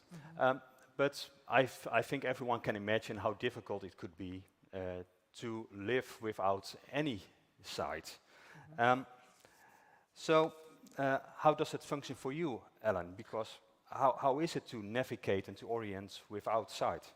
In the house, it's easy because I know everything and I leave it. I find it where I leave it. When my husband cleans up, but outdoors it's more difficult because when I have to navigate a new way, a new road, then I have to take first someone who is sighted to come with me and learn the route and make some landmarks to memorize and walk that route sometimes more with a sighted one, so I can remember all the landmarks, and then I can go by my own. But it is frustrating because there can be some garbage container on the sidewalk, or children playing, or people standing in the way, or there can be many different situations who are on my way, and so it makes it very difficult to go straight ahead. Not seeing is it's a way of living which a person who can see cannot imagine. It is when I had a low vision, I thought how it would be being blind, but I could not imagine how it was. But being blind doesn't keep me at home. I am a volunteer worker in the Dutch Eye Association, in the testing team, and also a volunteer in the Listen line. That's a help desk for people who need to talk about something. In one test, I went to the Kadaster and I met Vincent. Yes, and it was really nice to get to know each other. Because the idea of developing maps for blind people is not new. Other research has already been done, but we at Kadaster, when we realized there is though it's a small minority of the Dutch population, that people are detached, or they do not have the topographical information is not accessible to these people. We thought, well, if we say that we want to achieve sustainable development goals, which are about inclusion, then why not try to open up our topographical information also for people with impaired sight or even blind people. So we started to develop maps for blind people, and we are at the booth this afternoon. So we have a number of tactile maps which you can feel, and I hope Ellen also brought special glasses. But so you can experience a bit about how it is to be blind and how difficult also it is to create a picture when you do not have sight. And I think that might also be an admonition to all of the industry which is present in the hall this afternoon. Did you realize how much is about seeing? Everything you have shown this morning was about seeing. So how do you get people who don't have sight involved? That was a spoiler. 85% of every communication is visual. 85%. Yeah. So you can imagine what I am missing. Yeah. And so we did a project at Cadastre. So how did you appreciate the product, so the maps which... It was delicious. It was amazing. For the first time, I'm 58 years old, and for the first time in my life, I could feel a map and I could could feel how the countries were. I did not know that Germany was as big as it is. I did not know how the woods in Holland are situated, the waters in Holland. I did not know how big cities are. You can tell Amsterdam is a big city, Rotterdam also, but how big is big when you don't have an idea, when you do not see it? And there's no possibility in using iPhone or the navigation to get an overview of the countries for blind. You cannot tell the country is near that, but you can't imagine in your head how it is. So I think the maps also have a different function. So because a lot of technology for navigation, you have spoken navigation, but these maps also serve a different purpose. They provide you with information about vicinity, adjacency, proportionality, and that kind of stuff, which is for sighted people easy to achieve, but for people who don't have sight, it's very difficult. So, and maybe to conclude, because I know everyone gets hungry, well, what is the greatest contribution of these maps to your life, and also why should we proceed to develop such maps, and we as a community, also for the next generation? Now,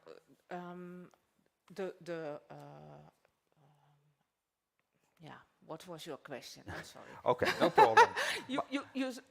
My first question, yeah. and you only should ask questions I'm sorry. one at a time.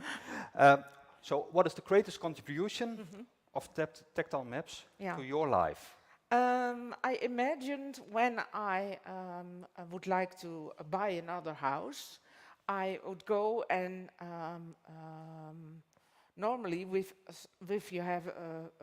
you have a view, you can go and see how it is.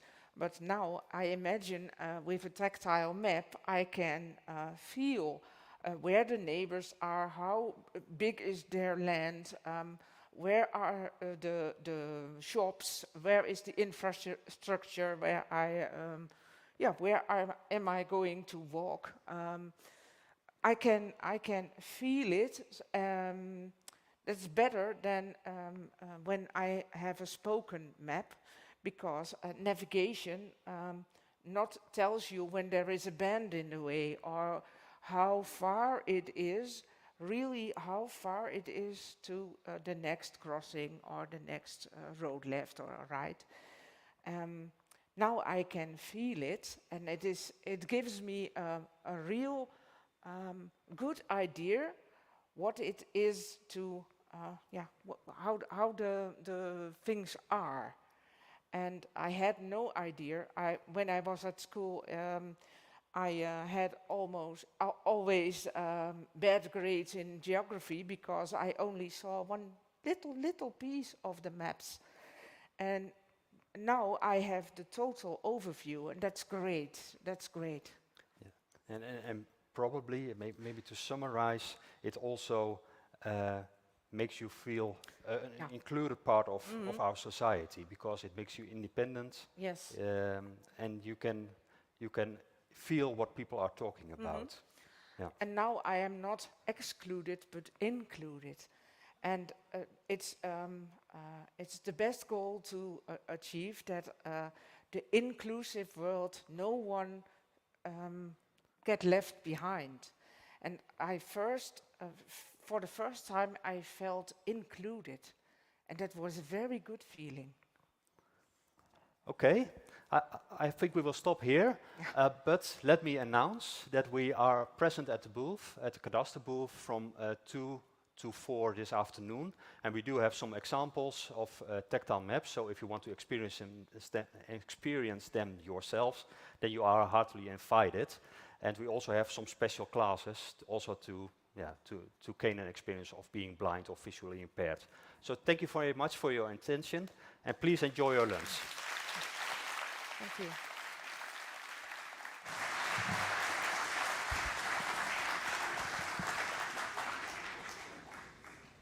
Thank you, Alan and Vincent, for having this interesting conversation about the map, which is read by touch, and how it is helping to orient, to plan your route as well as plan your day.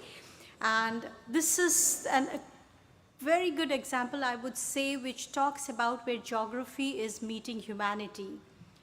With this, we break for the lunch, and we will reassemble here again our next plenary on Geospatial Knowledge Infrastructure, that is GKI, Advancing Sustainability Through Collaborative Workflow at 2 p.m. So let's reassemble again here at 2 p.m. post having the delicious lunch that is being there in the exhibition area.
Geospatial knowledge is underpinned in almost all economic sectors that are of national priority for governments worldwide.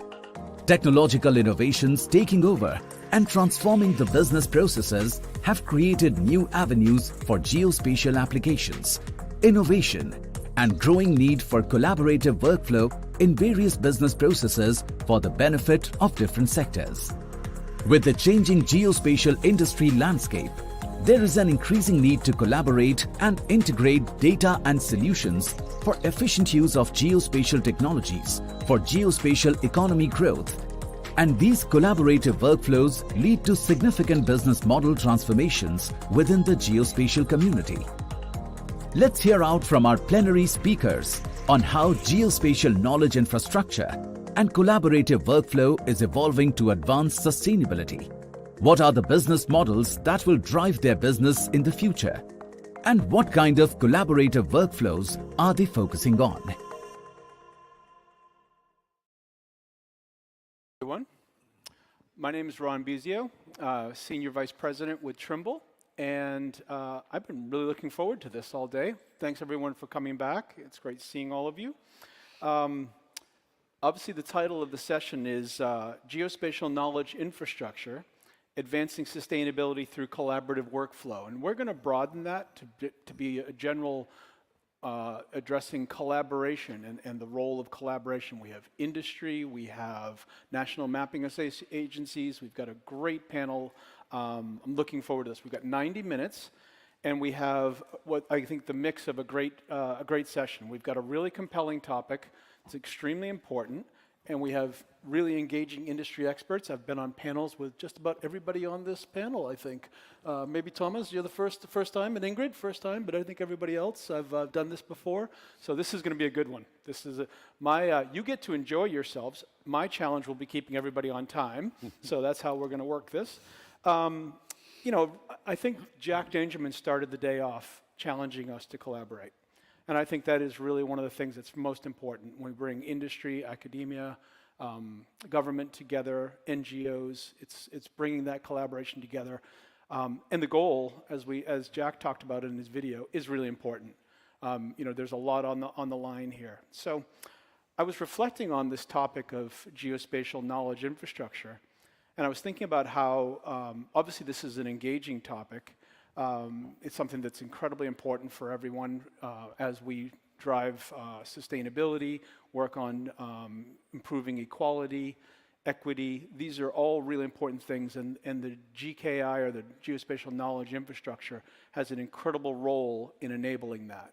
We as geospatial professionals have an important role in that, and I'm looking forward to hearing the panel's view on that. The second thing, which is a personal interest of mine, I actually believe that geospatial knowledge infrastructure has the ability to inspire. And who we really need to inspire is the next generation of geospatial professionals.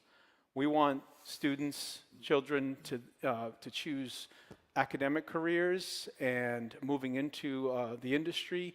Our industry needs young geospatial professionals to come in. And I believe that the geospatial knowledge infrastructure can inspire that next generation of professionals. And I'm looking forward to hearing members of the panel talking on this. And I know there's a lot of passion for that topic up here on the podium. So with that, I would like to make some quick introductions. Given the group that's up here, I could spend the 90 minutes on introductions, so we're going to be very brief. Starting over here, Dean Angelides, who is, sorry, I lost you there, Dean. Dean Angelides, Corporate Director for International Relations at Esri. I've seen you in probably every airport I can think of on the planet. It's great. It's great seeing you. Next up is Greg Scott from UNGGIM. He's a Secretariat for UNGGIM out of New York. Nigel Clifford, Deputy Chairman, Geospatial Commission for the UK. Alain Detaille, who's the board member for TomToms. This is a home game for Alain. His office is just close by. So, Jim Van Rens, who is one of the hardest working guys in the LiDAR industry for Regal. And Jim, again, also a road warrior that I've spent a lot of time on the road with. Tomas Petek, who's the Director General of Surveying and Mapping Authority for Slovenia. Welcome. Nice. And then finally, definitely last but not least, welcome to Ingrid Vandenberg, who's the Director for National Geographic Institute in Belgium. So welcome. All right, so why don't we start with some opening remarks, and then we'll have a couple of questions, and then I believe there's microphones, and we'll jump into questions for the panel. With that, I'm going to work from the inside out. So Nigel, if you don't mind starting. Thanks, Ron. A big topic. So I thought the way I'd approach it is just talking quickly about what the Geospatial Commission was set up to do, what we're doing, and what we think we've still got to do.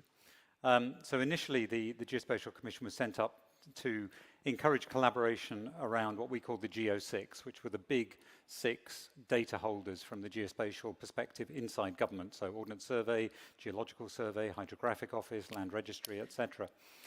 So we've been working across that team in terms of policy making, but critically thinking about the geospatial knowledge infrastructure and the pyramid, looking at data.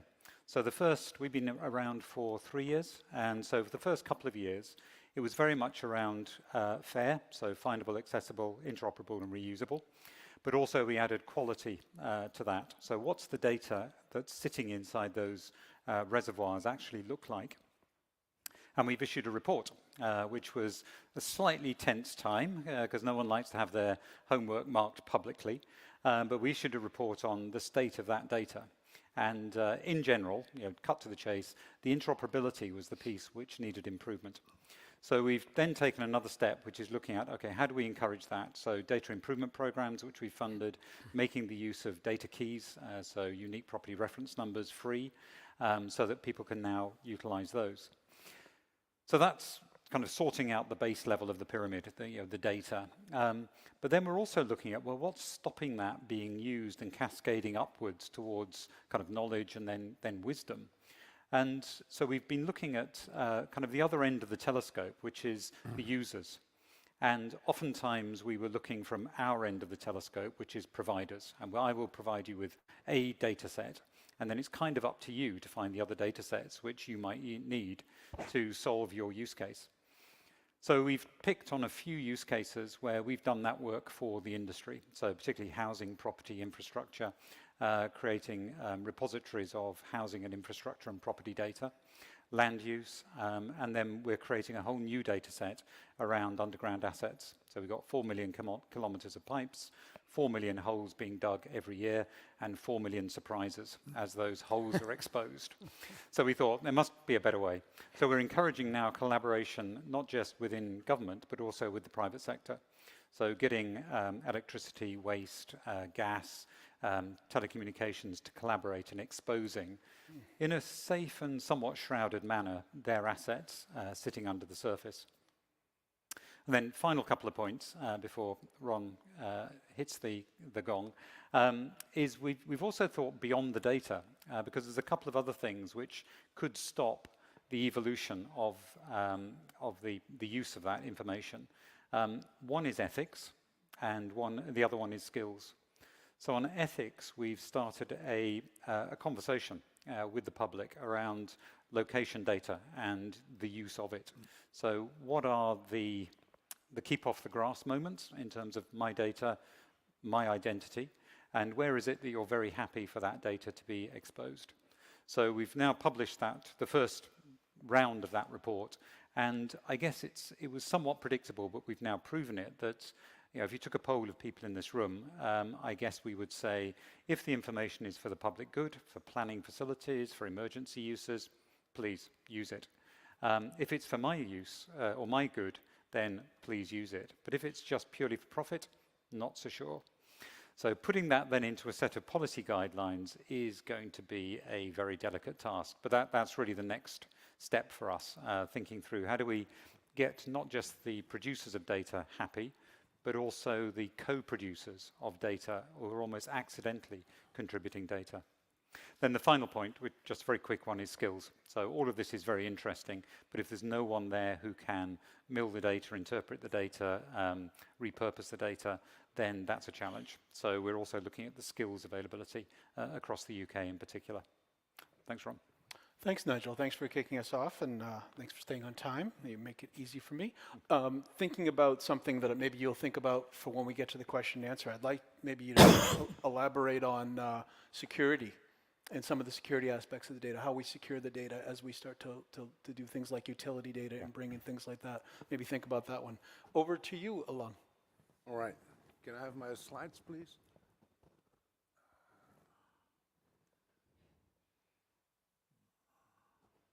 Yeah, well, I can start it off without slides. The need for collaboration is actually pretty much driven by the availability of data. And over the past 10 years, at least, we have seen a proliferation of sensors in all kinds of products, not in the least in consumer products. Now, a very good example of that, which you all know, is a GPS sensor.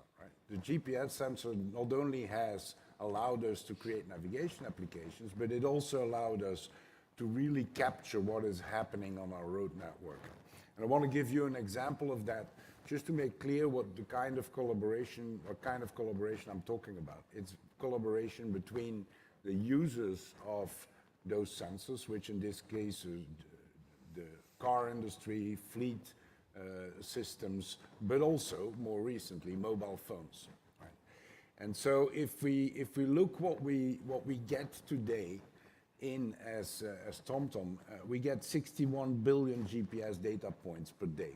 Now that doesn't ring a bell. I mean, it's a massive amount of information coming from 600 million different devices, and that can only happen when all those sources of those information decide to collaborate and to make sure that information ends up in one production of knowledge, new knowledge which can be used, first of all, to have real-time traffic, which you have on your phone, which you have on your navigation, but much more, you can actually do all kinds of analysis.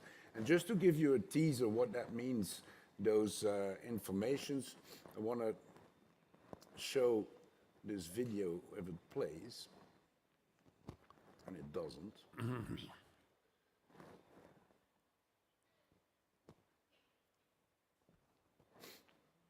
All right. Well, this was a magnificent video. Oh, there and here it comes. There you go. It basically gives you an idea of what that means for Amsterdam, right? So we've taken the probe information of Amsterdam, and down you see the time scale, right? And it's much fastened, obviously. But what it does, it gives you information that multiple times a day covers the whole street network of Amsterdam. And you can use that for all kinds of reasons. As I said, real-time traffic is important, but that information comes from tens of different companies, right? It's not a single company that has all of that information. So it's the collaboration between those companies that leads us to use that information to derive traffic information and to do all kinds of nice stuff with it, including actually making that information available to cities if they want so that they can optimize their mobility in the city. And that has become more and more important. So a next example, a very simple example, is you can, for example, compare, for those who live in the Netherlands, there was recently King's Day. It used to be Queen's Day. And on the top you see what happens with mobility in Amsterdam on King's Day, and on the bottom you see a normal, typical Saturday. So you can imagine that there is an enormous amount of difference. Having that information available allows cities, for example, to better plan their mobility in exceptional cases, like, for example, in this video on King's Day. I would like to leave it at that and go to the next slide. One of the things, very simple example, more as a teaser to say how powerful collaboration can be, is if you compare, COVID has had an enormous impact on our society and on our mobility. And if you compare what happens, so you see 2020, and this is 2019. So it's all red, and in 2020 you saw a couple of months where it's actually green. For the first time, we saw our road networks not overconsumed. So we took that a bit further, and we did all kinds of analysis. I only have 5 minutes, I can't go into the details. But that's the power of such a collaboration. You can analyze the data, and data don't lie. Right? So here you see we're not back at all in 2021 at the same level of congestion as in 2019. The information I'm talking about, we can use that information globally. Right? So it's not only Amsterdam, I showed you Amsterdam, but if you want to look at what did COVID do to the rush hours, well, the main conclusion is it moved the rush hours. So it dampened the peaks, and it moved the rush hours by a couple of hours. Don't underestimate the impact that working from home has on mobility. And with that kind of information, you can measure that. And you can basically, for all those cities, top 10 cities, you can measure what is the highest congestion, how did they evolve, how did they progress with their mobility plans to lower congestion, and as such, create a better and more sustainable world. I want to leave it at this. Thanks. I really like the way you tied that together at the very end of how they can improve sustainability and model it. That's really great. I think the other thing that came through with that is the collaboration between, as you said, users who may or may not even know that they're actually collaborating with it, and then the industries such as cell phones, and then even government that's putting up the satellites and running the satellite infrastructure. So that's another great example of collaboration. So thank you, Alain. Thank you. Greg, over to you. Slides? No slides. Very good. Thank you.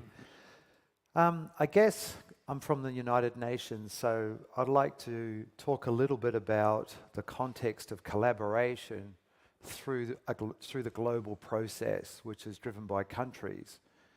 And for those that may not be so familiar with UNGGIM, and I won't expand on that because it's complex in itself, it's probably easier to just look it up on the web, but it's really about positioning geospatial information to address our global challenges. And it's really looking at the means around policy and governance and means to implement development agendas with geospatial information. It's probably fair to say that 3 or 4 years ago, when at GWF we were talking about the Sustainable Development Goals and the SDGs and sustainability, there wasn't really a lot of understanding of what it meant in our community. But already today, we've heard about sustainable development, sustainability, the SDGs multiple times. And so we're really moving forward and moving the dial forward very, very quickly. And there's a reason for that. It's because we need to. And as we start seeing more in terms of our vulnerabilities around the world, and we're seeing more of our development challenges growing rather than decreasing, the role of geospatial information has become more and more critical. The role of knowledge infrastructures, of integrated frameworks, has become more and more critical. But the one key element that really brings it all together is this collaboration. Coordination and collaboration amongst communities of experts, with data, with technology, with industry, with governments. It's really important. And I think as we start blending together these concepts now of our new knowledge systems, of our new future SDIs, and what geospatial and the nebulous nature and cross-cutting nature of it, is that one thing that it does, a bit as Elaine just showed then with road networks and vehicle moves, and that's really a collaborative network, and we need to be able to do that more towards development. And so I think as we as a community move forward, it's going to be incumbent on us, as we now talk more about development, how we refocus some of our efforts towards development when we think about, for example, a simple topic like climate change. One of the challenges in climate change is that it's a long distance and a long-term effect that we need to think about. But another dimension to that is that it affects every person in every country of the world. But it's a social impact, it's an economic impact, and it has an environmental impact. But if we all bring that collaboration together and the things that we've been talking about today and will over the next few days, it provides us with an opportunity to provide guidance to many, many people around the world, not only society, but also governments and leaders and decision makers. And it's going to be incumbent on us, I think, to, and this is my final note, to message what we do at the levels that need to hear what we do, but to act on what we do. And I think that's going to be very, very important to pick up on the mantra already mentioned, to leave no one behind. It's going to be very critical. So thank you for that brief opportunity, Ron, and look forward to the discussion. Thanks, Greg. Maybe to give some thought to a question that'll be coming your way around best practices you've seen in your travels and in your experiences for collaboration. Alon, maybe where would you like to see collaboration going next? What would be the next sources and other things you'd like to see come in? Just give that some thought, and we'll come back around. Jim, please. Yes, if you'll bring up the slides, please. Thank you, Ron. Certainly. So, early 1990s, I was involved in laser range finding. Fabulous technologies, very exciting time. In 1993, I took a laser rangefinder and taped it onto one of Charlie Trimble's GPS vans. And the purpose for that was to try and determine clearances for bridges. So that's where my interest in the technology started. And what I would like to do very quickly is to tie the technology to sustainability. Okay. Next slide, please. So next slide.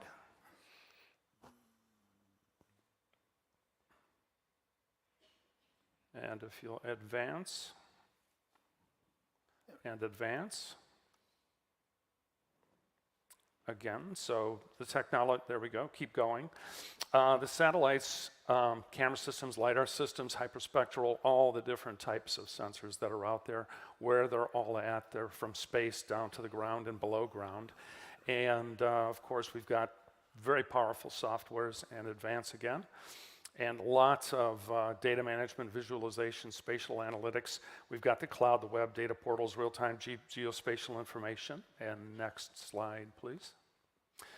And these are all of the areas that we deal in. It is a complex ecosystem. Next slide, please. And if you will bring up the next slide. So the geospatial industry plays a vital role in developing innovative products for environmental resilient. Next slide, please. And so there's one of our clients, for instance, developed a tree mapper. Next slide, please. Yep, keep going. Terrific. So from a technology standpoint, these are some of the elements that needed to be pulled together. And next slide, please. So let's get down to trees. In the Eurozone, in the last year, you added probably 10% to the asset base of trees. And in the Eurozone, particularly in the Netherlands, tree inventories are a critical and important element. And there's a reason for that. So trees have tremendous benefits. They provide cleaner air, they combat climate change, they save energy, they capture rainwater, they clean the rainwater. So trees are absolutely a critical element of our urban life. And so when we take all of that technology together and bring it down to a very simple look, so this is a digital capture of tree data, and it creates a digital twin. So this is kind of a very specific example of a lot of the large concepts we've been discussing today. So what it does is it gives us an automated methodology to be able to very efficiently and quickly capture all the tree information of an urban area, puts it into a fabulous database that's easily accessible. It determines, of course, all the dimensional aspects of the tree. It also shows poor tree vitality or robust tree vitality. So there's a number of elements that are very important in terms of managing the overall tree structure. Urban impact zones, so you see reduced, sorry. So you see cool zones, you're avoiding water runoff, you're taking hotspots in the urban area and minimizing the impact of heat, et cetera. And so this is where technology really can identify and assist in the management of a critical natural resource for the betterment of our world. So I just wanted to bring home a small example as to how these big, complex technology elements are really brought home and serve us. Great, thanks, Jim. Maybe some things to think about. You know, you and I were talking in the airport about point clouds and technology to answers. And what are the things, what are some of the exciting trends you're seeing and how we can help customers, the industry, our users move to answers like how much, what is their tree density, how many trees do they have, those kind of things. Let's maybe give that some thought. Maybe we'll switch it up since I have a couple of 8 national mapping agencies and then Esri left. So maybe Tomas, if you don't mind, we'll go with you next, please. Thank you. Hear me? I came from Slovenia, from one of the smallest, but for sure one of the beautiful country in the Central Europe. And we, as a national mapping cadastral agency, we are responsible for land cadastre, for mapping process, and also for mass valuation in our country. Our agency were relatively early faced with the truth that we need to collaborate quite widely. It was started already in the 90s when we established a register of spatial units and addresses, where this is one of the key registers in our country, used also by statistical office and also the Minister of Internal Affairs and also the court who lead the business register in Slovenia. We continue with this collaboration afterward when we get a new area of work. This was a mass valuation process and appraisal for real estate when we need to collaborate, could you imagine, with Ministry of Finance, which is not always easy. And after that, we start to be the Inspire National Contact Point, which is also the role of coordinator and collaborator in the field of geospatial data in early 2000 and 2007, 2000 and until now. So afterward, we also have a very big project to establish the underground utility cadastre, where we start to collaborate with utilities, and not only utilities but municipalities. In the small territory of Slovenia, we have 211 municipalities, and each of them is responsible for utility, different type of utility data. And we established so-called consolidated data set where all those utilities disseminate and share data with us, not all of details, but some important part of utility cadastres. And the end, but we also just finished project where we establish so-called spatial information system together with the ministry responsible for spatial planning, where we succeed to merge together data about spatial planning, and also the data about land cover is now so-called part of official cadastre system. This is maybe not so complicated, but when you mention so much collaboration and cooperation, then became a little bit complicated. And this we solve in a way that we need to constantly update, educate, or also raise an awareness not only between the governmental institutions in Slovenia, but now also with the external world, because we are here because of our users, and users are more and more have more and more high requests to daily, not only data. Nowadays they are asking for services, and of course to achieve this request is important to not only inform, but also to show the possibility how the geospatial data could be combined, and what is the real value, what is the positional accuracy of those different types, which we now very transparently put together,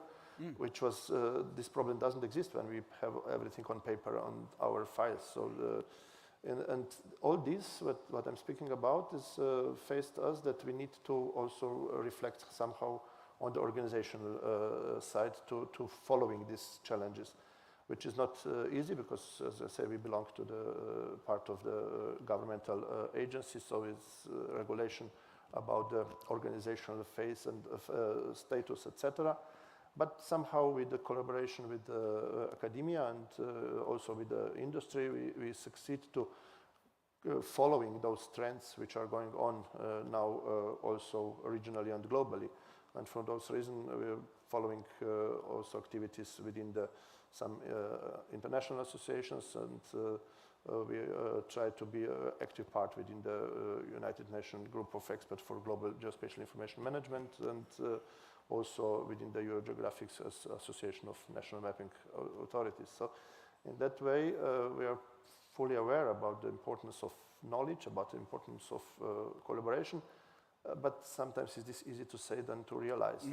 We establish also the Center of Knowledge within our agency to give opportunity for our employees, which need to face with some kind of new type of works, which was not existing in the past. So this is a constant process, which we try to be actively involved, and hope that we will succeed to following this. Thank you. Thank you, Thomas. Maybe something to think about for a question that I'm going to come to you with. So the collaboration and sharing you did with the utilities, what was the incentive on the side of the utilities to collaborate and to share the data? Something to think about. I'll come back with that question. These are, by the way, these are my personal questions that I'm coming up with as I'm hearing them. So hopefully you guys are thinking of your questions as well, because we'll take them from your side as well. Thank you, Thomas. Over to you, Dean. May I get my slides, please? Thank you, Ron. What I'd like to do is carry on just a little bit. Thank you, Ron. Carry on a little bit from the initial messages from Jack this morning and sort of put I think a positive spin, especially for this group here. We're all part of an amazing group of individuals who I think are really have the capability and the knowledge really to bring the changes that have to come about to help us become more sustainable. And we need to change priorities, but we also have the methods. So what it really takes is a commitment, frankly, from all of us to the future and to future generations. And we can begin this now. What you see here is a group of common challenges. Maybe they're not in one country or one community, but they're happening all around us. And as Jack mentioned, it's going to take applying our best science, our best technology, and of course, creativity to help us address these issues. And in Jack's words, the geographic approach is going to be essential here. We spent about 3 days before this conference with a group of really great people, 40 people from about 33 countries in this workshop about geospatial knowledge infrastructure, or GKI, for a new acronym for many of us.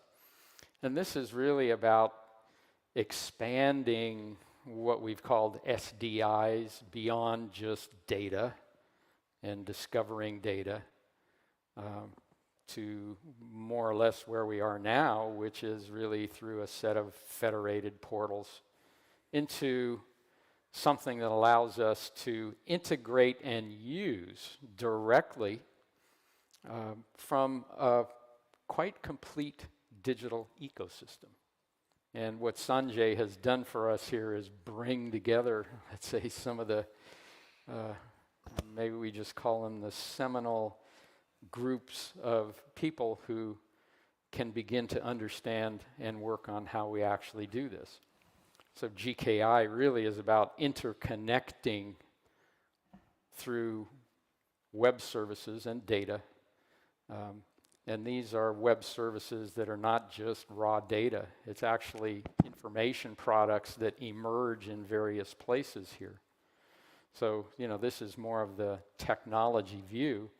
but it's also a business view that shows us amazing sets of opportunities as we begin to try to build out this very diverse ecosystem of this geospatial knowledge infrastructure. I'm also going to add in something that we've had a fair amount of discussion here, which is about the integration of digital twins. I mean, these first digital twins, and we heard from Mr. Reddy that this originated really with aircraft engines, thank goodness, that those digital twins were used to understand the performance of those engines so the right predictive analytics could be done so the right preventative maintenance would keep the aircraft in the air. I personally really appreciate that digital twin, even though I don't necessarily know about it. Okay, so that's really what, as an industry, we're going to need to start doing. Okay, so we hear about BIM as a building information model and land information models or LIMS or city information models or SIMs or network information models or NIMS. Okay, but basically what we're looking to do is interconnect the content, the behavior, and the workflows in collaborative ways to solve those planning or those, let's say, those problems that we were facing. And so there are, on the left-hand side here, there's sort of a list of topical or discipline areas like smart cities and natural resources and so on. But all these, as we know, are very much interconnected. And so what we actually need to do is have these interconnected digital twins, which actually supply us with the knowledge and support for decision making, and ultimately to help us better collaborate at a community level. And I guess my final comment here is that it's really at the community level that we need to supply this information, because my experience is that that's where the desire for collective action is the strongest. So I think we see kind of a fragmentation going on within, nations. Nationalism is very important for, in a sense, obvious reasons. But then when you actually get to the community level, people at that level are interested to come together to solve their common challenges. So a new, I would say, pattern is beginning to emerge of community activism and community GKI to help those communities to understand the full context of the problems that they're trying to solve. Thank you, Dean.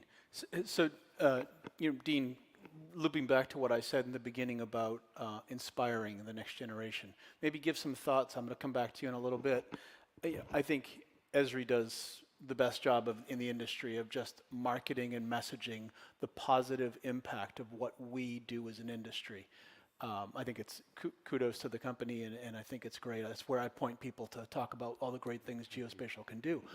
So what I would actually say to you is, what's the call to action to us as a group to inspire the next generation? What would you do coming from your perspective? So maybe give that some thought, please.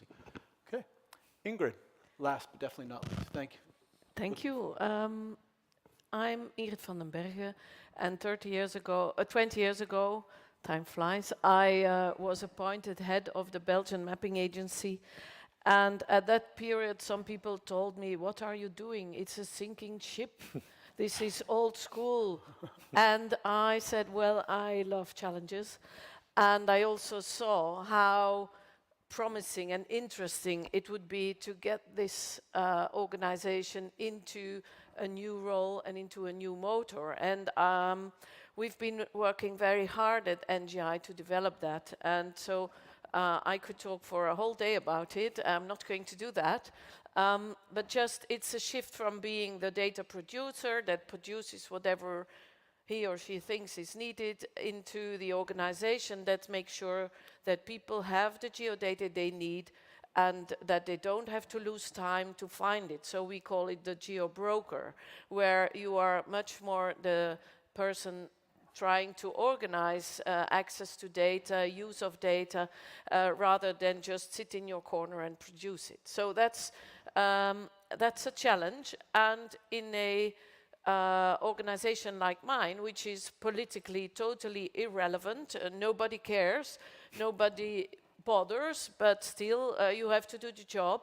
And then you can see how important it is to have collaboration. You cannot do that on your own. You can't achieve such a mission on your own because you're not the user. The users are at the military department, at the security department, at the resilience crisis center and so on, or in the environmental department at local level and so on and so on. So that's you really have to collaborate. It's not a wish, it's not an objective, it's just an obligation. It doesn't work otherwise.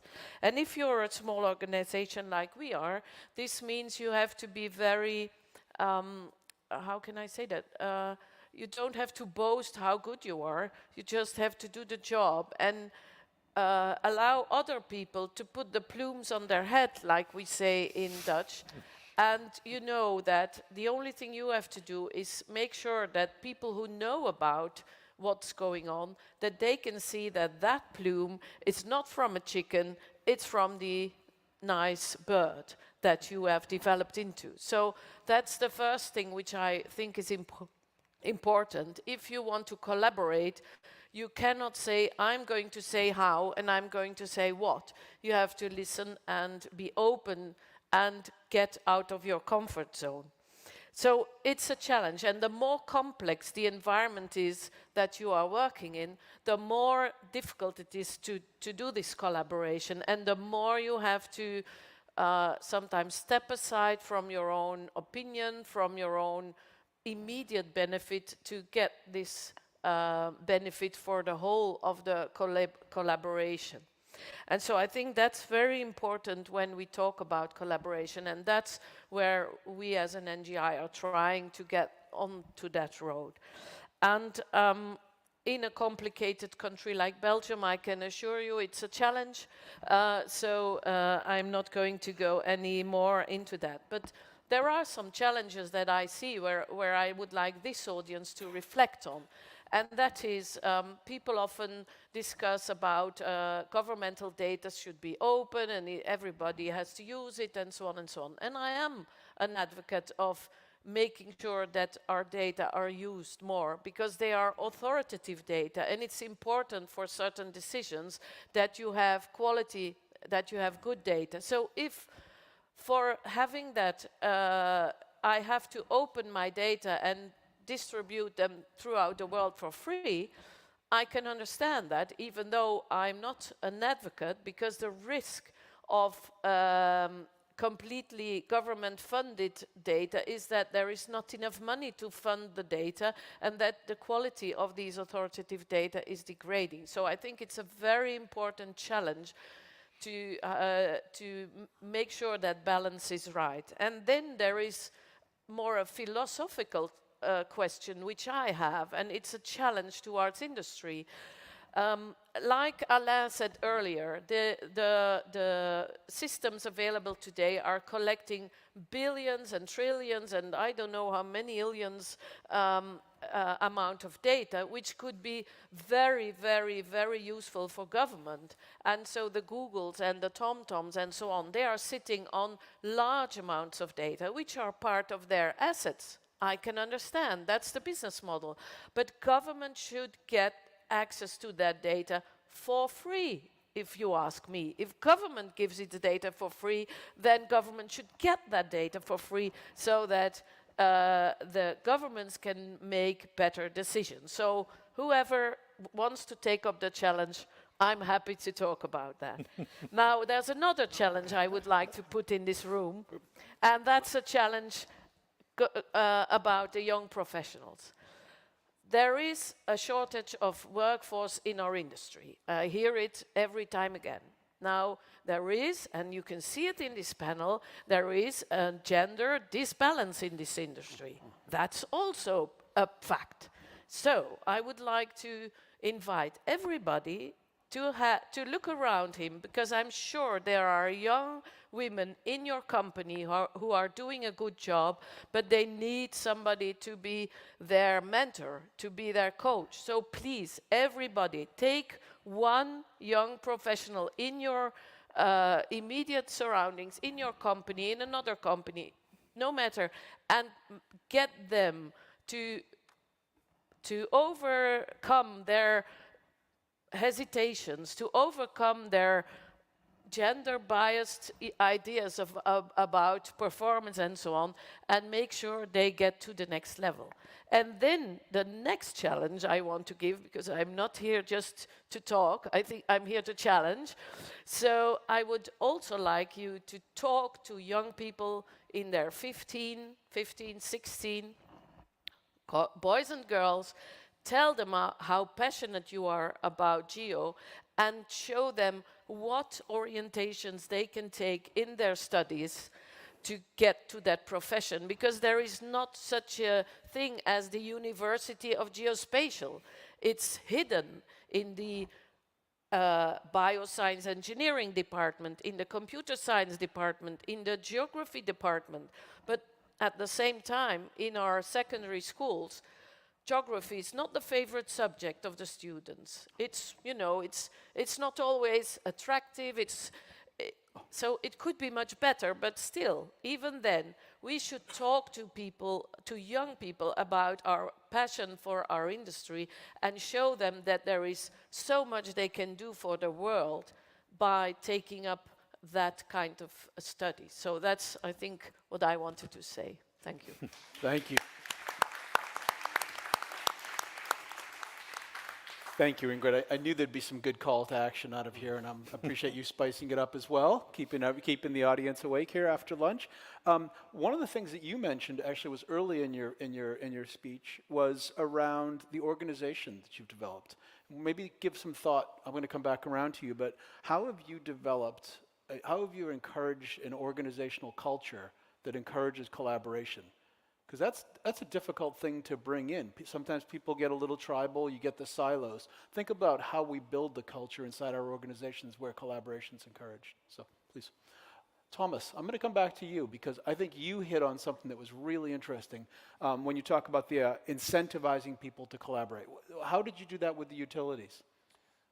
I didn't emphasize that our data policy is totally open, free of charge also for all purposes, for private and commercial, and also, of course, for public, which is good and bad, but I don't go deeply in that. But this cooperation with municipalities was based, of course, still on some kind of legal obligation, because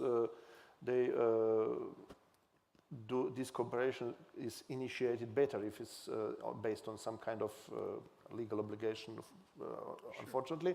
But this is also in the both, how could I say, both interests of both parties. So all data which utility companies on behalf of municipalities participate in the consolidated underground cadastre or utility cadastre, which was not only underground, are then available together with all other data back to them. So what exists on some kind of backyard and what exists in a particular land parcel is then much more transparently available and avoid some damages and some kind of misunderstanding at the end. So we were surprised that this interest, even if it's okay, it was, let's say, legally obliged for the utilities, sure. But they also take these technical solutions which we offer. So the upload and download was done, and it's done by internet. So there's no paper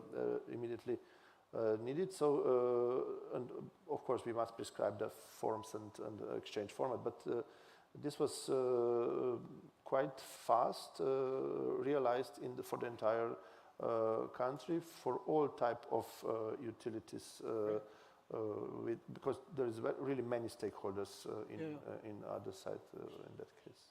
Very good, thank you. Like I said, I think that incentive is really important, and I think, you know, talking about inspiring next generation, we're building out augmented reality solutions which are going to look at underground utilities. But of course, we've got to collect the underground utility data to build out the augmented reality system. So I think that's an important part of it. So thank you for that example. Greg, maybe over to you. Maybe other examples of some best practices in collaboration around geospatial knowledge infrastructure. Well, I guess I'd like to look at a big collaboration. And that's the collaboration between countries. In essence, UNGGIAM was put together because of the need for collaboration and coordination around the world.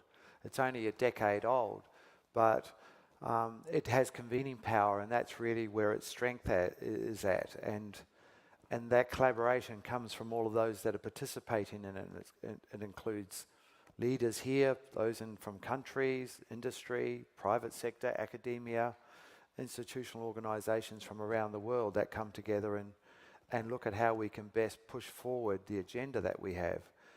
And I guess one of the examples of that is when countries were developing one of the elements that sort of contributes into the GKI now, which is the Integrated Geospatial Information Framework, or the IGIF, that process evolved through the participation of 133 countries from around the world. So that was nearly 800 participants got together over 18 months and 15 workshops and basically determined an outcome that is now a global framework that's been used around the world. That would never ever have happened without collaboration, would never have happened without understanding. And more importantly, it would never have happened in the way that it has if the developing countries didn't have such a strong voice in the way it was put together, because they brought in the perspectives that mattered more than the developed world. And I think that's one of the features of our community. It's very, very global. And whilst we talk very much about our advances in technology and the expectation that we have so many services, including internet bandwidth and electricity and all of those nice things, there's many parts of the world that don't yet have that luxury. And so it's really been able to look at how we scale our capabilities, and when we know how to bring the enabling technologies and infrastructure to support them as they get it to a level of maturity, which is both about capacity and education and skills, but also it's actual financial resources as well and governance arrangements. But that's all about that collaboration. Yeah, thank you, Greg. So Nigel, didn't mean to put you on the spot here about the security question, and maybe I was projecting a little of my own thoughts and concerns. But you know, I think about collaboration and bringing data together. What are some of the security concerns and frameworks you've seen that are working? I'll take the speaker's privilege just responding quickly to Ingrid. So one of my other roles is president of the Royal Geographical Society, and we are just obsessed with the conversation which you were just throwing out into the room. So we should definitely have a drink afterwards on that. We're going to get back around to that. So it feels a bit parochial to be talking about the security side, but it is pretty darn important. And so we looked at 3 levels of security in the work that we're doing. So there's the personal, there's the commercial, and then there's the national security side of things. So for the underground asset activity that we've been involved in, very interested in the experiences elsewhere, it was very much the commercial and the national security that we were concerned about. And so part of it was providing incentives for people to even conceive of sharing their data. And some of that was through an economic study. So we looked at £2 to £4 billion worth of damage or losses every year through strikes, pipe strikes, and then thinking about, right, how can we make a difference to that? And therefore, is there even a conversation to start? And people knew it intuitively. They'd seen Click and Clip and Volt as other examples of that across Europe. But then it was not enough to say, right, this is a good thing, please do it. We had to broker it. And so part of the getting to know you was doing some proofs of concept. So people kind of lowering their defensive shields, checking their weapons at the door and thinking, okay, how could we make this happen in a way that we're comfortable with? And it wasn't just the owners of the data that we had to bring together. We had to bring together the national security side, because this is critical national infrastructure that we are saying simply, we are going to make this available. And that's quite a scary thought if you're in charge of safeguarding the nation. So we had the National Cybersecurity Centre, the Critical National Infrastructure Protection Agency, as part of those proofs of concept. So that began a collaborative conversation about the end is worth it. We've got the means. How do we make those actually work together to create something? And so through 2 proofs of concept, one in the north of England, one in London, about 40 stakeholders, we designed both an infrastructure and, God bless the lawyers, they were the people who were at the table and duking it out in terms of the art of the possible, what was secure, what was not secure, what could be shared, on what terms it could be shared. So ultimately, some of the answers to the security question were, we are not going to hold any of this data centrally. It's going to be distributed. We are going to call into the data.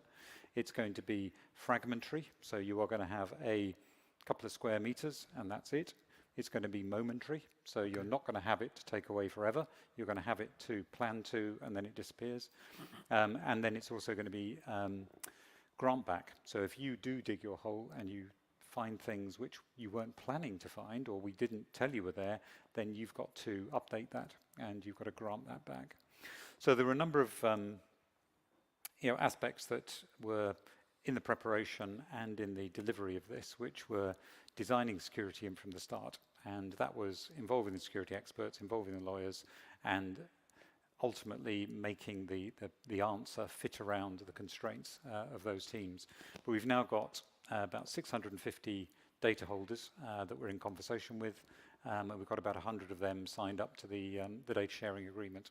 So excellent. Progress being made, and we believe being done in a secure fashion. Oh, that's great. Thank you. That's, again, as you mentioned, really important topic, and we're in the plumbing there, but it is critical to it. So, Alon, we've talked about examples of collaboration, some incentives for it, the security issues behind it. You did show a really impressive video of collaborating amongst data sets and government users and like that. What's next in collaboration? What excites you? What excites me? Hello? Hello?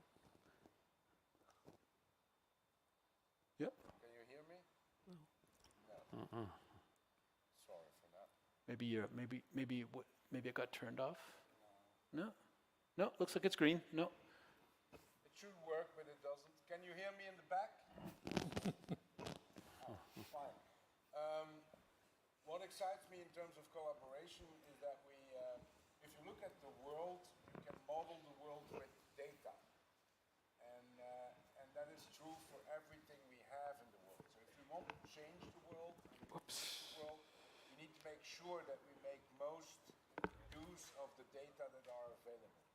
So the kind of collaborations that I'm looking The kind of collaborations I'm looking forward to is, most in particular, is the exchange of data. And to some extent, I agree with what Ingrid has said, right? If all of that information would be free for all, I would be a happy camper, right? Because if I showed you the information, but that information is the result of hard negotiation with all kinds of parties where we give something that is valuable to their business and they give something that is valuable to our business, and the goal is to improve the products and the business as such. It's very hard to break that equilibrium, right? It's like asking Google that they put all of their search results in the public, right? That they put all of their data in the public. So the most important thing in collaboration is that you basically give and take. You give something and you take something. In my mind, it doesn't make sense to have all kinds of laws, let alone on a country level, that forces you to give something, but that doesn't give you anything back.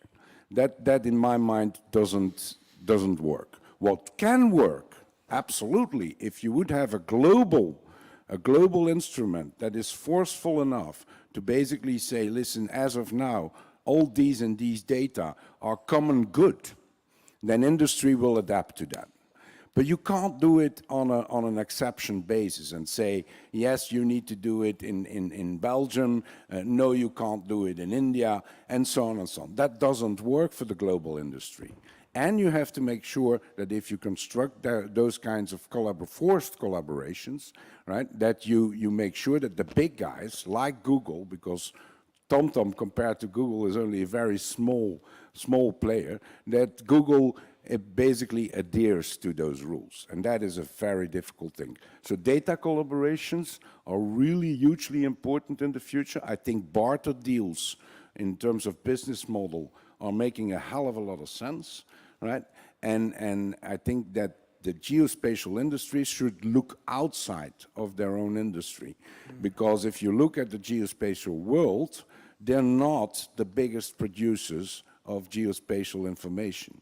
Mobile phones and cars produce far more geospatial information than any professional device we know. So looking outside of the geospatial industry and then forging collaborations makes a hell of a lot of sense to me. That's a really great point. I love that. I love how you ended that on talking about what we consider non-traditional sources of data collection and is really great. Thank you. Jim, over to you. I really liked the tree mapper example a lot. And again, you and I have talked about this, about how we help customers and the users in the industry move to getting answers out of the spatial data.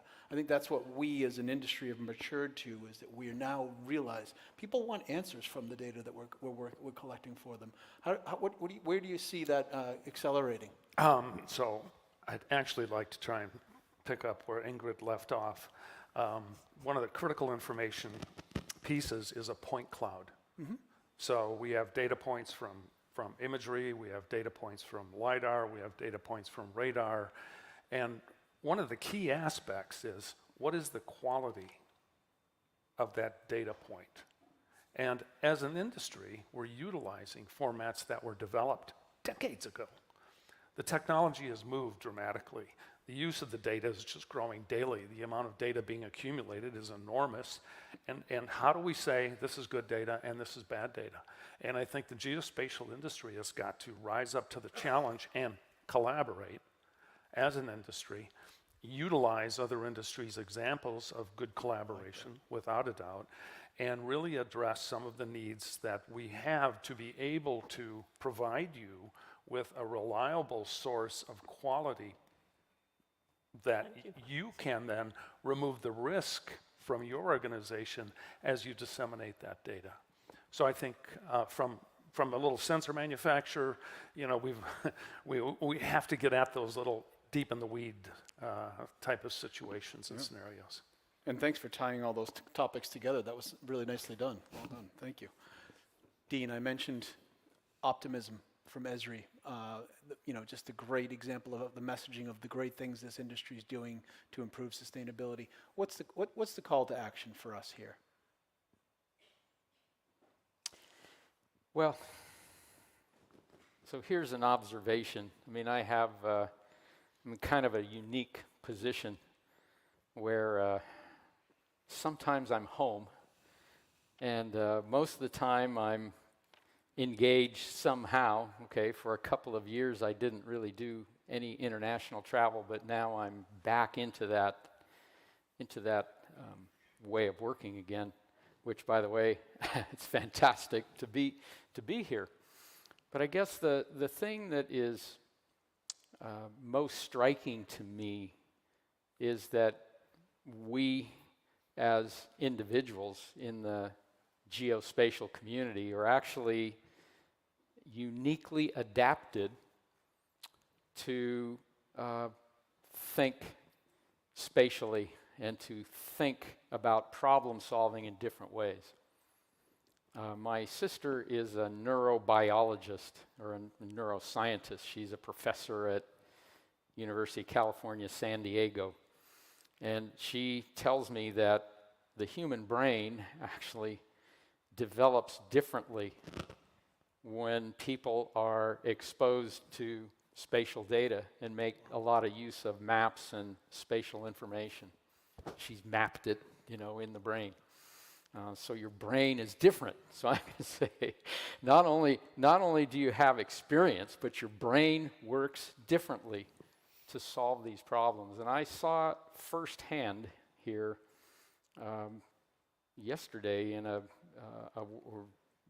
workshop where geospatial professionals that were part of this GKI workshop, in the matter of 10 minutes, could quickly run through. They identified a problem that's common within their countries. And they identified the sets of information that were needed to be able to address the decision making associated with that problem and how to monitor it and so on. I mean, all the things we're talking about here. 10 minutes, and we had like 5 different problems where we had the conceptual framework to solve it. So I think we want to, I guess the optimism for me comes that we really do have a global community here. And so the call to action for us is to, number one, help young people develop differently where spatial thinking and spatial literacy is just part of who they are, because that's what we need. Part number one. Part number two, I believe, is to encourage joint problem solving. I mean, I could go on this forever, and I actually get emotional when I think about it. But I look at some special teachers. We've had some of those on our at our user conferences present. I mean, there's just extraordinary people who just provide opportunities to students, whether it's an advantaged group of students in a community or a disadvantaged or a place where there's a lot of crisis and so on. I mean, when these people come together, just naturally, as I say, as a community, they become responsible to each other for solving problems. So enable communities, enable young people, and you yourself become mentors and enablers with the knowledge and the resources you have to make these things happen. And I'll just say from Esri's perspective, we have many programs that are available to, let's say, from a software or a SaaS, we'll just say software perspective. We have grants available for any school essentially in the world at this point. Universities have easy and open access. Young professionals actually have easy and open access. So let's say there's no shortage of the technology, and then if we enable them as people just to make them aware, so we scale everything up, then I think we have a chance. That's great, Dean. One of the things really interesting you just mentioned, exposure to spatial data activates the brain. In a different way. In a different way. Right. And having a 16-year-old son, I've been looking for what activates the brain. And so now I've actually got the key. And I think it's really important because I think there's great examples that I've been, even just at lunch, I was talking to a gentleman from Dutch Cadastre who was talking about Geo Week that they're doing with the children here in Holland. And I thought that was a great way to activate the brains of the children that will be sitting in this room someday giving these presentations. So thank you, Dean. Ingrid, so I saved you for last for 2 reasons. One, the topics you brought up are incredibly important. We're going to talk about organizations, and we're going to talk about diversity and how we drive those. And second, you're excellent for audience ratings. So I thought that would be great. We could end on that, and we will get much better survey results. Yeah. So let's talk about encouraging collaboration and encouraging diversity. How do you build that in an organization? Yeah. Well, encouraging diversity, it's recognizing that there is diversity and use it to your benefit. And so you were saying your son, you're really looking how to activate his brain in a geospatial way, I hope. Yeah. Well, he's using Instagram. He's probably, not now, but he has been playing with the Pokemon Go game and so on. So they are geospatially enabled. We just don't know. We are not in that world. Yep. So we just have to tell them that building Pokemon Go is geospatial information. In Instagram, it's geospatial information they can use on Twitter, whatever. So it's about how to sell the geospatial dimension. And we often say, geospatial, it's about where. Everything happens somewhere, and this somewhere, that's what we do. And I think it's a very strong point, but it's also valid to the young people. Agreed. So use that to talk to them about geospatial. I think that's important. So tell your son he's a geospatial professional because he uses all those things. That's great. And make him interested to know more about it. I think that's certainly a point. Now, about building a culture of collaboration in an organization, I think the first point is you have to choose to collaborate. It should not be imposed on you. It's not with a law or whatever, like Alain said. You have to choose to collaborate, and you have to be passionate about it. And the collaboration is the goal. It's not because you'll get something out. Yeah, of course, but it has to be the goal that you say, okay, we want to do this together because we understand that it is too big and too important to do this just me in my corner. And in such a collaboration, if you want to be successful, you have to appreciate every effort and take into account every need. And so it's not really a collaboration if you, as a very big whatever, country, company, organization, say, this is where I'm going, and if you want, you can hop on the train. No, you have to ask, where do you want to go? And maybe we can make a little detour and take your bit on the way. And that's real collaboration. So I think it's appreciate every effort and at the same time carry the weight according to the broadness of your shoulders. So smaller companies in a collaboration, maybe they can only do little bits, but they should be appreciated at the same level as the big ones who can afford to do big things. And then you grow trust and respect. And these are two elements that are essential in collaboration. If you don't trust each other, you can go part of the way together, but you'll still be looking what's in it for me, who's behind my back, and so on. So maybe and often I am very naive and I believe everybody's in it for the better, which is not the case. I learned that. And I have staff around me to tell me, oh, it's not always, not everybody's well-intentioned. So, but still, I think we should start with a point of trust and respect. We respect you for the organization or the people you are, and we try to understand and work together. And if you get to that point that there is trust and respect, then you get to the really important point in collaboration, and that is that you are willing and able to share your vulnerabilities and your mistakes, because you learn so much more from things that went wrong than from things that are going smoothly. And so in a collaboration, this should be shared, and this should be informed. And then I think you have a culture of collaboration. And you cannot do all of that if you look for quick benefits. Right. It's not the quick and easy. It's not possible with a collaborative approach. So that's my, let's say, my guiding principles when we are working around collaboration.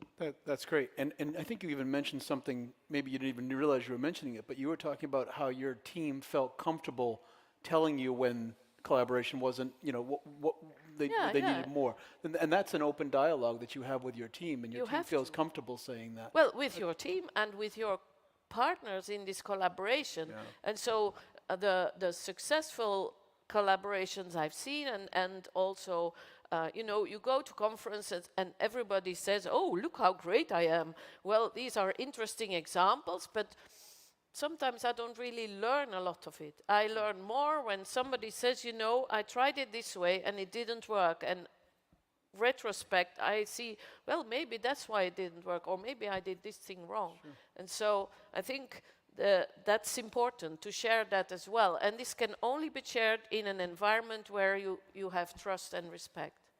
And so within a collaboration that really works, you can do that. And we have some very good examples between the national mapping agencies where this really works. Now, of course, we are not competition amongst ourselves. You know, I'm the mapping agency for Belgium and he's for Slovenia and so on. So we are not competing. Right. So then it's maybe easier to develop this collaboration, but still you have to show how vulnerable you are, you have to listen, how did you do that, and also be open to other approaches than your own. That's and great. I think that really helps. That's really good. And one last thing, you know, when you were talking about encouraging diversity, you mentioned mentoring people. Yes. And any other, just quickly, any other things you would really encourage us to think about in our organizations for encouraging diversity? Well, I think reaching out to young people well,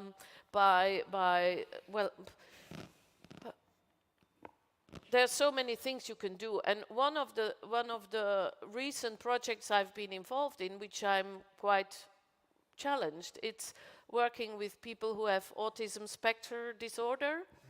So there are some companies and schools in Belgium that we have been in contact with, and one is a school where children are studying who have the autism spectrum disorder, but they have it in such a severe way that they cannot complete a normal school curriculum. There are other people with the autism spectrum that are very highly intelligent, dedicated professionals, and there are companies employing those people to in a really competitive way, if I can say this in terms of company.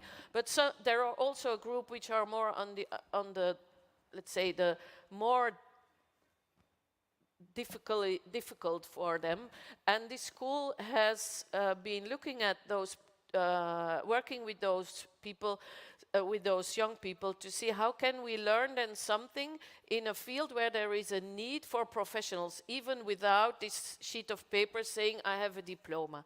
And so they have been looking into geospatial and artificial intelligence, and they have very successfully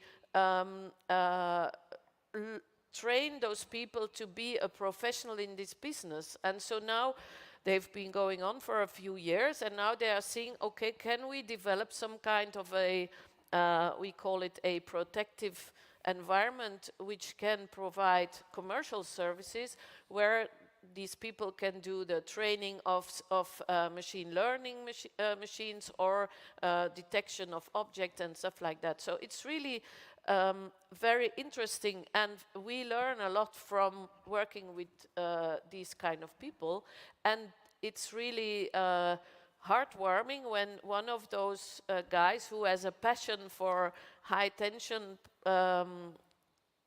pillars where the power lines. Yeah. So, and he, on his own, he had been mapping all the high tension poles of his province, and then he came to visit us in our 3D production environment where we do the obstacle survey, and he saw, oh, these wonderful machines and everything. So he was so passionate. It was heartwarming for our staff to see how he was enjoying just seeing within the 3D environment, and we gave him a test. And so these are small things. It's not a lot, but it opens the eyes of our staff to these kind of people, and it opens the world of what we are doing to people in that situation. So I think these are small initiatives that organizations can take, which are enriching for both.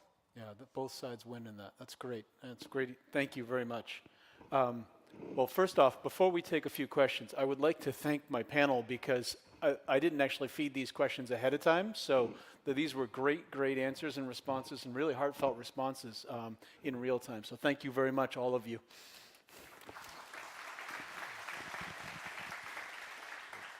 So we also stayed to time, so well done. So we have a few minutes for a few questions from the audience. I'm going to struggle with the light a little bit. I see the shirt in blue here. So, hello, I'm sorry. Hello, my name's Andy Dandilly from Precisely. This is a question for the non-commercial organisations, and I want to expand on the point that Ingrid just mentioned about trust. And I don't just mean about trust between you and the partners. I want to talk a little bit about trust in data. As we're in a world that is very volatile, and we've seen a lot of the introduction of a lot more fake news, fake analysis, fake data being produced, and at a time where we've seen the biggest vast amount of data being produced, how are organisations like yourselves understanding the role of data governance? And I don't just mean metadata, I mean the governance of that data to establish the trust so that you can start doing more around collaboration to do that analysis, because everything we've talked about so far is about the analysis, the relationship and building that, but we've missed the point of the underlining point is making sure you've got trust in that data. So how are you establishing that, and how are you going to take that forward in your organizations to make sure that you do improve the quality of the data and you don't see that data degradation? So I would say that's probably for, maybe I'll start here and then we'll go down to the national agencies as well. So maybe start with Yeah, you, sure.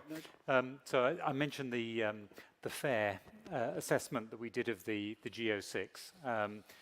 So the organizations that we kind of look after from a custodian perspective.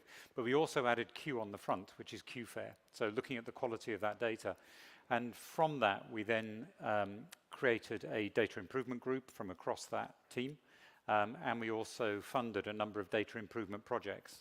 So I guess the couple of observations are authoritative data is a absolutely treasured national asset, and it's a very, I don't know whether it's a controversial thing, but those are the pieces of data that you really want to hold close as a nation, and probably not easily outsource or lightly outsource the collection and management of those data sets. And then the second thing is making sure that data is continuously improved.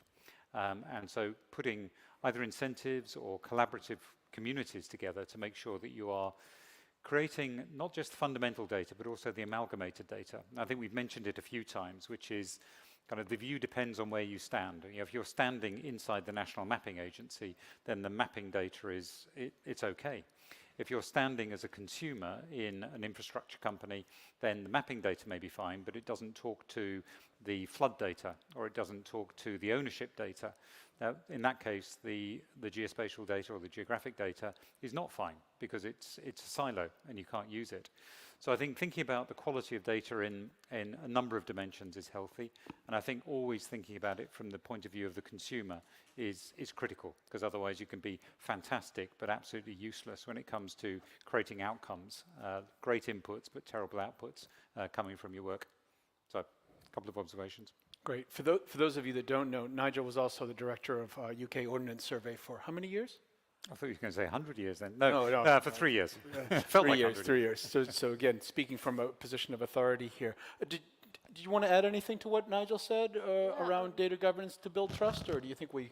I think I could add that, as Nigel said, the quality depends on the use as well, because up-to-dateness, for instance, is a quality which for some users is they want to know before something is happening, and other users, they say, well, I want the positional accuracy to be very important, and I can accept that. For that you need to collect data in another way than just take it out of the sensor information that comes from a car. So it is important that we talk about quality and that we understand the quality of that is asked for by the user. And this is a process of continuous interaction. But if you ask the user, what do you want? He will want a Rolls-Royce for the price of a Lada, I think. So that's also part of the discussion. What is the cost that society or the client is willing to pay? And it depends. Some people are ready to pay a lot of money for very high quality, and other people want it immediately, and they just pay a lot of money for immediate response, which maybe has not the same positional accuracy and so on. So it's very different, and I agree with you that it's a role of government is to make sure that they have a quality assured data set, especially when there are very important consequences to this information. You cannot have property information which is not really stable and valid. If you own a house, you want to be sure that you own the house even after the update of the database of Cadastre. You don't want anybody else to see in that database. So, sorry, it's the definition of quality has many dimensions, and as a government you have to pick your choices, what qualities you want to guarantee for your authoritative data, and what are the qualities you would like to achieve and do better on, but maybe in a less important part. Thank you. Thank you very much, Ingrid. I think maybe what we'll try and do is, we're just a couple minutes over time. We started a few minutes late, so I'm going to take some license here and grab a couple of minutes. And we'll take maybe one more question. Did we have one more? Tomak had I think, a comment. Just an observation. Okay. Certainly, please. And then, sir. All right, thank you, Ron. Firstly, my congratulations to Ingrid, Thomas, and Nigel. Being in the government for the last 4 years, I understand how hard it is to move the organization and to work against the inertia, to get people to share data, and how difficult it is to work within the organization. One question, I know, Ingrid, you mentioned about the issues regarding the lack of trained manpower to work with. Would you guys in the government be open to working with international partners to help you somehow mitigate that problem, to provide you solutions and to maybe provide you more labor-intensive workforce? And this question for Dean here from history. Earlier, about 4 years ago, I was in India and now moved to Canada. I'm seeing a lot of resource crunch, skilled workforce, which is not available. And there's a gap between the education institutions, like Ingrid said, they understand geography, they don't really understand what geospatial is, the schools and the colleges. It's for two reasons, because, and I've interacted with children from my son's class, they don't really see the visibility of understanding what geospatial is, and then how the visibility of understanding that education and getting that education would transform to become a professional in the industry. So a company like History, would you be open to conducting more on-premise education initiatives rather than doing conference calls and doing webinars, which students not nearly want to be interested in? And this is, I'm speaking from personal experience, I've been trying to do for the last about 1.5 years in Canada. And if it's not getting accepted in a country like Canada, you can imagine what's happening in India or in other places where the technology and the reach of internet is not as much. Thank you. Thanks for your comments. I think what we'll do is we'll take those offline, because I think there's some great questions around, the need for a broader labor force in the geospatial industry, which goes back to education and interest in inspiring the next generation, and then the role of companies like Esri in inspiring this. Maybe we'll take that one. Thank you for the comments. Can I make a simple answer? Yeah, please. Yes. Yeah, there we go. That was your lightning round answer. We have one last question, and then we're going to wrap up. Please. So, first of all, I'd like to thank the panel. I'm a student, so I'm just trying to absorb as much information today as I can, and it's really great to be here. So, I'm an environmental economy postgraduate at the Dutch University of Wageningen. It's a hot topic, and yeah, the geospatial applications in that realm are endless. So first of all, I'd like to take up Mr. Angelida's promise and exchange contacts after this session, since I'm currently looking for an internship in communication. And I believe Esri can certainly help me reach the next level. Bravo. So my question would be that... Is Jürgen Sensitov, are you in the audience? Yeah. I'll find Jürgen for sure. I don't see him. See him. He has a job for you. That's great. Thank you so much. And so if I would if argue. he doesn't, there's others up here that will. we need initiative. Philip Mott, are you here? Yeah. Okay, see Philip, there's a hand. Thank you right so there. much. So I would argue that the general public can sometimes be quite skeptical whether the intentions of a private company can even align with that of global sustainability. So when we talk about collaboration, how do the companies, especially the private companies here, aim to communicate that their collaboration does align with this sustainability? Dean, maybe you, again, you've got some of the best messaging out there on that. So. Wow, yeah. So first, Esri, as an organization, has always had a commitment to conservation and sustainability. I think you can look at our history over the years, many stories about that. So it starts with a top-level commitment, and that commitment spreads through the culture of Esri. Yeah. And we also learn a lot and also exchange a lot with our user community to enable them to also do that work. And that's probably the strongest thing that we have. Yeah. I think the next thing is just a series of programs of grants and so on. And then actually we're just now kicking off our own internal initiative around sustainability. I mean, in a sense, Esri has always, as I say, has always been committed to this. But we want to make a distinction between what's been known as, okay, you're a writer, greenwash, and actions that are actually leading to an outcome that makes us more sustainable. Yeah.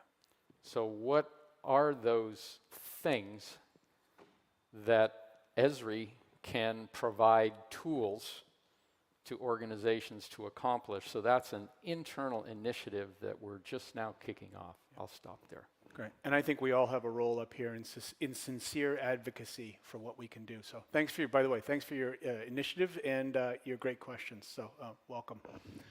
And I think I've probably gotten myself in enough trouble. So I think we're going to end it there. Thank you very much. Thanks for the engagement. And thank you very much for the panel. Really great job. Really appreciate it, everyone. Thank you. Thank you, Ron.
It's a process which was initiated by Geospatial World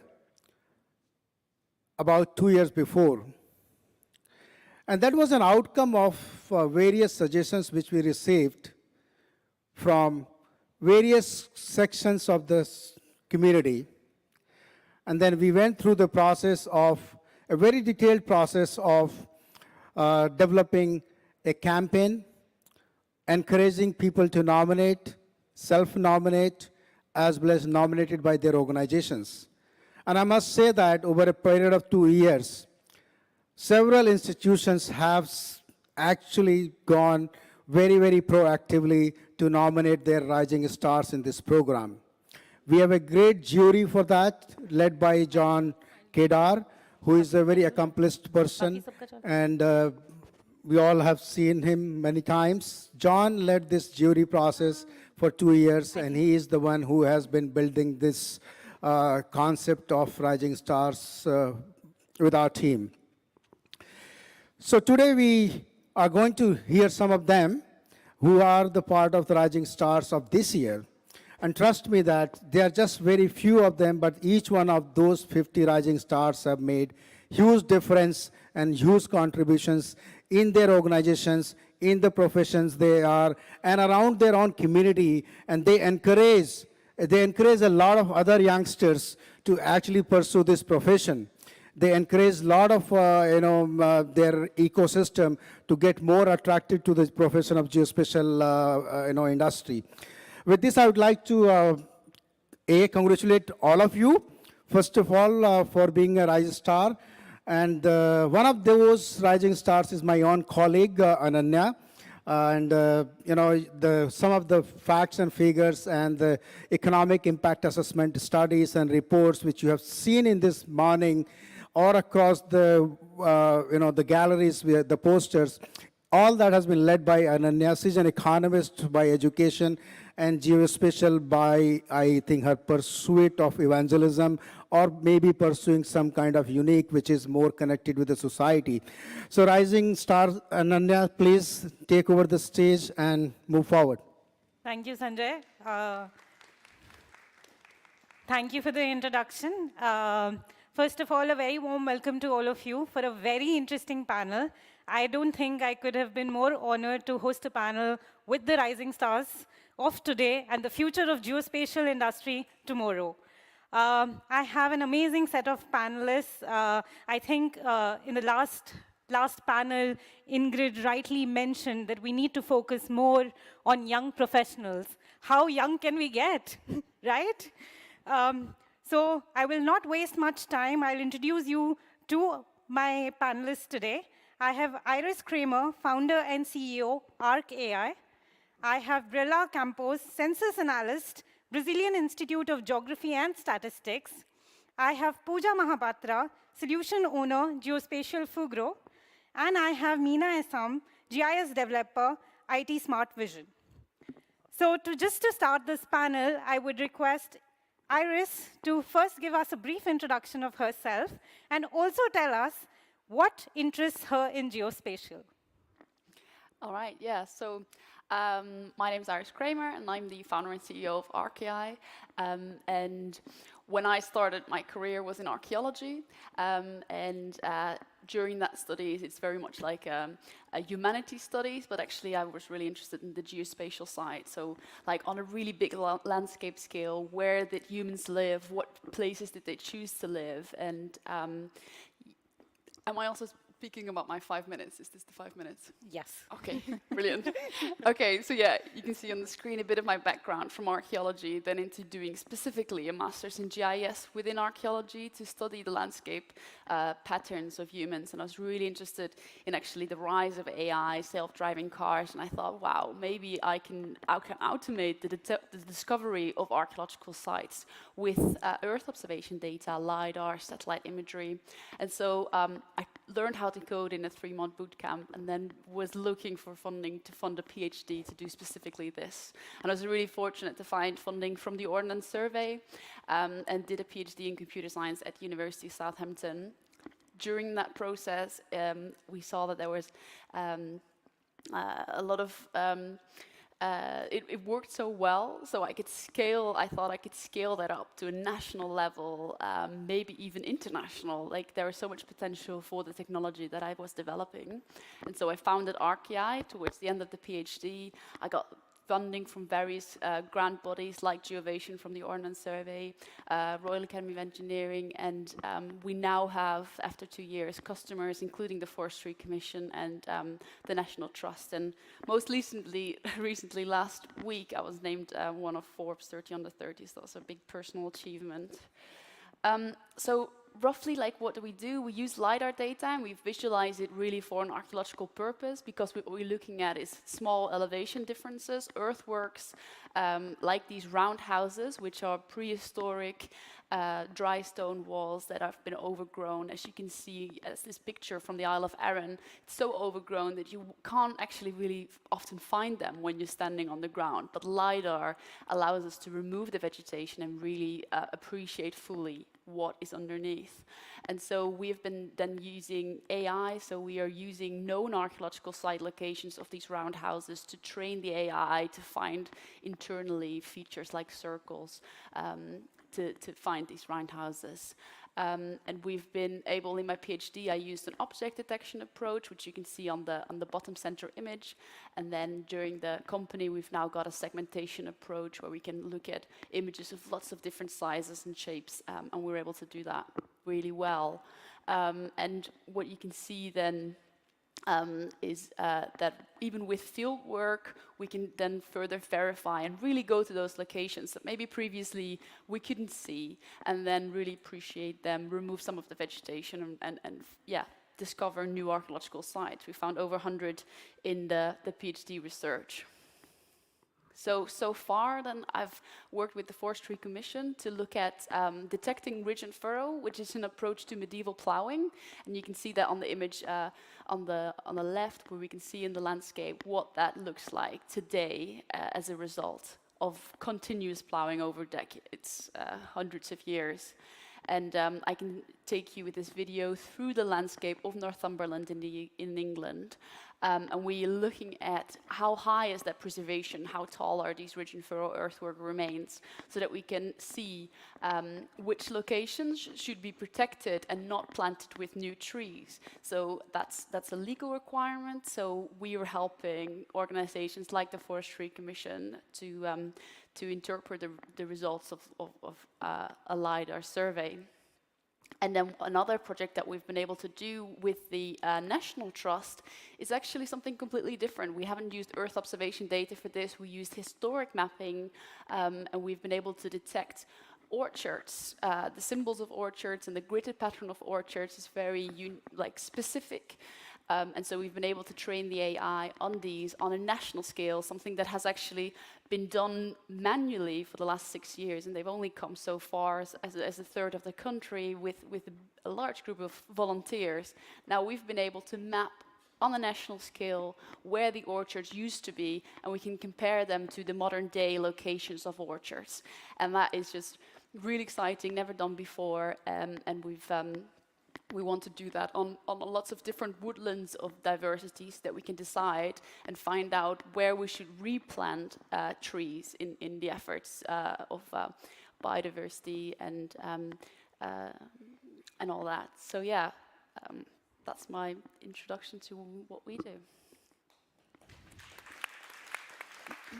Thank you so much, Iris, and many congratulations on 30 Forbes 30. I think that's a great achievement. Now we have Brella, who would introduce us. Okay. Yes? Yes. My name is pronounced Breila in Portuguese, so it's really difficult also for Brazilians to say my name, so it's okay. And I'm geography, and I have a PhD in oceanography. So in both areas, I always use geospatial technologies to understand the behavior of the environment, and also my work in Brazilian Institute of Geography and Statistics with a lot of geospatial techniques. So my introduction will be more philosophical about my experience, about the things I believe that are essential to we think beyond the obvious, which I think are 3 points: knowledge, qualification, and a collaborative work. So we can think what's most urgent to know and how is a given phenomenon specialized. And we can think of monitor environmental, social, and economic phenomena, taking into consideration the different spatial and temporal scales to which they are subject. And this way, we will have the necessary information to think about the possible impacts and consequences that a given territory will be subject to under adverse conditions, for example, as we have the climate change affecting our lives. Let's see, yeah. Continuing in this direction, we can think what information for the territory is relevant to be mapped, and moreover, what's important to map when one wants to count the population. Here I am talking about my work nowadays. So in this sense, it's important to think about how to speed up the mapping process so that we can account for geoinformation on a national scale. And it's necessary to evaluate the best way to help different centers spread around the country. So it's the case of Brazil that we have a lot of units to help mapping the whole territory of Brazil. So we can produce maps of our country in a standardized way, and we can be, and that can be used in the different surveys for the institution and also for other players that want this data. So another point that I think is important, is about qualification and expertise.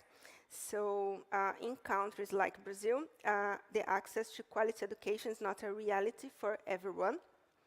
And to incentive to study the basis for a good qualification, it should take place in basic education. I think it's primordial. So we can face several problems, such in my reality in Brazil. In the basic education, we have problems with lack of structure, human resources, engagement of managers to promote a quality education that can instigate the youngest to question themselves about the reality that surrounds them, which emphasizes on the where. That's why we're here. In addition, we encouraging girls from early age and also even during graduation to take chance on geotechnology world, which is super important. And I'm talking about my experience as a woman in geotechnology world. So in the future, we will have a more heterogeneous dialogue space with different visions. And finally, training professionals to face real challenges is essential.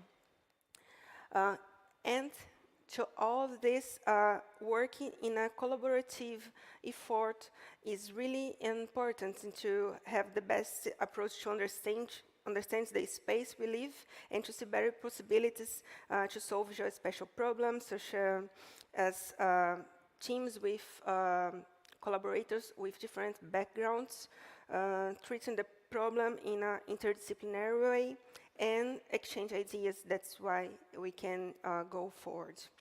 And to close my speech, there's no time here. Maybe I'm on time? Yes. Oh, okay. I'm not saying this. Okay. No.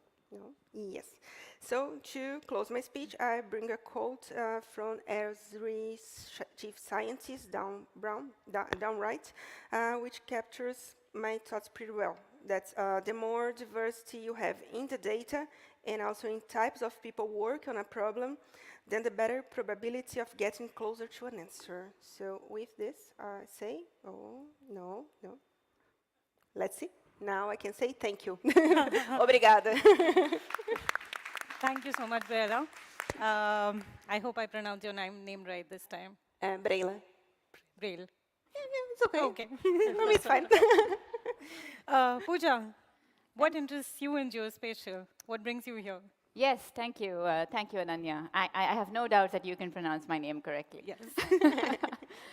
So indeed, I grew up in India. I'm actually an electrical engineer by background. what was the pinnacle of electrical engineering in terms of building difficult circuitry, that was for me building satellites. So that was for me what I wanted to do in my life. First of all, I wanted to be an astronaut. That didn't really work out. So I thought, well, let's start making satellites. So I came to Europe for my master's, indeed a master's program in Sweden and in Germany about building satellites. Fascinating program, had a wonderful 2 years. But then that got me thinking, we spend all this money building these satellites, how can we extract maximum value from the data that comes out of these satellites for the good of the world? So that sort of intrigued me more and more, and then that led me to also go down the research route. I did a PhD on the topic of INSAR. For people in the room who know anything about INSAR, it's about measuring millimeter deformations of the Earth from space using radar satellites. And my specific work was about connecting that with other kinds of measurement techniques like tide gauges and sort of connecting land subsidence with sea level rise to be able to do comparative studies. So that got me, of course, very much interested in the whole Earth observation space. I worked at SkyGeo, which was then a startup company for a couple of years. And then I wanted to go a little bit broader than INSAR. I wanted to look at what else can Earth observation do? What other geospatial data is out there? So I decided to work from a very small startup company all the way to one of the biggest companies there are. I worked at Shell then for about 3.5 years. I was within their geospatial team, really embedded within making geospatial happen within Shell. So I was part of many of their digital transformation programs. I worked specifically on the topic of looking outside in the market for geospatial technologies that were utilized in other domains, trying to bring that into Shell, deploy that within Shell assets, and actually bring value from these technologies. So I had the honor of presenting my work to the CEO, and it was a great program in the company. And then I realized my passion is really about using geospatial data for the good of humankind. And at some point, Fugro came along my way, another big Dutch company, now definitely an international company headquartered in the Netherlands. I was blown away by the breadth of geospatial technologies that Fugro could do. In fact, in the last couple of days, I've had people asking me, well, what does Fugro do? I think it's easier for me to answer what does Fugro not do in the geospatial domain.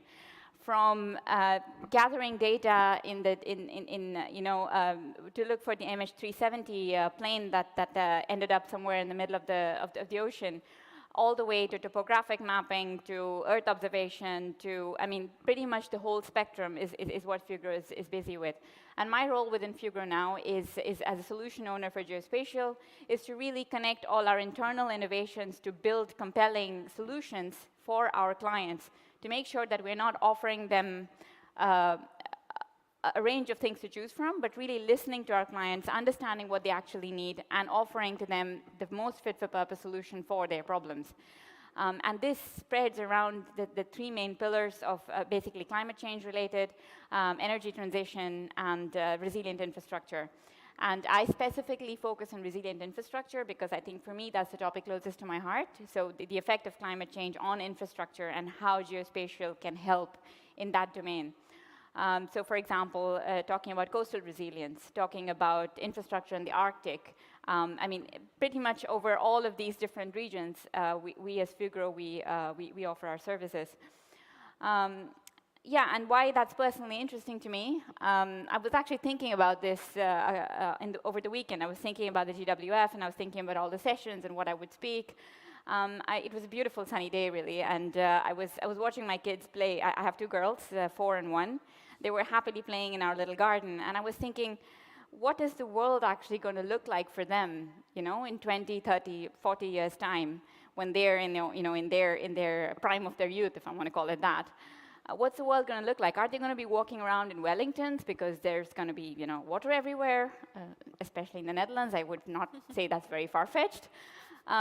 Or, especially here in the West, and I think we've discussed this in several of these sessions over the last couple of days, it's really hard to find people to do work on the ground. Like if you want to send somebody to go inspect a bridge, you're not going to be able to easily find these people in the West or in OECD countries anyway. And that really drives home the reason why it's important to have a good digital twin, a good geospatial-based digital twin, so that people can actually do their decision-making from behind their desks in the most effective way. So that's if they decide to live here. But maybe they want to move to a different country, maybe to a country where there are more pressing concerns related to lifetime of infrastructure, you know, infrastructure that's been neglected for maybe a few years. So I grew up in India, like I said, and at least back then, you could see that the effect of neglected infrastructure is something that affects daily life in a very tangible way. And I know it's changed a lot. Every time I go back, I'm amazed at how much development and how much renewal of infrastructure is happening.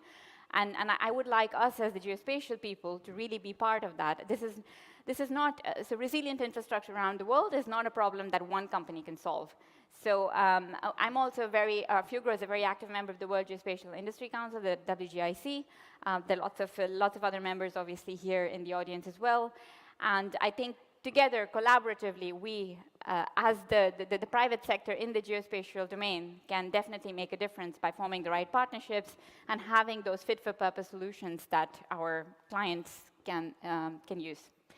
So I don't know if that was 5 minutes, but either way, that was my story. That's all right. That was really interesting to hear your journey from being an electric engineer to geospatial. So, Meena, we look forward to hearing from you. Yes, from me.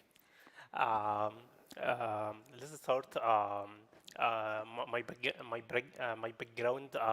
I come from Egypt. I work for National Statistical Office for 7 years. As a software developer, and finally I worked in private sector and with SEDAJ as a freelancer to develop some geographic tools and so on.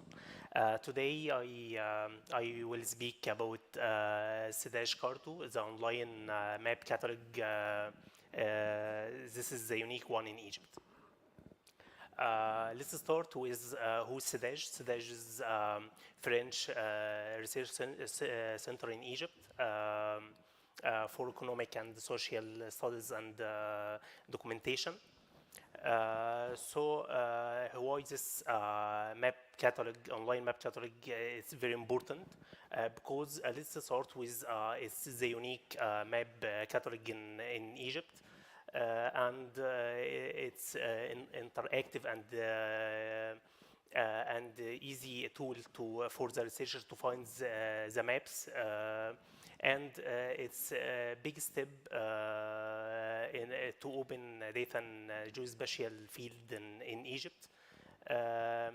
And finally, we can say about the size of the backside validation, the verification, the manipulation which done on this data.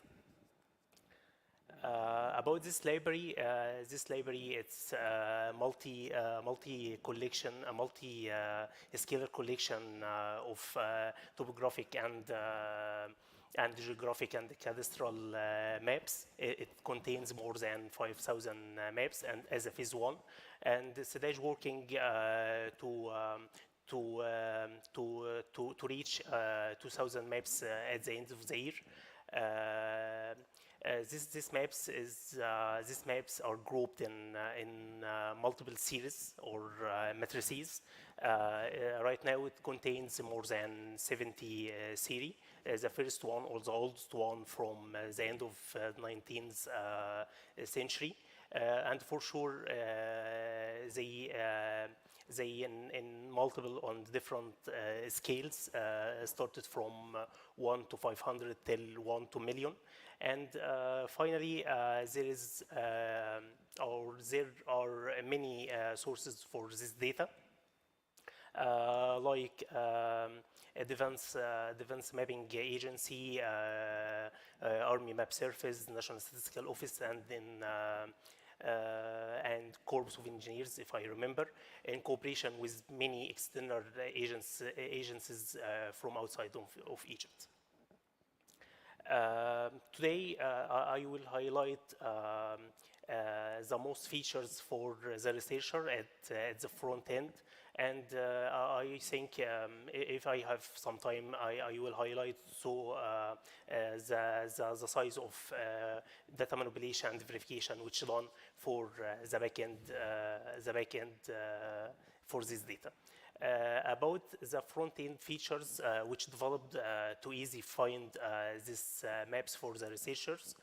We developed 3 ways to find the maps in easy way. The advanced search by loading the index itself that contains the maps which collected in a specific range of time. And finally, by specific coordinates. So we used Egypt subdivision 2016 lookup. So if any researcher knows about these subdivisions, so he can navigate for a specific area and choose it and can load these maps easily. Let's start with the searching with the location or by coordinates. We are using, as I mentioned, the census subdivisions lookup 2017.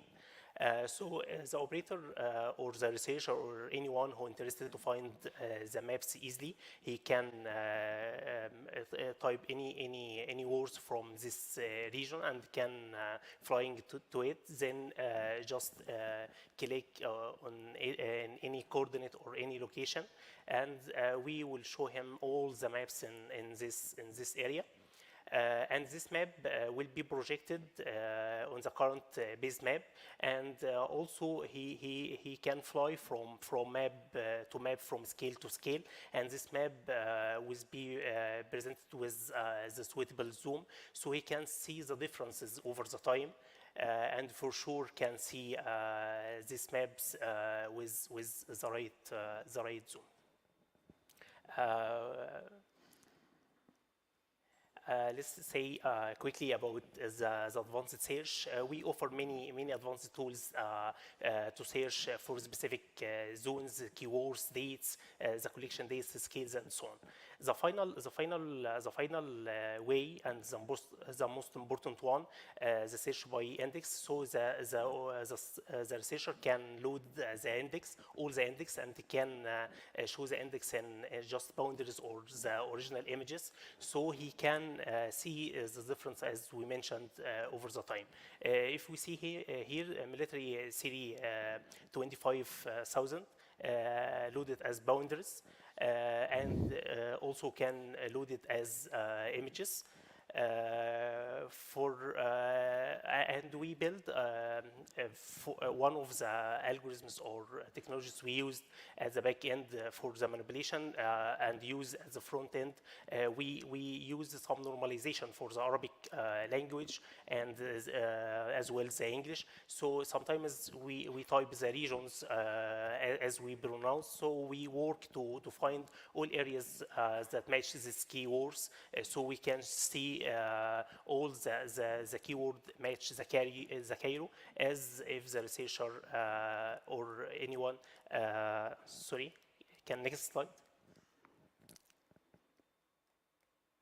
The next one, please. See if you see here, we can load multiple series, so can see 500 series and 2050 500 series loaded, so can see the intersection between the series over the time. And also if we clicked on each maps, we provide this information about the map title as collected at this time, the series which belong to it, the map reference, the scale, the metadata, the coordinates, the shape details, the cover zone, as we see in this example. Thank you for your attention. Thank you. Thank you, Meena. It was a lovely presentation. It was really interesting to see the kind of work that you're doing. Unfortunately, we are very short of time, and I know we had discussed a lot of questions that we would have liked to take up, but we wouldn't be able to. However, I would still request everyone to please give us give an applause to these young rising stars for trying to make a difference in the geospatial frontier. Thank you so much. Thank you. Thank you.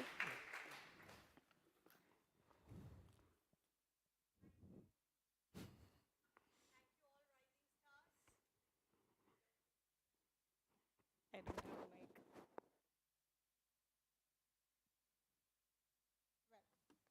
think so I'll have to go without mic. Oh, yes. Thank you, all rising stars, from moderators to panelists, for sharing your journey of life in terms of geospatial. And also, it's really encouraging to see how you are pushing the boundaries of the geospatial industry with your young minds. Thank you all. So with this, we come to an end of this panel, and our next panel is on innovation to impact, and it will be moderated by Nadine Alame, the CEO and President of Open Geospatial Consortium.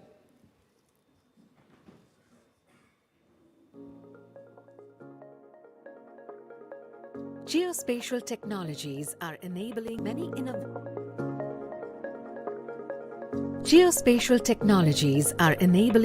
innovations that are changing the ways businesses operate and are creating new business opportunities.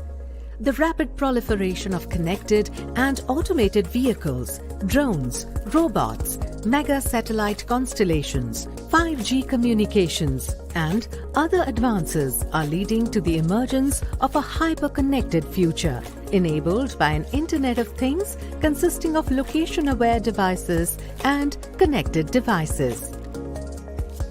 A product and data-centric industry has transformed itself into a solutions and services-oriented industry in less than a decade, extending its relevance and value in mainstream economy and society. Let's hear out how the innovators of the industry has made possible the agility to apply and exploit the new opportunities by innovations emerging from the applications of geospatial technologies. Hello everyone, test. How's everyone doing? Hey! This panel is about innovation, so it should be very, very exciting, and it's also a glimpse of the entire conference. We have two amazing panelists with us, so I'm going to invite them to the stage, and then we can do some introductions. Does that work? So Hannah and Abhilasha, please join us. Thank you so much. So before I let our amazing ladies introduce themselves and what they do and what their innovation is all about and how they're making impact, I have a question for you. Since we talk about innovation and it's a big buzzword, does anybody else like me feel that as geospatial people we have been ahead of our times for a long time and that the world is finally catching up to us? Right? So whether the things we can do from space or the things that we can do with tabular data, once you know you can correlate it with location, I feel like we've seen this, we've known this for, 20 plus years, and now finally the aha moment is out there. So I have another question for you. I'm Nadine. I didn't introduce myself. So I'm Nadine Alame. I'm the CEO of the Open Geospatial Consortium. And anybody is wondering, why is the CEO of a standards organization doing an innovation panel? Be honest. So this is my favorite part of geospatial. There's this concept of ecosystem, and I think you'll hear about it a lot also during this conference.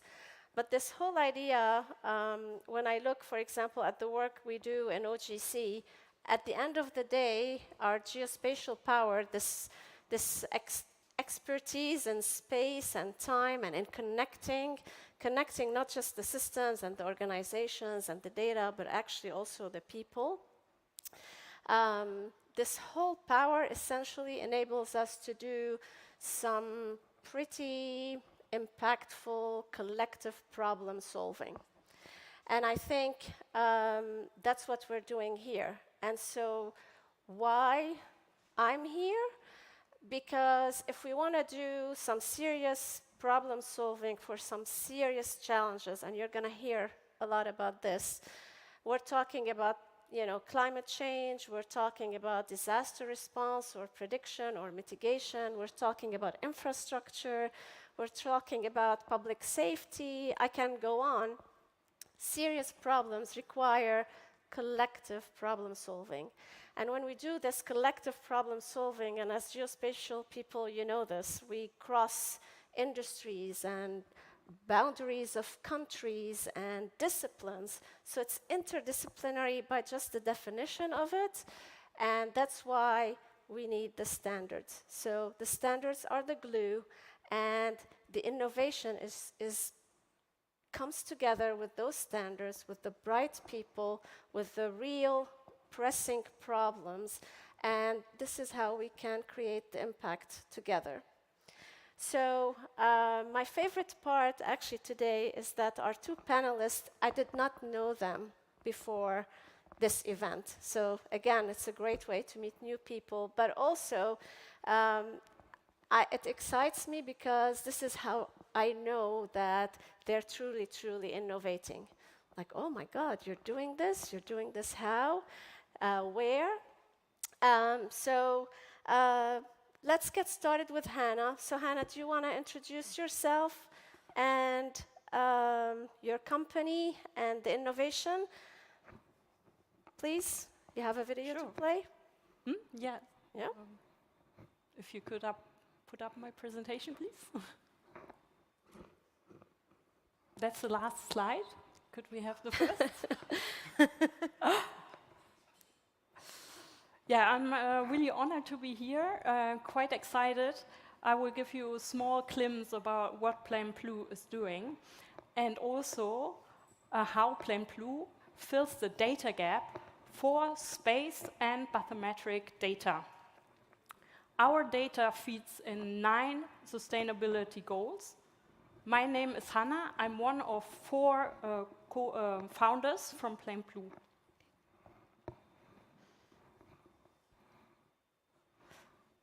So nowadays, it's super amazing what we have for high-resolution data of the Earth's surface. I mean, I saw some slides this morning about presentation about digital cities. It was absolutely mind-blowing for me. But we do miss a very big part of our planet where high-resolution data is necessary. And this is the ocean, the seafloor. It covers the 2/3 of our planet. And we have absolutely no good high-resolution data with regard to biodiversity, for example. And this is a big problem because we face global threats such as climate change, biodiversity loss, and pollutions. My slides are not working. I missed already the third.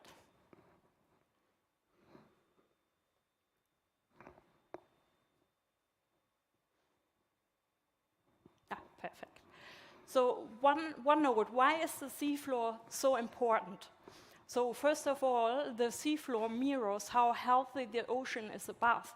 And also 98% of all marine life are dependent on it. But also for us, it's very important. It's a food source, a job provider, and also what we forget very often, a climate regulator. So Plan Blue developed the first underwater satellite to fill the data gap of bathymetric and space data and provide high detail. We can highlight features and pop up the seafloor with different applications for multiple use cases. So what we do is we combine advanced imaging with AI and underwater navigation. So I brought you an example here of how powerful this kind of data is and what you can do with it. And the example here is blue carbon credit. the seafloor is 20 times more efficient in capturing CO2 than on land. So it's really important that we enable the entire industry, which is already evolving, and the bottleneck is at the moment that we do not have a standardized, certified way to do blue carbon credit. And now you can see what we can do with our kind of data. We can extract different information, and then, in the end, we can even say how healthy seagrass is, and that leads us to that we can actually calculate how much CO2 is captured. I mean, there's many more applications, and I'm very happy to talk in the next break about it. Yeah, so we are very open for partnerships and collaboration. We want to find partners where we can fill the data gap for bathymetric and space data. And we also would like to combine our technologies with robotic. At the moment, it's operated by divers, but it's already ready to go to be replaced, so the diver can be replaced by robotics. So yeah, and I'm very much looking forward to our discussion in a second. Yeah. Thank you very much. Thank you. Yes. When did you found your company? How long have you been doing this? 2017, we founded the company. Cool. Show of hands. First time you hear of Plan Blue? Yeah. Great. See? What? That's impact already. And out of this room, it will multiply. So I find it very interesting that we have two companies, Plan Blue and then Blue Sky Analytics. There must be a theme. So Abhilasha, do you want to introduce yourself and your company, please? Yeah, sure. Thanks so much, Nadine, and thanks, Hannah, for setting up the stage. Can I also access my slides? How do I get slides? Oh, here we are. Okay. So I'm going to do, well, let's stay here. So my name is Abhilasha. You can call me Abby. I run Blue Sky Analytics, and we started in 2019, so it's been a very quick 3 years. And now we are 30 people spread across 3 continents. Completely remote organization, so very different from the traditional setup of AI or geospatial or technology companies. We don't have offices, and we don't believe in cities, and very young also. Our entire team would be in the age span of 20 to 30, which will be also a huge contrast to the traditional organizations. We also are, in a way, environmentalists. So I myself, I'm an environmental management graduate, and I find myself amongst all the people talking space and satellites, and which is exciting. But I think one of the major applications of space, and for the first satellites, was Earth observation to be able to understand our planet. We actually discovered most of the climate change through satellites back in 1950s and 60s and 70s. A lot of massive change was observed by scientists, which led to the research and the concrete body of climate change that we have today. Then telecommunications happened, and that picked up as a major business in satellites and space tech. But I think Earth observation is going to come back, especially with Blue Sky, Plan Blue, and many other companies in this segment. We single-handedly, or sole focus is on single challenge, which is, I think, the most critical challenge facing us, which is climate change. Everything from biodiversity, pollution, global warming, environmental degradation is sort of wrapped into this larger challenge of climate change, whereby we have 419 ppm of carbon concentration in our atmosphere for the very first time. We've oscillated between 200 to 300. I'm going to go very quickly from here on what we do and how does space work for us. But okay, let's skip this. So there's a whole opportunity in climate risk, sustainable finance, ESG, net zero, carbon markets, all these fancy words that you guys hear about. The biggest problem is nobody has data on it. There is very, very limited understanding of flood models, latest data on how much flooding is happening, on wildfires, on pollution, by pretty much most of the companies around the world. We do have a lot of sort of data for weather. That is also specifically more in US or Europe. It is also relatively less available for other parts of the world. But when we talk about forest monitoring, or water monitoring, or lakes or rivers, we really have a huge data cap. And that is where I think companies like Blue Sky come in, and that's where Earth observation and satellite data and remote sensing comes in, that we have these terabytes of data that satellites have collected historically for the last 20, 30, 50 years, but we haven't truly mined it, and we haven't truly organized it to be able to present it to the people who need it, which is now banks, insurers, governments, municipalities, journalists, and actually a lay person. Just imagine if we could know what is water quality in the, I think, canal or the river or the ocean outside of Tates, if we had some understanding, if we knew how that water quality changed over the last 10 years, how powerful of information that would be for us. And that is exactly what we do at Blue Sky. We take a lot of satellite data and other data sets, and we solely purpose it for understanding our climate. We call what we're building as a Bloomberg for environmental data. That makes it very easy to explain. And we cover historical data, real-time data, and near predictions, and also a little more 5 to 10-year predictions based on different carbon pathways on things like how bad is extreme heat going to get. I'm coming from India, where we observed, I think, 60 degrees Celsius of surface temperature and 50 degrees Celsius of air temperature. And the biggest or the worst heat wave is grappling India and Pakistan, and the worst drought in 800 years is grappling United States at the moment. One of the very simple processes how many of our customers work with us is they're able to give us their asset locations, so latitude and longitudes of large real estate asset or a company or a factory that they have or a forest location that they have. And we are able to provide a whole sequence of climate and environmental related data to them through a single platform, which we call Spacetime. And you can actually go on your devices or your computers and just write Spacetime in Blue Sky, and you will get a link and go and play around with that, I think. You would be able to visit how many wildfires are happening at the moment today, how many happened yesterday, and how much was carbon emissions from each of them. And we will be building on more into that catalog. The industries that we serve are pretty extensive. However, I would say that as a young startup, the major industries that we are focusing right now is a lot of carbon markets and asset managers. Some of the use cases, and very quickly. Oh, this was my favorite slide.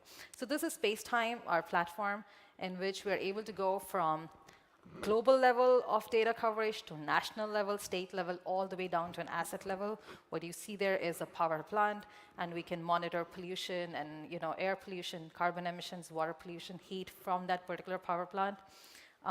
Going further, you can also, okay, I'm not able to completely control this. And we have been recognized by a bunch of awards and everything. But I think awards and recognition don't really matter in the larger scheme of things, where you're really focusing on the impact and on solving the problem that we face, which is much larger, which is a problem of climate change and problem of just being able to survive on this planet for a little longer than the odds say as of now. I would be really excited to go for the discussion further and talk about innovation and how we have got to this place. Sounds good. Thank you. And also a show of hands, how many people, this is their first time hearing about Blue Sky Analytics? How many people are eager to try that dashboard now? I'd like to also, actually, what we find we want is, this is the number of wildfires today. What happens if it triples in the next year, 2 years, 5 years? That is precisely what we do, which is what would happen under different carbon pathways. If we go to 1.5 degrees of warming or 2 degrees of warming, what would be the intensity and frequency of these wildfires? Cool. All right. So I like this panel a lot because sometimes I say the part that's better than the panel is what happens, in the backstage when we're preparing or afterwards, because it turned into, there's a diversity conversation, there's a rising stars conversation, there's space, there's AI, so there's a technology, and it's always coming back to climate as well. So this panel is like everything, and I think all the panels are everything at the same time. So I'm going to ask a simple, and simple doesn't mean easy, question. And it's 2 and 1 because we're running out of time. So what is making your job and your innovation easy to make an impact? And what is hard about it? What's the hardest part of your experience so far? Hannah, do you want to? Oh, sure. So I think as a young startup, or also you being one of the leading companies of the world in the geospatial world, need to make choices. And our choice was to establish an ethic code. So our data, we do not want to provide to people to exploit the ocean. That means we do not look for resources. And I think we saw this morning how powerful geospatial data is and what we can do, and that we can drive decision making on various levels, like the consumer until the government. But it's very important that we make choices. Like we are in such a situation at the moment. I don't know if you heard about the IPCC report. It was a bit mixed up with the war, but it stated that we need to do something in this decade. That means in this next 10 years, we have to really act in a way which really is changing our behavior on the planet. So we really run out of time. And therefore, I think it's very important, also on a company level, that you have an ethic code. And if you ask yourself, can you afford it? Then I think yes, because it will cost you, but I think on the long run, it will benefit, not just in the sense of SDGs, but also for your business. Because restoring resources will ultimately mean that there is more money saved on the long run. Great. So you just added one more theme to this panel, which is ethical, responsible use of the information. Abby, from your perspective, please. Can you please repeat the question again? Yes, because it's two questions in one. Yeah. What's the easiest part And of what's the most tricky getting part? your innovation to market, perhaps, or explaining what you're doing? And what's the challenging part? I think when you got there, you just first said that you've been noticing these same waves for the last 20 years. You guys have been seeing that the technologies that we have today, and it's an aha moment. And I think even for us, like the kind of things we do, leveraging cloud and AI and APIs and the whole infrastructure around geospatial in such a large way to be able to build this kind of data catalog, that's been sort of relatively easy part. I think technology has really come to the place where we can build what we want to build and provide it to the customers and build a very strong value proposition of both revenue and impact out of it. I'm always like, you can make a lot of revenue when you make a lot of impact. It's kind of like Google. I was just discussing that first time I came to Europe in 2010, there was very limited Google Maps. Google Maps was like space-time right now, pretty minimal. And I used to get lost in Ireland all the time. And now, 12 years later, you always have Google Maps with you, so you're never lost. And that's the technology value proposition. It's helped billions of people, and it also creates billions of dollars into revenue. So that's the easy part, I think. The tricky part is, I would say, a lot of like human biases around both solving large problems and around sort of investing in new technologies. I think inertia really kicks in. And we like to believe and do things that we have been doing for many times, many years, whether it's like, trusting older companies or, going to the repeat client as an older company versus a new company. That's where inertia kicks in. Also within solving climate change and sustainability and all of those challenges, if we know that, let's say, plastic bottles are really bad for environment, but it's inertia which really kicks in and convenience that kicks in. So trying to get over inertia and actually cause disruption in the human decision-making, in the human behavior, that is a very hard part. I think technology is easy and people are difficult. Yes, these are the people. So we're running out of time, but I want to leave you with one more challenge. And we went totally, of course, from the prepared questions. So very quickly, you have an audience here. What's the one thing you want to actually get as impactful as possible with your innovation? If there was one thing, just say the word, because they're listening. Oh gosh. I think, so one thing for us, so we have built almost, I would say, 3 to 5% of what we want to build in the next 3 to 5 years. So 95 is remaining. And that 95 does require a lot of investment in terms of both like human investment, emotional investment, monetary investment. You know, your attention, your time, the conversations that you have. You go on my website and click it. You check out the platform. All of that is investment. And I think that emotional, you know, mental investment, along with monetary investment, is what we want, so we can bring in really high resolution environment and climate data to everybody. Thanks. You got it. Hannah? What's the one thing you want? For the community, I wish for the world for lasting impact and that everybody takes it serious, because there's so much power in the room here. So that would be a really big wish, and come up with innovation and see how to fill data gaps, which we could provide, for example, with Plan Blue. Thank you so much. Thank you for also spending your time with us here. Thank you, Hannah. Thank you, Abby. And thank you, Geospatial World. Thank you. Wow, what a panel, I must say, which has talked about innovation to impact from ionosphere to seabed floor. So, and that too, an innovation which is talking about the health of atmosphere, the health of hydrosphere of ours, and all these from the space. So what a good panel that is to be followed on space infrastructure and its value chain. So I see it as a kind of transition from innovation to impact from space. Now we are talking about the space infrastructure and its value chain. And for this, we have moderator Pacom Revillon, the Chief Executive Officer, Euroconsult.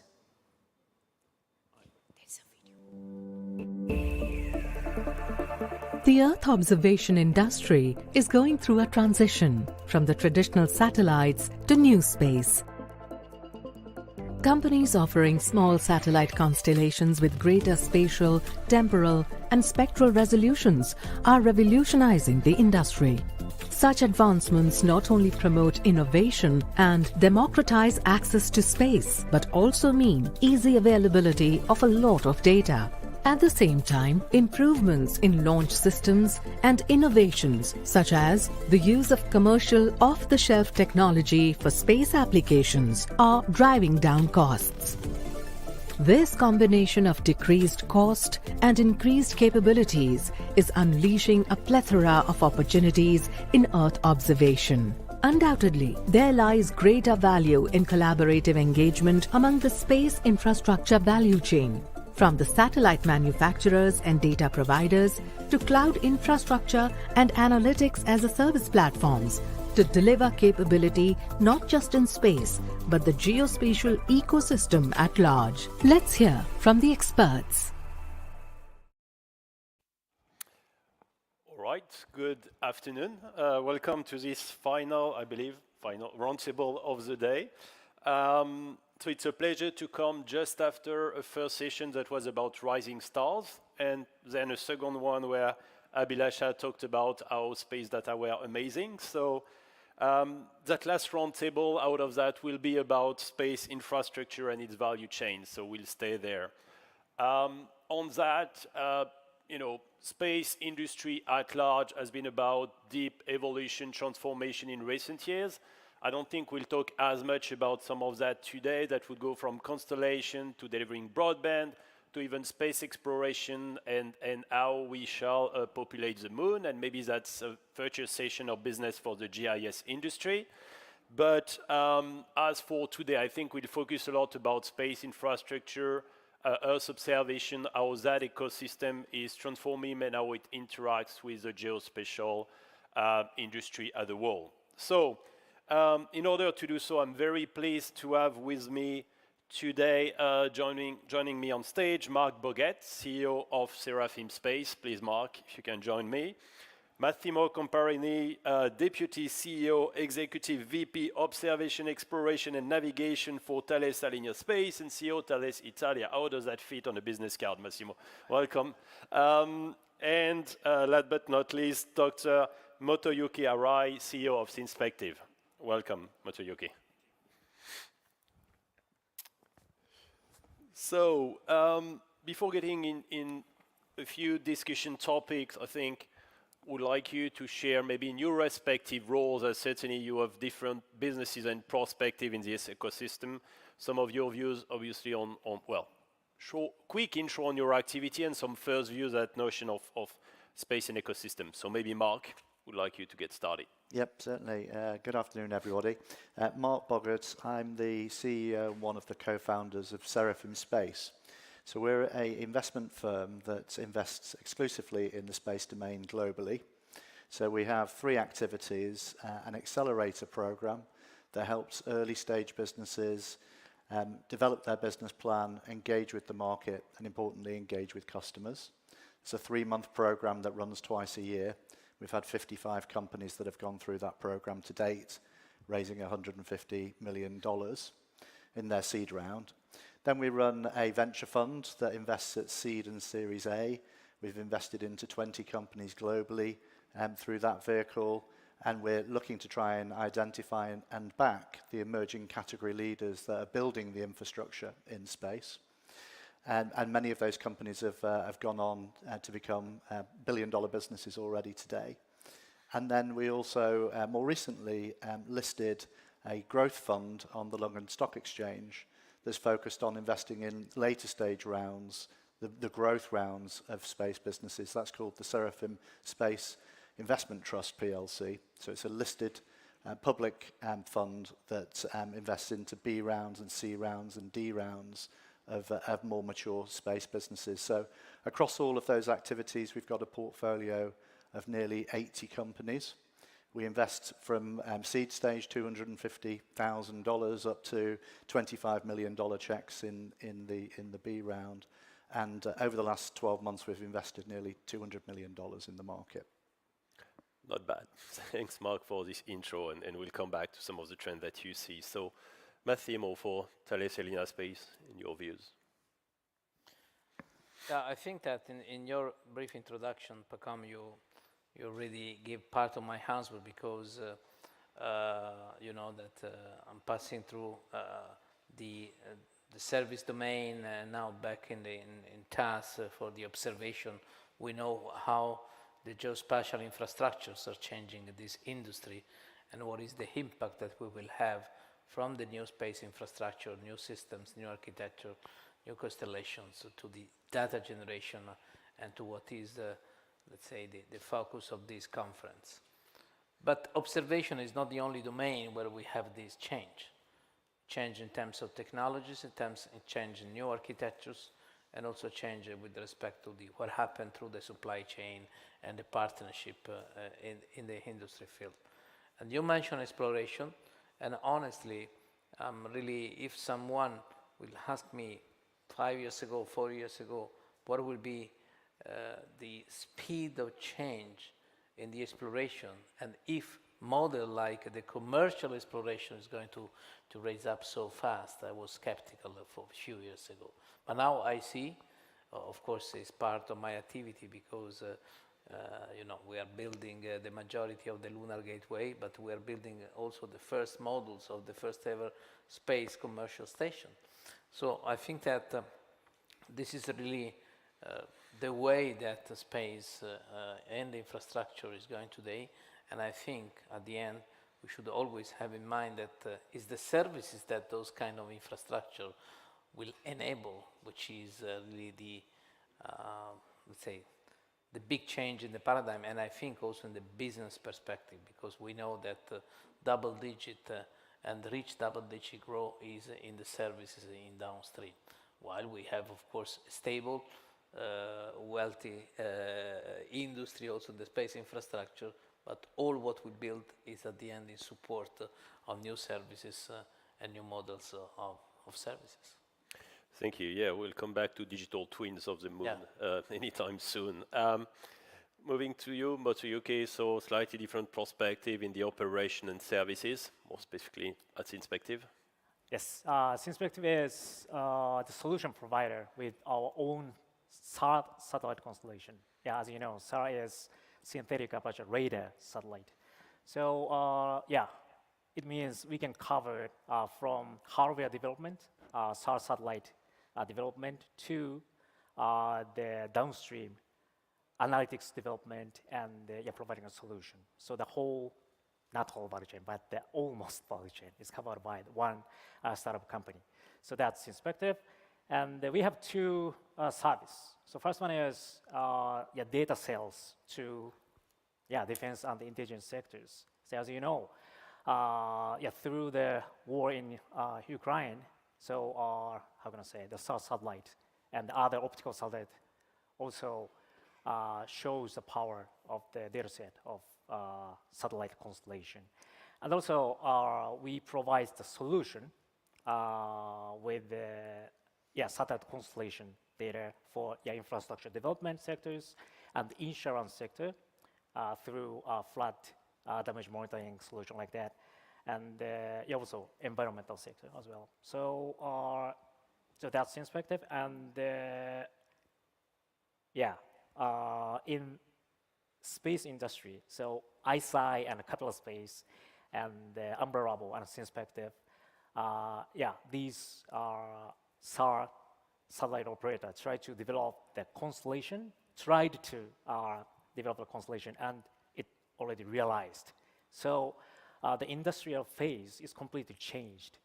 So we can verify the actual technology to develop the solution with some of the collaboration. So as you mentioned, the commercialization and practical phase already started. So that's my viewpoint.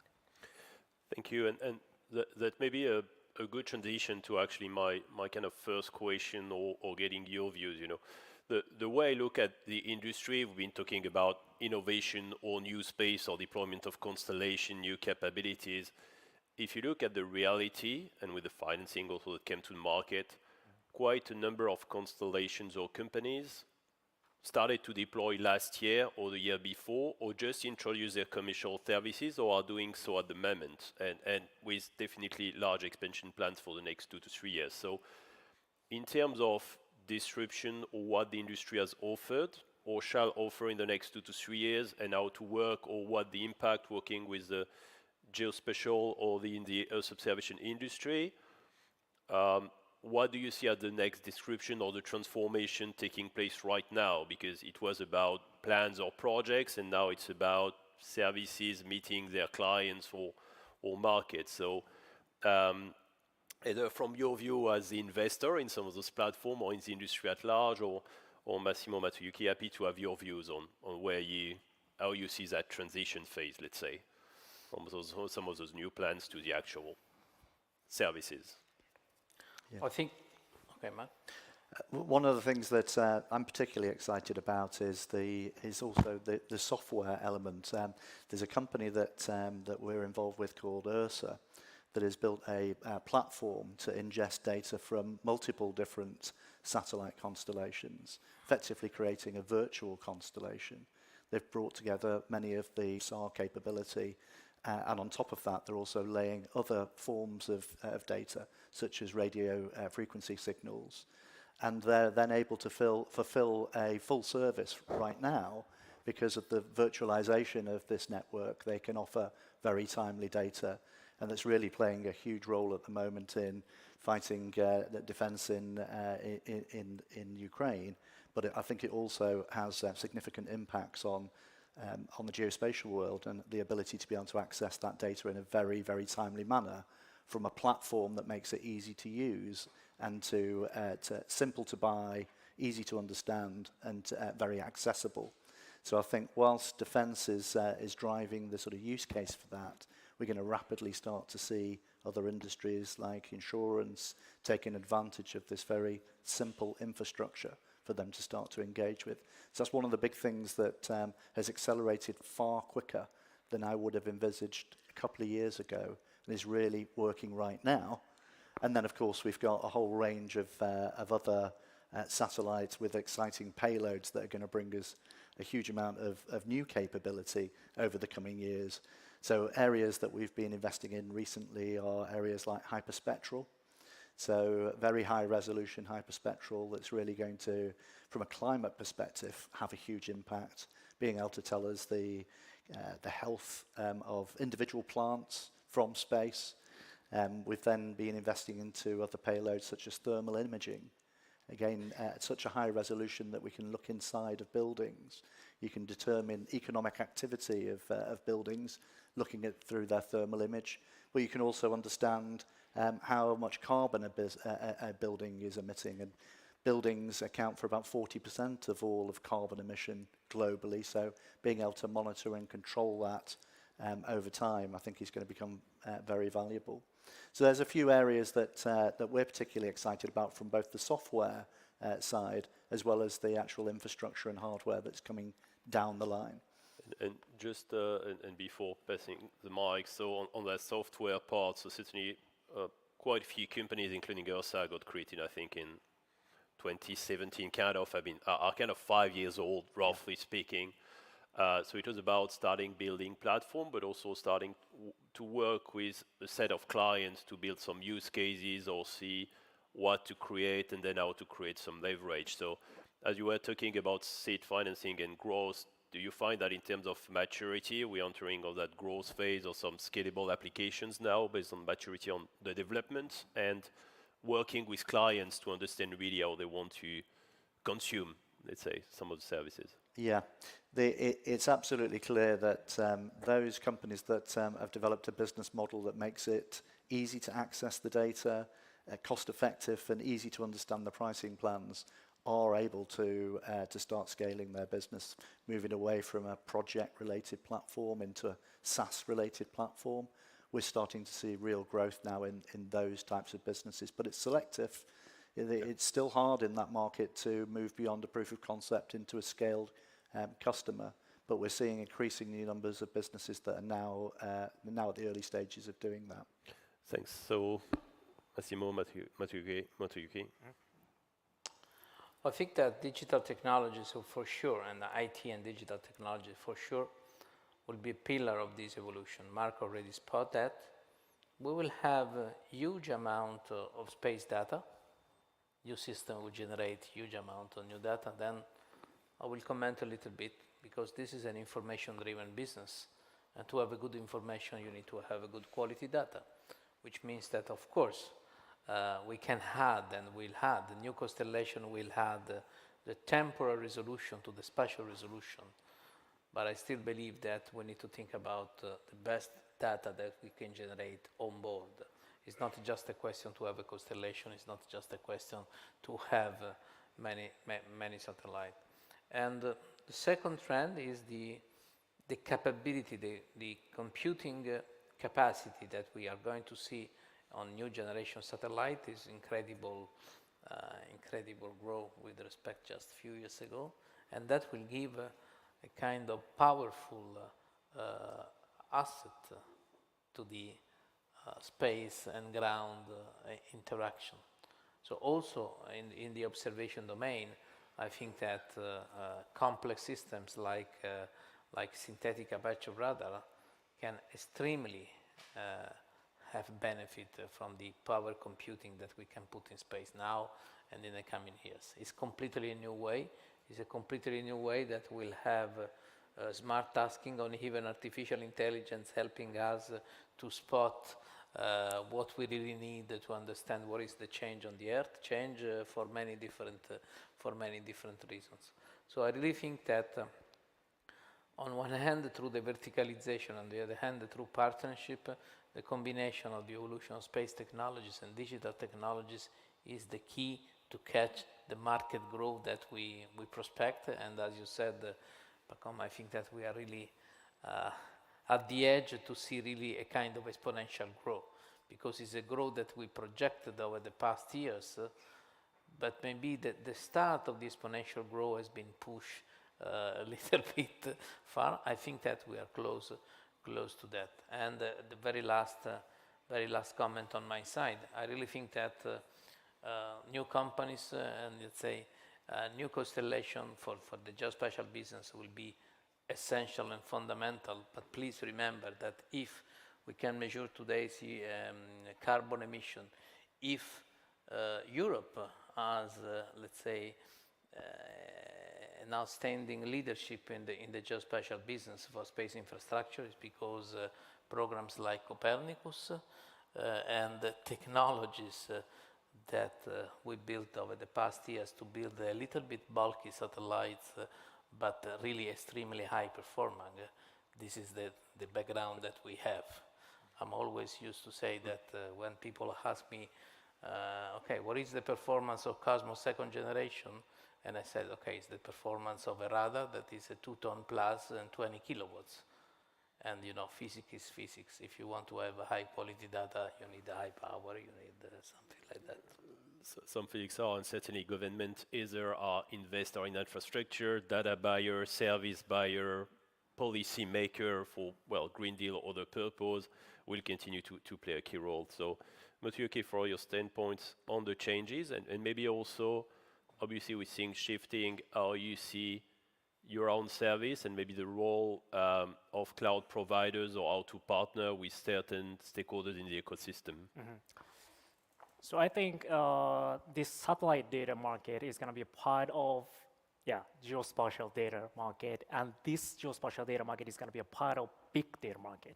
So everything is connected, and actually the customer doesn't, are not interested in the data source.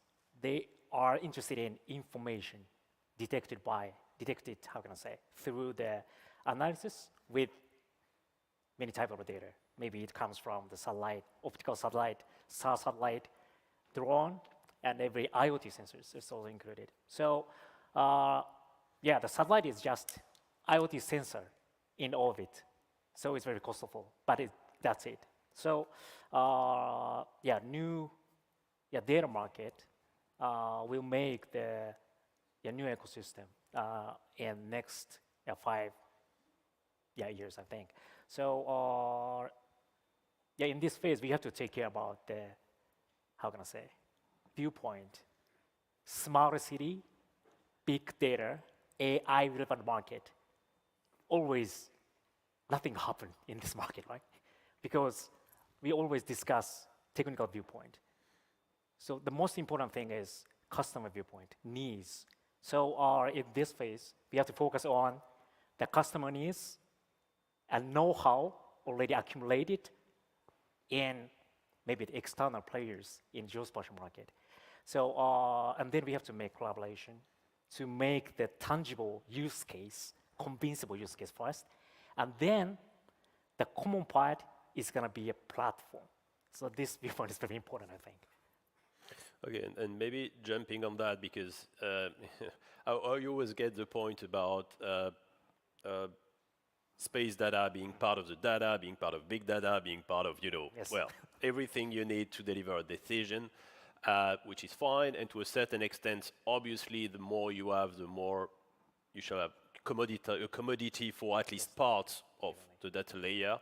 But then as a company, you also need to differentiate and to find your sweet spot in the ecosystem and to defend what you would be selling and offering and your value creation, essentially. So about that notion of differentiation and how the company, either infrastructure owner or software solution, and me back from a standpoint, your portfolio as well, Motoyuki or Massimo, how companies, or what could be some focus point to differentiate? I mean, a radar satellite may still not be a hyperspectral or something different, or gas emission monitoring asset. So maybe there are still some differences at the asset level or at the platform or the customer access. So where do you get the differentiation to still be relevant and obviously be relevant for the years to come? So I'm happy to start off with that. I mean, we're obviously looking for long-term sustainable differentiation. That's what we're out there looking for. So this is the reason why we're very much focused on trying to identify emerging category leaders, with emerging being the most important part of that. Because first movers that are bringing a new low-cost payload into space have got some really big advantages. Traditionally, those that are operating in space have not really looked to patent anything that they're doing. They've been contractors for governments. It's not competitive, and therefore they weren't thinking about patenting. So there's a huge green field at the moment where these companies that are first to space with a particular type of capability, that they're able to build up a big patent portfolio. So Many of my companies have got 500 patents. I've got companies that have got 1,000 patents. I've got companies that have got 2,000 patents. And what they're doing is they're patenting their capability, but they're also patenting around the commercial use cases in order to build a moat around them as they're developing. So they've got the advantage of actually being first, making the mistakes, patenting how they fixed it, thinking about patenting how others might fix the same solution in order to create a moat around them. But they've then also got the advantages of being first. So their initial customers that they're learning from that actually have some input into how the data is provided. And then they build those customer relationships up over time, and they become stronger relationships. I think the other element, though, is the economies of scale of being there first. So the early constellations that are now getting to 10, 20, 50, 100 satellites, they're able to take advantages of scale in terms of the costs for each of their satellites. So I've been amazed at the rapid reduction in the cost of these satellites as you go from satellite number 1 to satellite number 5 to satellite number 20. The reduction in the cost, but at the same time a massive increase in capability. And it's that increase in capability that I think is keeping those that are taking a leadership ahead of the pack, because they're always able to access new technology and to incorporate that rapidly into their platform. So this is one of the ways that we see the key to having a sustainable business as they are the emerging category leaders in this market. Thank you. I think that, okay, we already said high spatial resolution and high temporary visit. So 2 different classes of satellite. We build satellites, so we want to cover all the spectrum of the product that is needed to feed the market that we see in the coming years.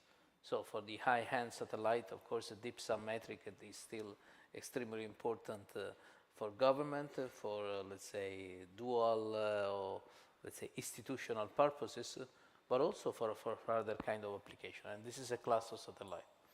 And then we have the paradigm of the constellation. And in our portfolio, we have a spread of product from 100 kilo, let's say, to 2 tons or 2.5 tons. I think that the most important discrimination for a company like TAS is, first of all, to be able to respond to all the kind of sensors that the variety of those data will require. So optical, of course, radar. We design radar since 35 years. And hyperspectral. I'm going to start the Prisma 2 next generation. Of course, Prisma 2, it's a kind of big satellite. And then now we want to work with the compact hyperspectral to understand, okay, which kind of performance on hyperspectral sensors we can embark in a 150 kilo, 200 kilo platform. Because I really believe that the combination of all those different angles of view of the Earth, optical, radar, and hyperspectral, will be really the core to extract the information that a complete new way of my business would require, from the financial community to the agriculture and all the domain that we know as part of this community. I think it's same as the first question. So the differentiation comes from the customer relationship, always. So it's the same as the past 10 years, I think. So yeah, we're going to have the 30 satellite constellation by about 2026. So this is our target. Why we set this number? So because for disaster mitigation, the operational players want to know about the damage information within 3 hours after disaster happening. So yeah, we have to get the data every 2 hours anywhere in the world, in any weather conditions. And also we have to analyze the huge data within 1 hour. So in total, we can provide the information, needed information in 3 hours. So that's the number of our target of constellation. So everything is determined from the customer needs and deep understanding. So the customer relation is the most important thing. And for startup companies, And yeah, maybe it's the same for the big established companies. It's very difficult to obtain the know-how to develop the solutions and to know about the customer needs deeply. So in this view, collaboration is very important. So for example, we have a collaboration with World Bank, a collaborative project with World Bank, and disaster mitigation, something National Institute, it's Japanese National Institute, I forgot the very long name. But anyway, so they have the very much accumulated know-how. So they require the 3 hours information for the immediate action for risky activities. So, and then we can set these numbers. So how can I say? And the World Bank also know about how can we control the disaster risk and take action after the disaster happens. So yeah, in this viewpoint, the collaboration is very important, and this is the only way to make a good solution. Thank you. So globally, I think public policies would be supportive of more consumption, autonomy, security, Green Deal, etc. environment. No time, less than 1 minute left to close, so no time about that. Just curious, in maybe 20 seconds each, so that will be very short. Mark, also part of the new development, ability to go fast, and so has come from massive financing in the industry. I think last couple of years we talk about several billion, 2, 3 kind of, depending on how you count things, some SPACs, some fundraising, etc. So quite a large fundraising. Some companies now have financing to deploy actually. Also, some of them have pretty ambitious objectives out there in terms of the next 2 to 3 years. Do you think it's still really quite a critical time for the industry? Could it also trigger some more partnership or M&A or some further financing? Maybe financing environment changing a little at the moment, depending on how things go. So what a bit your view are the first influx of financing? It just keeps going, or there might be a time of delivery, first movers, consolidation? What could we expect? Yeah, 20 seconds. Yeah, well, I think financing is definitely going to become more challenging over the year ahead. Of that, there is no doubt. I think when things become more challenging, there's a flight to quality. So those companies that are already in a demonstrable leadership position, I think that further enhances their position. There are a number of macro drivers that are really driving space, which I think will keep investors still interested.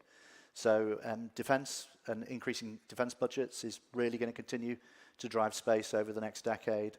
And then on the other side, you've got climate, sustainability, and all of the activities that are associated in that side. And that's one area where there's increasing amounts of funding that are available. So I think those organizations that can demonstrate the good that they're doing for the planet, I think they will continue to access the capital that they need. Thank you. Massimo, same view, up to massive consolidation, reorganization, or more financing coming in? 20 seconds. Honestly, I think that we would see M&A, we would see consolidation, and it's a part of the maturity of an industry, and you spot that house space industry is going to that phase. But I really think that I would love to see more and more partnerships across the value chain. I think that more than to have a big consolidation, in the next few years, I'm looking to partnership really to be a kind of ecosystem of all the technologies that we need to deliver what the market expects from us. Yeah, even from outside the industry, certainly so, and with various tech companies. Yes. Motoyuki. Yeah, I totally agree with the Mark's opinion. Yeah. And okay, and in addition, yeah, I think one of the opportunity comes from the reframing the sustainability. So how can I say, sustainability should include the national security, disaster mitigation, everything actually. So economic, security, yeah, environment as well. So I think, yeah, if the investors can change their mind and then find out a new way to invest, the financial market is going to be changed. Good, strong fundamentals, bright future for space, and large opportunities, also a next level of maturity maybe to reach in the industry, which can maybe a natural cycle. So I guess that would be it for today. So ladies and gentlemen, thank you very much for listening, and thanks to the three of you for being on stage with me today. Thank you very much, gentlemen. Thank you so much. Thank you so much, panelists. It was indeed a very insightful session. Really enjoyed hearing on the space infrastructure value chain. And thank you for ending on the note of partnerships and collaborations. So we look forward to hearing from you more offsite. Thank you. Thank you. All right, everyone. I would request you to please not leave the hall just yet. We have the guest address now. We have two amazing ladies who you have heard about, and I'm pretty sure you would be very interested in hearing what they have to say. I personally am fan of both of them. One, because I am an economist and she is an economist, and she motivates me to pursue that vision. And second, we've heard of her every single time, the kind of work that she brings in, the kind of value that she creates. So we have with us Ms. Kate Raworth. She's an ecological economist and creator of the donut, a concept that aims to meet the needs of all people within the means of the living planet, and co-founder of the Donut Economics Action Lab. I'm a member of the Donuts Economic Action Lab, and I can guarantee the kind of work that they do. Her internationally best-selling book, Donut Economics, 7 Ways to Think Like a 21st Century Economist, has been translated into over 20 languages and has been widely influential with diverse audiences. Kate, it is such a pleasure to have you here. I'm such a big fan, and I look forward to your talk today. Thank you so much. It's a huge pleasure to join you. Let me share my screen. It's not allowing. Hang on a moment. I hope it's going to let me share my screen here.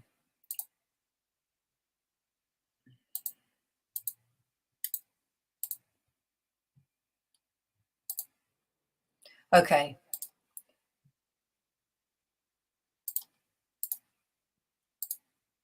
Here we go. So,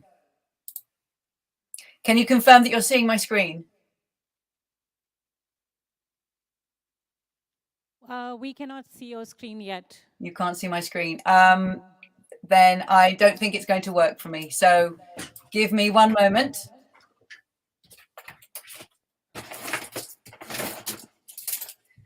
Let's do this instead. Okay, pivot on a pin.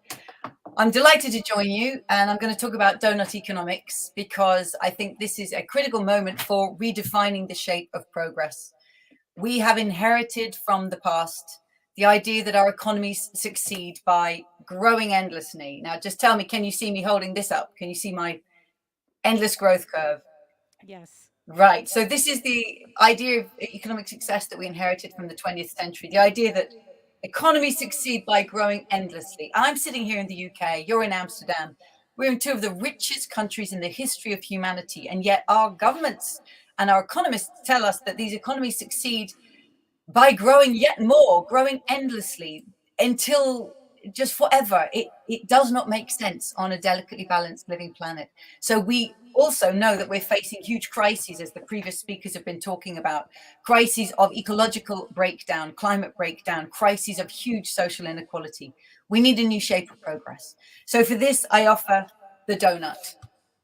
This is a completely different shape of progress. So if you think of humanity's use of Earth's resources radiating out from the center of this picture, then the goal of the donut is not endless growth. The goal here is to leave nobody in the hole, falling short on the essentials of life without, this is where people live without the resources they need for health, education, housing, food, water, income, social equity. These are drawn from the Sustainable Development Goals. So every government in the world has already agreed that every person in the world has a right to live above this social foundation. Leave no one in the hole. But we know that as we seek to meet people's essential needs, we are at risk of overshooting these planetary boundaries on the outside. These are the critical life-supporting systems of our planetary home. Climate breakdown is ecological overshoot of the planetary boundaries, ocean acidification, chemical pollution, the hole in the ozone layer, excessive fertilizer use. We know that we risk destabilizing this one known living planet in the universe. So the goal is to meet the needs of all people within the means of the living planet. And the shape of progress is instantly transformed. It's no longer ever rising growth. It's thriving in dynamic balance between this inner and outer ring. And if that is the shape of progress, well, we are very far from that right now, as all of the red in this image shows. We are overshooting multiple planetary boundaries, while already leaving millions, indeed billions of people falling short on the essentials of life. The 21st Century Project is to eradicate all of the red from this picture, eradicate human deprivation, eradicate this ecological overshoot. And of course, we can only do this if we do these at the same time. There's no way that we can ensure every person alive has decent education, food, housing, personal security of their home and of their community if we are in a context of climate and ecological breakdown. How will we do this? Every country in the world is on an unprecedented journey to this transformation, because there's not one country in the world that is currently meeting the needs of all of its people within the means of the living planet. And I believe that the technologies that are in the room with you today, many of the technologies that enable us to gather this data, are key to enable us to have these new kinds of metrics for the future we want to create. In the 20th century, people gathering metrics focused a lot on economic metrics and on refining the measure of gross domestic product, national income. And I think that is going to become a metric of the past, because the metrics, the data we actually need to be measured in terms of life itself, in terms of Earth herself, measured in terms of human well-being, our health, our security, our connectedness to others, but also measured in terms of planetary health, whether it's parts per million of carbon dioxide in the atmosphere, whether it's satellite image and GIS of deforestation, whether it's the quality of water or the quality of air or soil. We need technologies that give us the metrics of life in her own terms. We also need to transform the dynamics of our economy.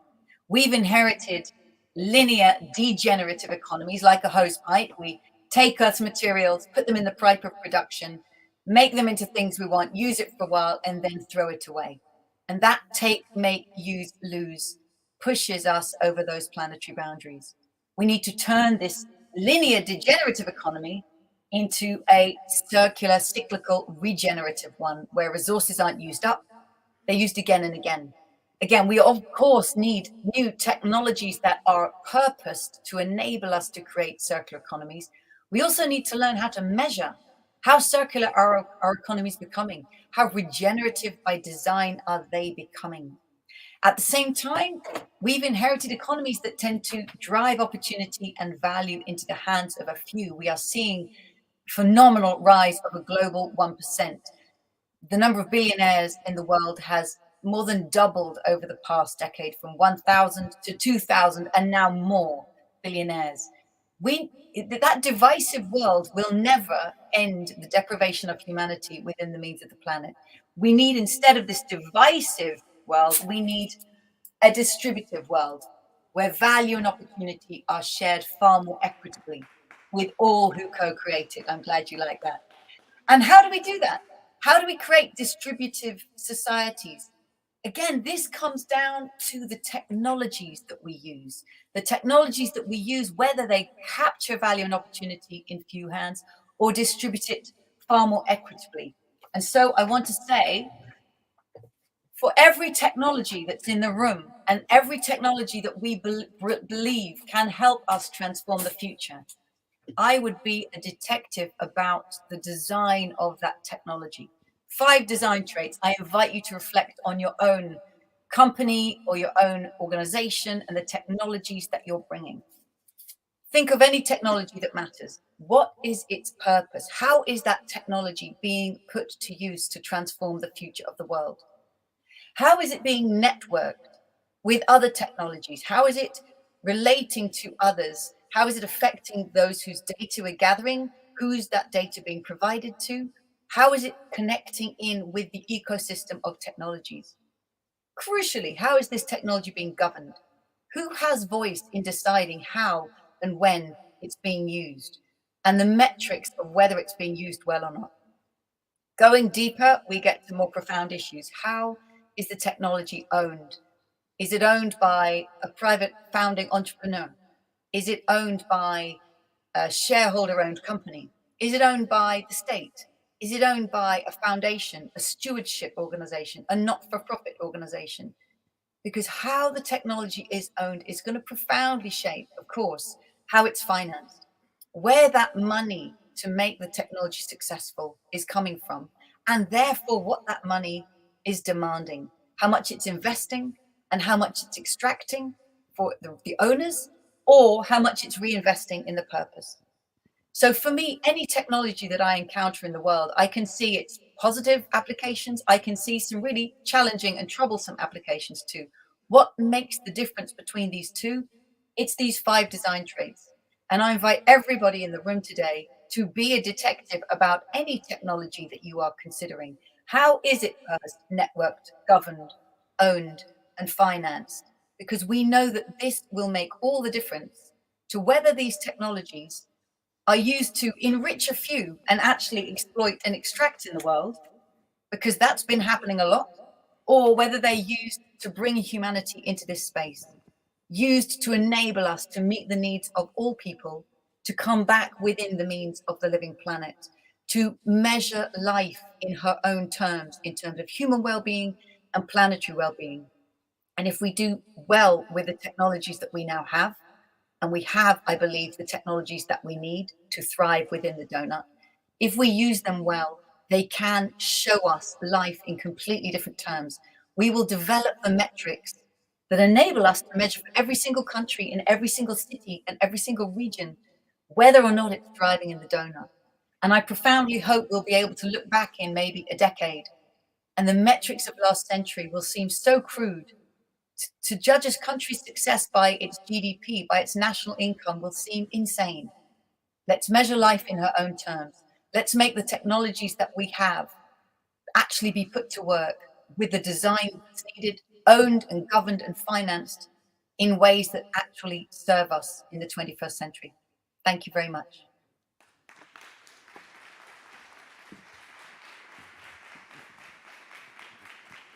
Thank you so much, Kate. It was really amazing to listen to you. You did not need a presentation. I think even without a presentation, you made such an impact with our audience. I think you added the economic dimension to the theme of our conference, Geography and Humanity. We need to look at economics now more from the geography and humanity perspective more than anything else. So thank you so much. Thank you for taking out time and spending it with us and talking to us about donut economics. And I really, really look forward to what else is the Donut Economics Action Lab going to do. Thank you. Thank you so much. Another round of applause, please.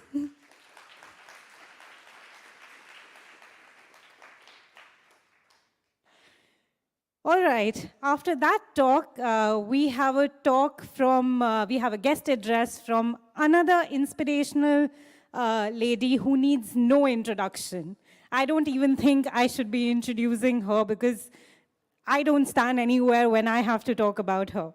So we have Dr. Jane Goodall, the founder of the Jane Goodall Institute and UN Messenger of Peace. I don't think it needs an introduction, but I would still brief out a couple of lines.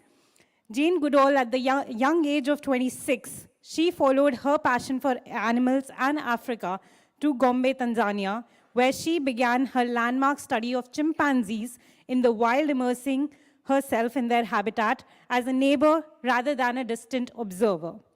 Her discovery in 1960 that chimpanzees make and use tools rocked the scientific world and redefined the relationship between humans and animals.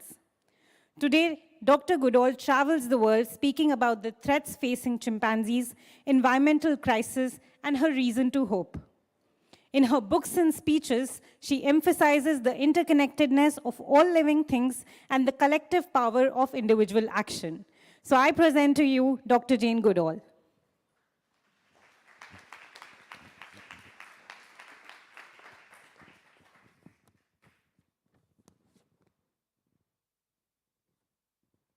Hello, everyone. I'm really pleased to have this opportunity to welcome all of you participants to the Geospatial World Forum. And Dr. Sanjay Kumar and all at Geospatial World, congratulations on your 25th anniversary. When I began my chimpanzee behavior research in Gombe National Park in Tanzania in 1960, my only tools were one pair of second-hand binoculars, pencils, and a supply of paper. But once the chimps lost their fear of me, those were the best days of my life, when I learned not only about chimpanzees, our closest relatives, but also about the complex interrelationships of plant and animal life in the rainforest ecosystem. I could have stayed there forever, learning more and more about the chimps and building up a small research station. But in 1986, at a conference of chimp researchers, I learned how right across Africa, forests were being destroyed and chimp numbers were decreasing. Scraping together a few funds, I visited several field study sites and learned about the environmental damage caused by foreign logging, mining, and oil and gas companies, the increase in the bushmeat trade, that's the commercial hunting of wild animals for food, and the killing of chimpanzee mothers to capture infants for the international wildlife trade. But at the same time, I was learning about the plight of so many African people living in and around chimp habitat, the crippling poverty, lack of good health and education programs, and degradation of the land owing to human and livestock population growth. My concerns came to a head when I flew over the tiny Gombe National Park. In 1960, it was part of the great equatorial forest belt that stretched across Africa. By the late 1980s, Gombe was a little island of forest surrounded by bare hills. There were more people living there than the land could support, overused infertile farmland, people struggling to survive. And that's when it hit me. Unless we can help these people find ways of making a living without destroying their environment, we can't save chimps, forests, or anything else. The villagers were cutting down trees simply to get more land to grow more food or make money from charcoal or timber. In 1994, JGI finally got funding for our very holistic Take Care or Takari program. We didn't go into an impoverished village as a bunch of arrogant white people telling the locals we were going to improve their lives. Instead, a team of carefully chosen local Tanzanians went into the 12 villages around the park and asked the people what they thought we could do to make their lives better. Today, Takari involves, among other things, protection and restoration of the forests, water management programs, and microcredit opportunities so that people can start their own small, environmentally sustainable businesses. We offer scholarships to give girls a chance of secondary education, since all over the world, family size tends to drop as women's education improves, and we provide family planning information. Now, Takari is in 104 villages throughout Chimp Range in Tanzania and in several other African countries. At this point, I would like to introduce Dr. Lillian Pitea, who joined our JGI team in 2000 and introduced a new element into our Takari program, GIS, GPS, and satellite imagery as tools for conservation. Today, Lillian is Vice President for Conservation Science at JGI. He is a passionate advocate for working not for, but with local communities and putting the tools to monitor their environment into their hands. He works with local communities on the ground and technology partners such as Esri, Maxar, Planet, and others to unlock the power of technology for conservation. And at this point, I would like to invite Lillian, my colleague and friend, to explain how geography and geospatial technologies can be key tools to help connect people, animals, and the environment in a meaningful conservation program. Lillian, over to you. Thank you, Jane. Hello, everyone. And thank you for the invitation to be part of the Geospatial World Forum. Jane, I remember when we first met in Gombe National Park in Tanzania in 2000. We looked at this historic aerial photo from 1958, acquired just a few years before you arrived in Gombe. The entire landscape was covered by a natural mosaic of forest, woodlands, and grasslands connected to Gombe. When a year later in 2001, we got our first high-resolution satellite imagery from ICONUS, we were shocked to confirm that most of these forests and woodlands outside the park were converted to farmland. By 2005, local people started to experience an increase in landslides, flash floods, and stream erosion as a result of tree cover loss.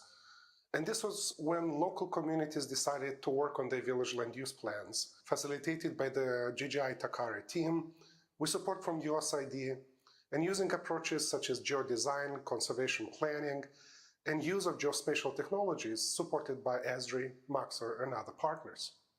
Today, high-resolution imagery help us see that many of these forests and woodlands are in the process of being restored through natural regeneration as part of the interconnected village forest reserves set up by local communities as part of their village land use plans.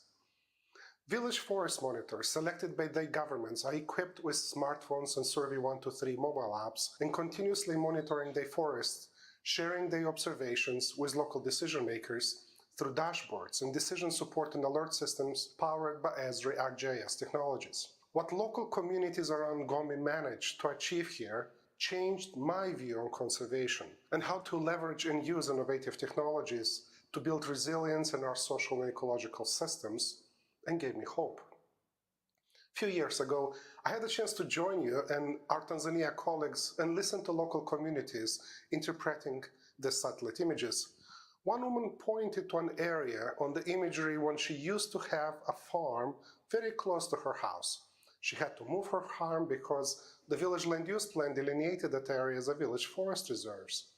Now she needs to walk an extra hour a day on steep hills to reach her new farm. I asked if it was worth it. She pointed to deforested hills, an eroded stream on 2005 satellite image and said, "You see, back then, we did not have trees on the hills. We had landslides, erosion. That building near the stream is a school. One day, a flash flood almost destroyed the school. I had 2 children at the time in that school. Now look at the recent images. The trees are back, the streams are looking better. I better walk an extra hour a day, but know that our children are safe." That's why when representatives from the village government reached to farmers, one by one, like her, many other farmers moved their farms to benefit the community.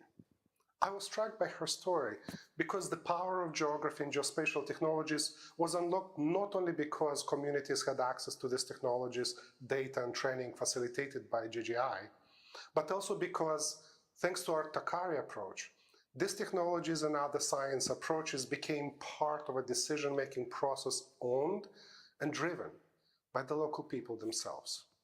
At GGI, we see geography and geospatial technology as essential conditions to help connect the needs of people, animals, and our shared environment, and scale our conservation impact around the world. From using Esri ArcGIS conservation solutions to daily manage the largest chimpanzee sanctuary in Africa, to protected area management, to planting trees and restoring forests in Uganda, in all these applications, our Takare community-led approach is key, creating spaces as part of locally owned decision-making processes where technology providers, scientists, local communities, government decision makers, and others could have a dialogue, develop a common understanding and trust, and convert this amazing data into shared knowledge, wisdom, and better decisions for people, animals, and our shared environment. I would like to thank our technology partners, especially Esri, Boxer, and Planet, and invite you all to join our mission. Thank you, and back to you, Jane. Thank you, Lillian. The one thing that separates us most from chimpanzees is the explosive development of our intellect. And Takari is a perfect example of how technology can help conservation. But it will only make a lasting difference when our brains work in harmony with our hearts, where poetically we seek love and compassion. Thanks to Takari and JGI's wonderful team, the villagers understand that protecting the environment is not only to save wildlife, but also for their own future. They've become our partners in conservation. There are no more bare hills around Gombe National Park, and that's just one example of the resilience of nature if we give her a chance. As Takari grew, I realized that if new generations didn't understand the importance of conserving nature, all our efforts would be vain. Fortunately, even before Takari, I'd started a program for young people, Roots and Shoots. It began in 1991 when I found that around the world, many students were depressed, angry, or simply apathetic as they realized what was happening. Harm to the environment due to poverty on the one hand, and unsustainable and greedy lifestyles on the other. If our young people lose hope, there is no hope. Roots and Shoots members from kindergarten through university choose projects to make the world a better place for people, animals, and our shared environment. They choose to work on problems they are passionate about. They inspire each other, and they encourage others to join. And again, technology makes a huge difference as we can arrange virtual meetings between members of different countries. And there are 65 countries now with active Roots and Shoots groups, many of them involved in citizen science. The program is empowering young people all around the world as they realize that each one of us makes a difference every day. And Roots and Shoots, of course, is in all the areas covered by Takari. Technology is helping people understand the connection between biodiversity loss, the climate crisis, and the emergence of new zoonotic diseases such as COVID-19. It's our disrespect of nature and animals that provides situations such as trafficking of animals around the world, wildlife markets, factory farms, and so on, that provide opportunities for pathogens to spill over from one species to another, which may give rise to a new human zoonotic disease. I do hope that all of the participants of this conference will think about these connections and the importance of protecting and respecting wildlife and providing programs such as Roots and Shoots to help young people realize the important role they can play in creating a better world. For any of you who are interested in Roots and Shoots, we will willingly provide you with more information. It's very clear, isn't it, that we need a critical mass of people, especially young people around the world, who understand the role each one of us can play and the need for action. Now, before my time runs out, I want to thank Jack Dangermond and the Esri team for our 20-year partnership, and Maxar and Planet and other geospatial technology partners for their ongoing support, and to thank all who've helped develop and maintain our programs, including JGI staff, local communities in the countries where we work, and governments around the world who've enabled us to operate in their countries. And thank all of you for listening. Bye.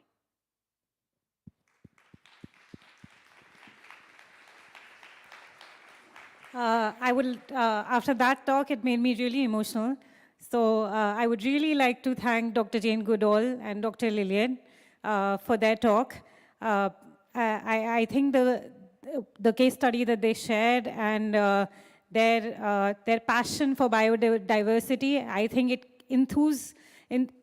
it kind of creates much more enthusiasm in us to take geospatial forward and do something for the world, right? If I'm not wrong, that is what it does. So with this, I think that was the best end of the day that I could have imagined. I hope that's the same for you as well. We now invite you for a networking reception in the exhibition hall.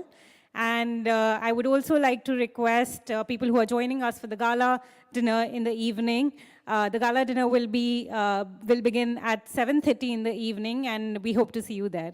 Thank you so much, and look forward to seeing you today and tomorrow. Bye.